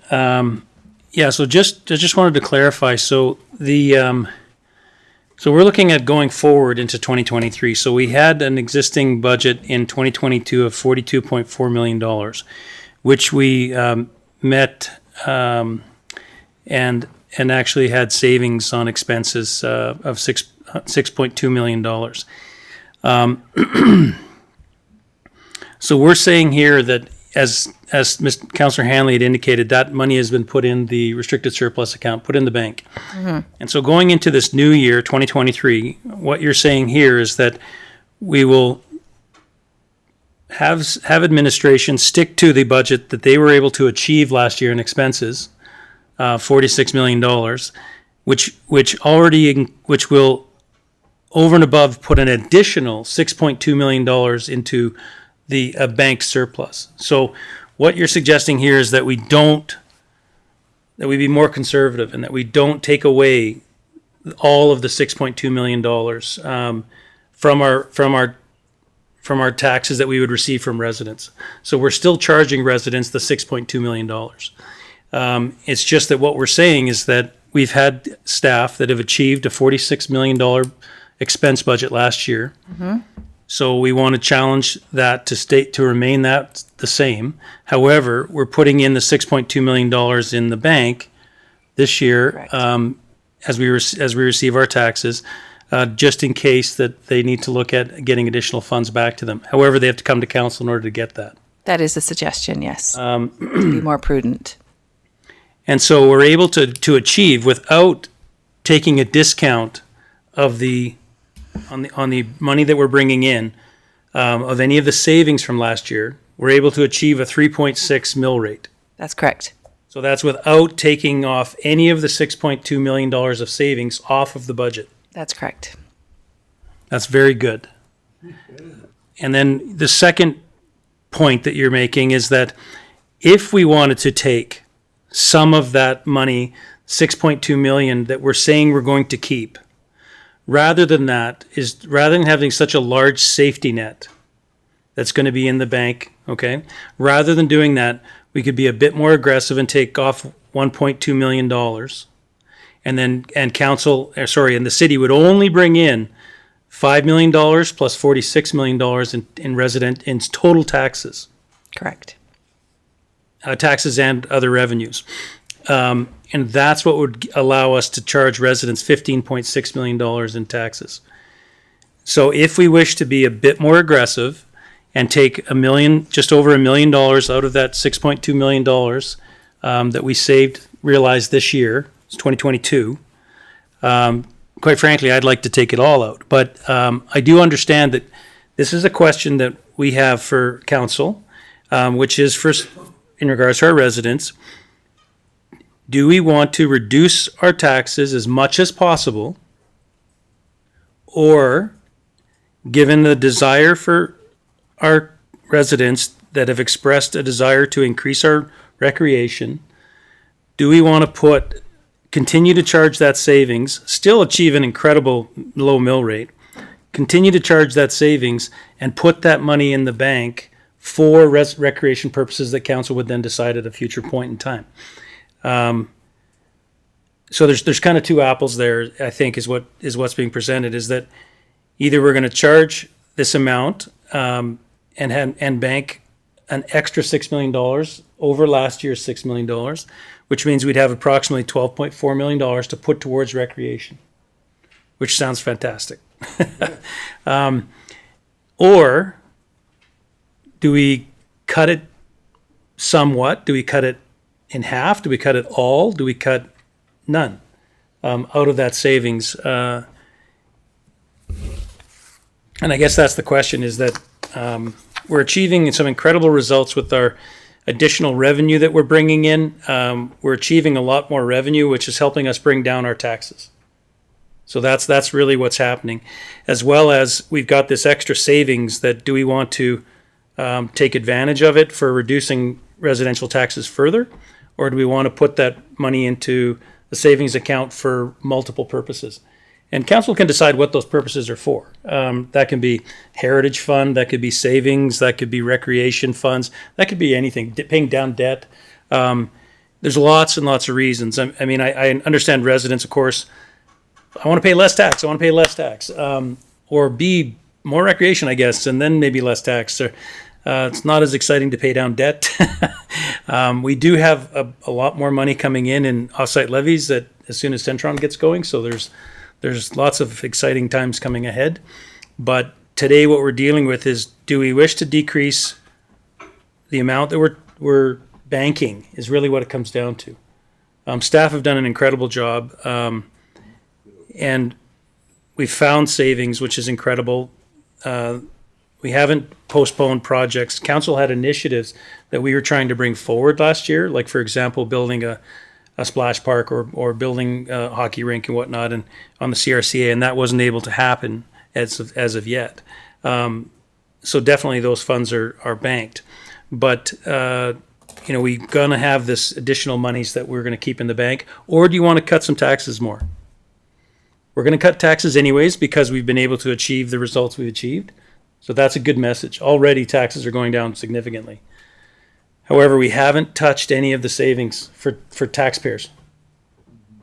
If you want to go further, there is the recommendation you could cut 1.2 million, or you could cut more. Or keep the money for recreation and other expenditures that council wishes to deliberate on. It's a good problem to have. You bet it is.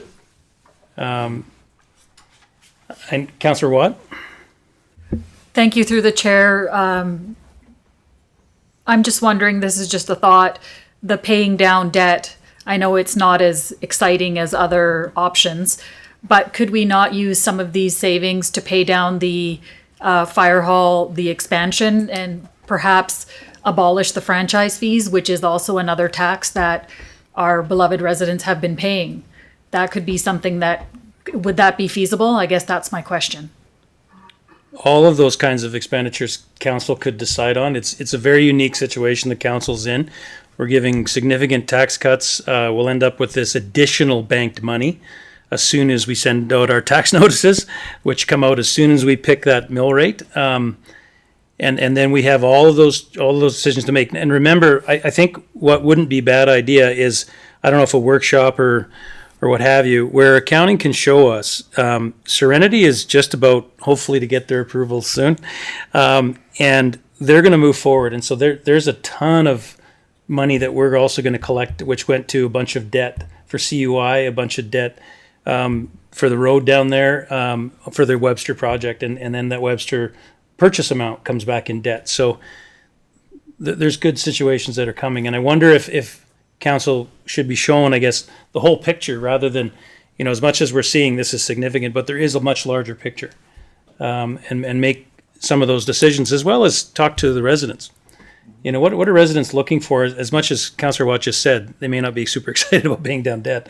But like you said, there are real needs here. We are looking at fire halls. We are looking, which we just are looking at doing a new offsite levy for that. So that's very timely. As again, developers have to pay for what developers cause, right? So new fire halls are caused because we've got new residents, new houses. So I feel kind of pressure against that the new developer should be funding that. Our current city is totally fine almost with our current fire hall services. So, it's always this balancing act, and we want to establish these policies so we all understand why we're doing something and we kind of move forward in that direction. Because we know what goal we're trying to accomplish. But this does lead to good conversations, though, and maybe some surveys, and that doesn't have to be done overnight, though. I mean, that can happen over the next couple months here. That we'll have some great conversations to have. It's a very lucky situation, and so it really comes down to whether we wish to keep it as is, bank a whole bunch of money, still drop a bunch of tax, or start cutting into that savings and reduce taxes even further. Councillor Handling? Yeah, I was going to say, and in my opinion, this is all about balance again. Offsetting, what people are paying in property taxes and the deficiencies and amenities and the amount of debt that we have. I think a 25% reduction in the mill rate when we know property assessments have increased 11.5%, that's a significant contribution back to homeowners. Huge. But also at the same time, the residents of this city have been lacking amenities and have been complaining about debt.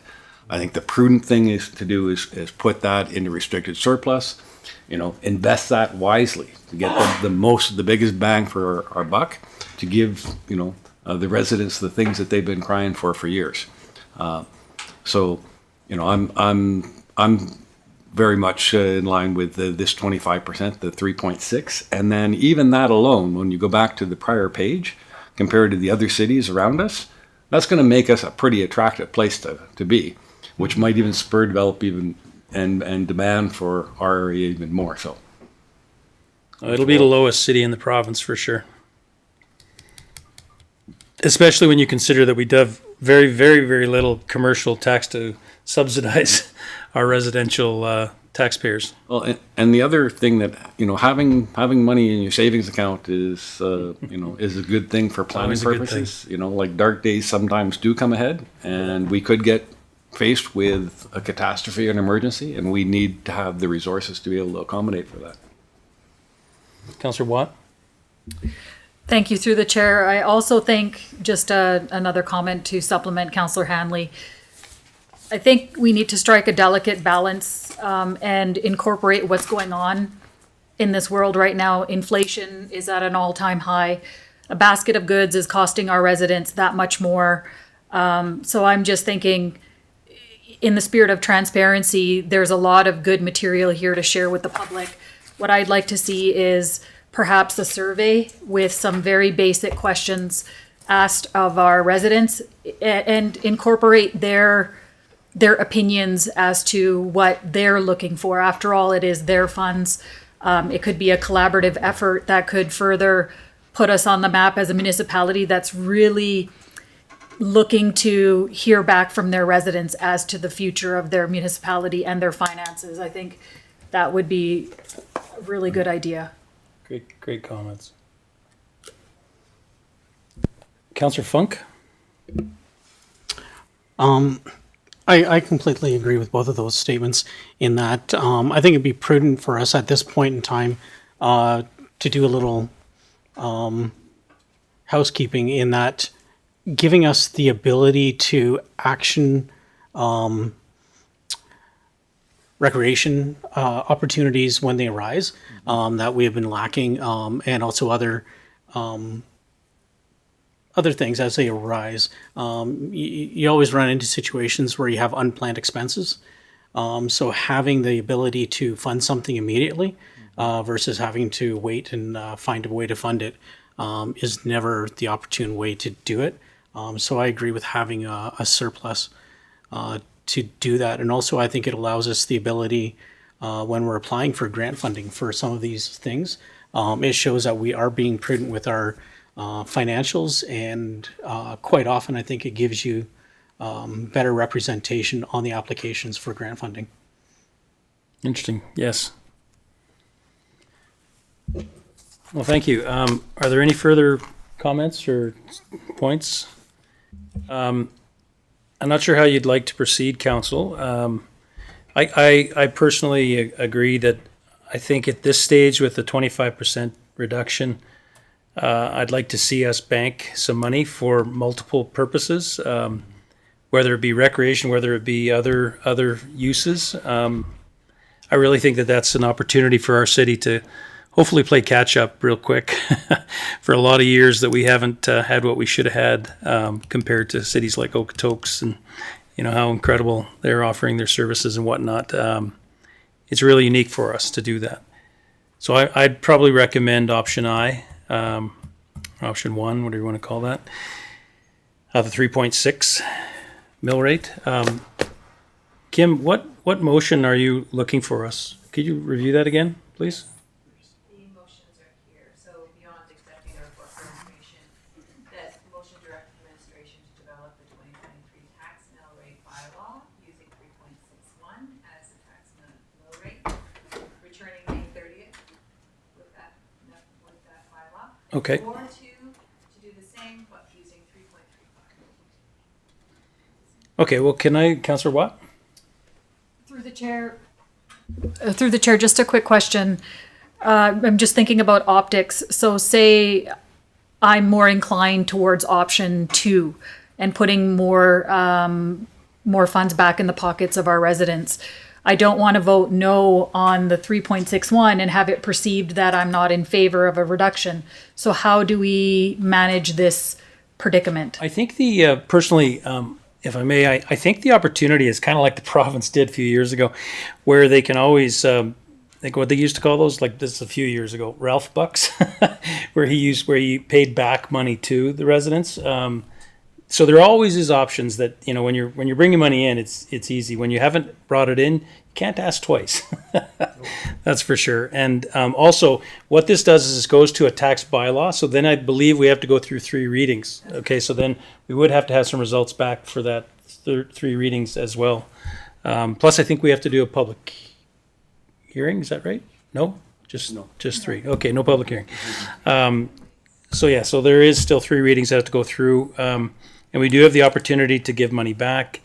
We are decreasing the taxes on a resident. You know, it wouldn't be quite 18%, but it works out to that versus the mill rate. So it's it's incredible, the discount that we're starting to apply and get back to maybe what we should have been a number of years ago. But that's just my 2 points there. Okay, so the first step is to proceed with accepting it for information. So I'd like to get that on the floor. So if I can get Councillor to do that. Councillor Funk. Motion that Mayor and Council accept the tax mill rate analysis report presentation as information. Thank you. Any comments or questions? All in favor? Carried? Thank you. All right, so the... okay, that's one way to write it. So we'll have to pick one of those, though. I guess that's a good point. Well, when they do the bylaw, there is a fair amount of calculations involved in there. I think it's double the work to do two different ones, but so that's better, yeah.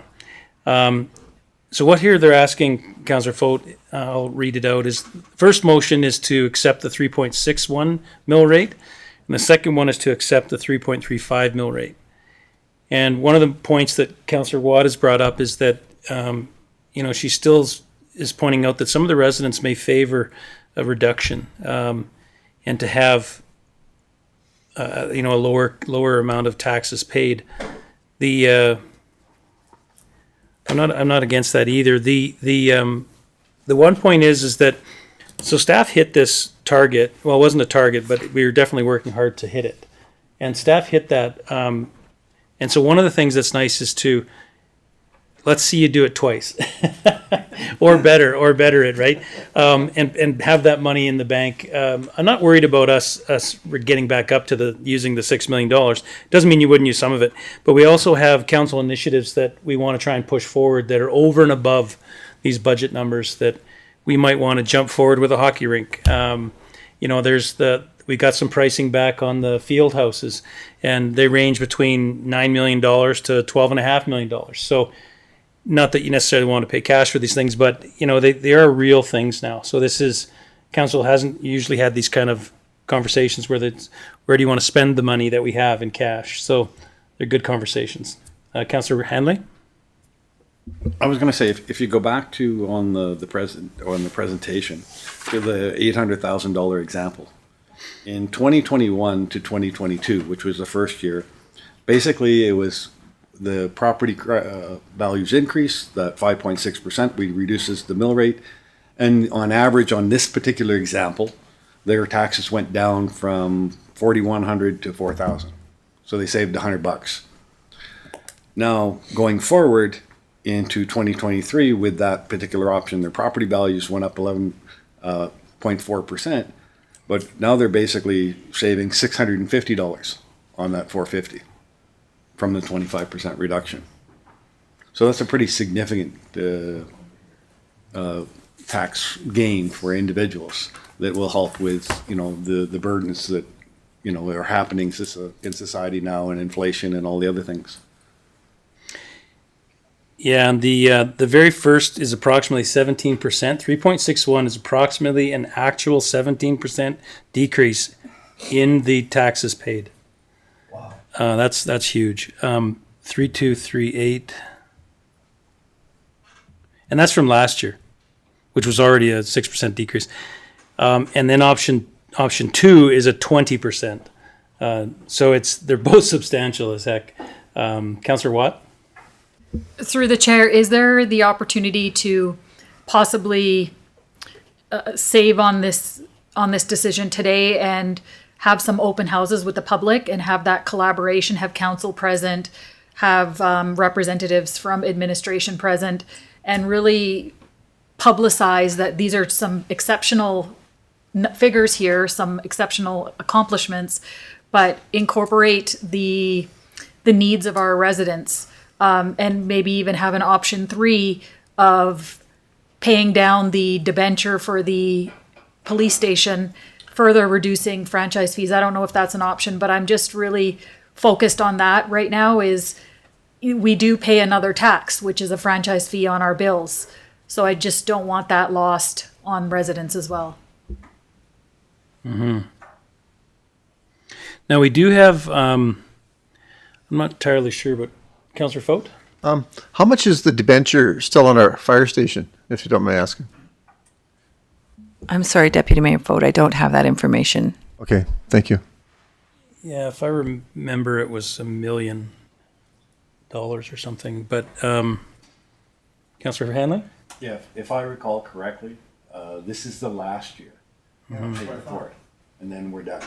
We paid for it in full So you're saying it'll be over with anyways? at the end of this year. End of 2023. Yeah. So that's included in our expenditures? Yeah. Yeah, things are starting to change. It's a good news story, which is good.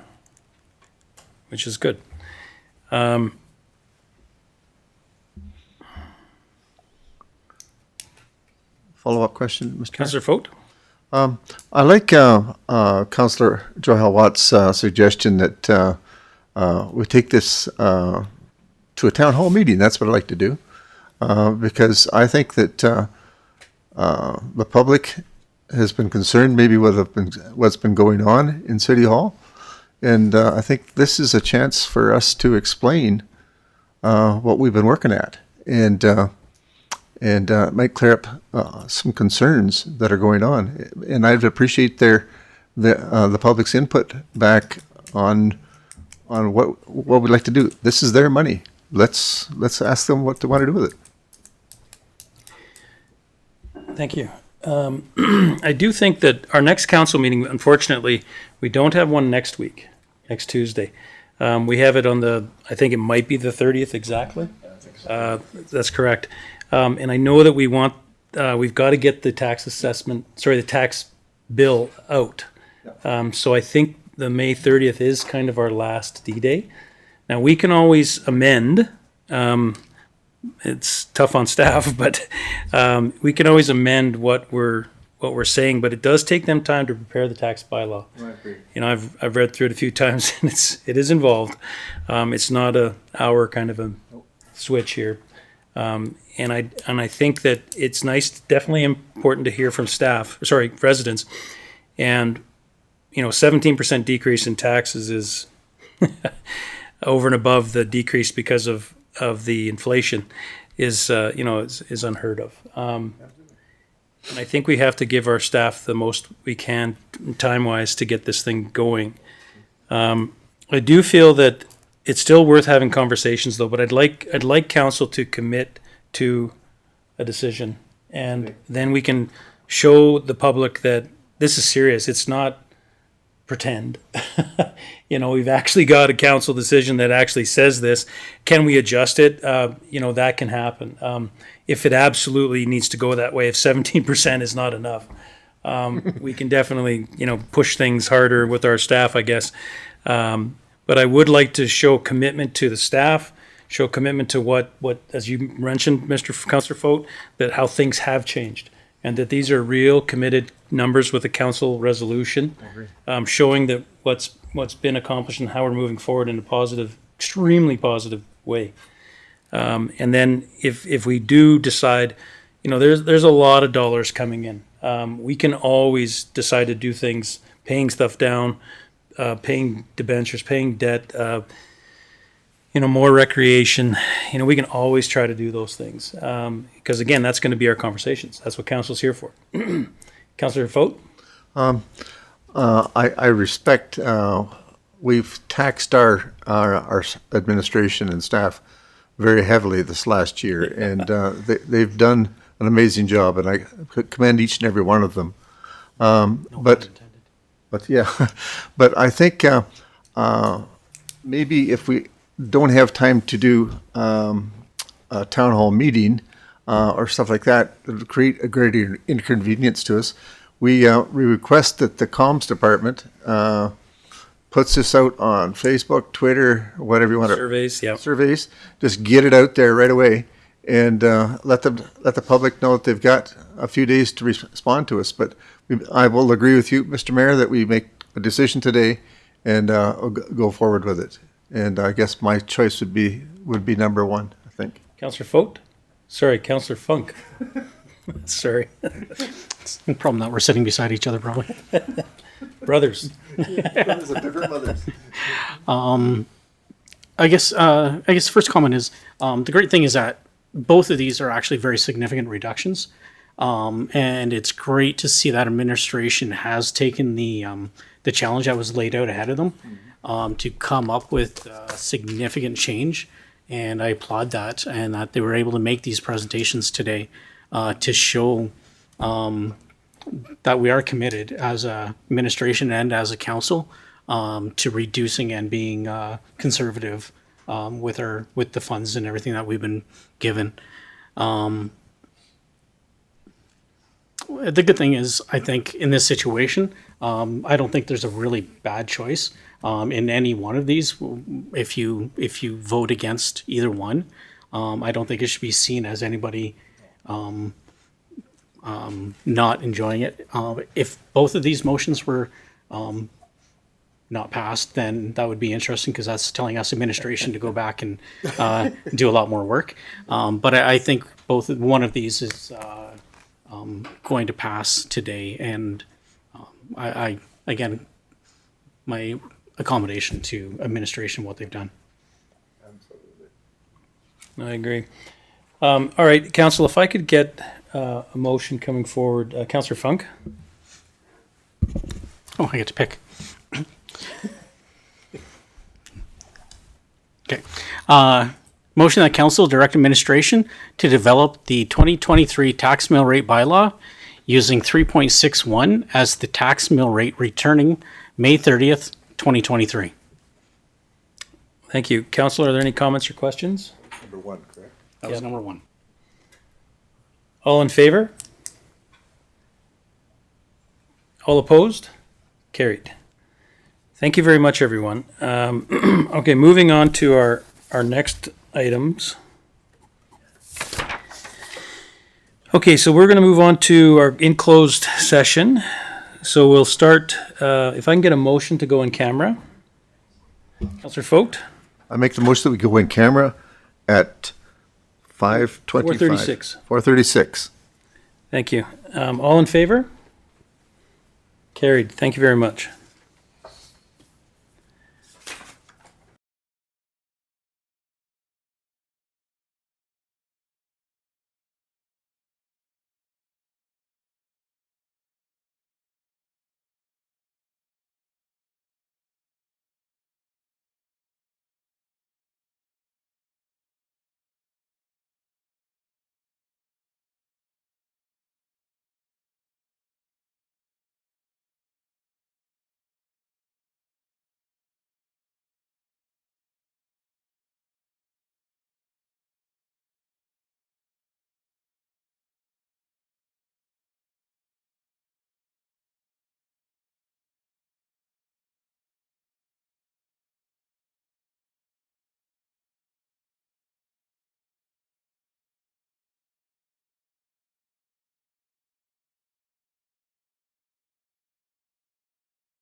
We're counting down.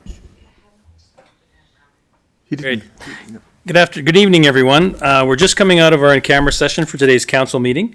There are a couple items that we're going to be talking about. First of all, I'd like to get a motion to come out of in-camera.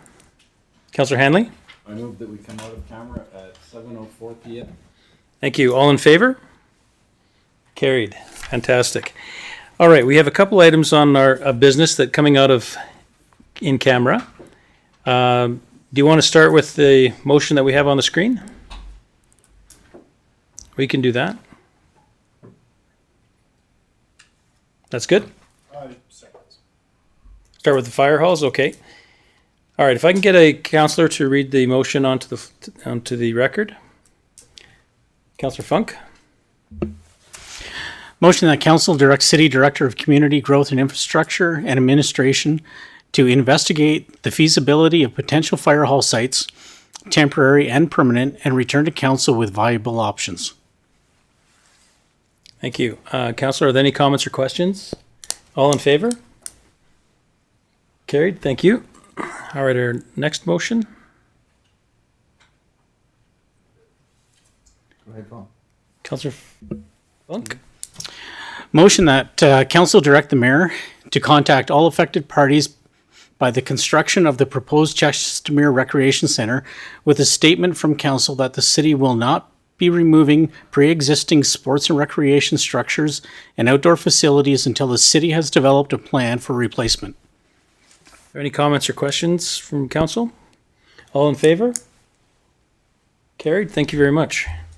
And I believe that is the, oh, sorry, we have one more. Councillor Funk? Motion that council table the strategic plan discussion until May 30th, 2023 regular council meeting. Are there any comments or questions? All in favor? Carried, thank you. And I believe that's the last of our motions today, correct? Okay, so if I can get a motion to adjourn the meeting, Councillor Fogt? I make the motion that we adjourn at this time. Thank you. All in favor? Carried. Thank you, everyone. Sandy and Shannon, can I have a chat with you?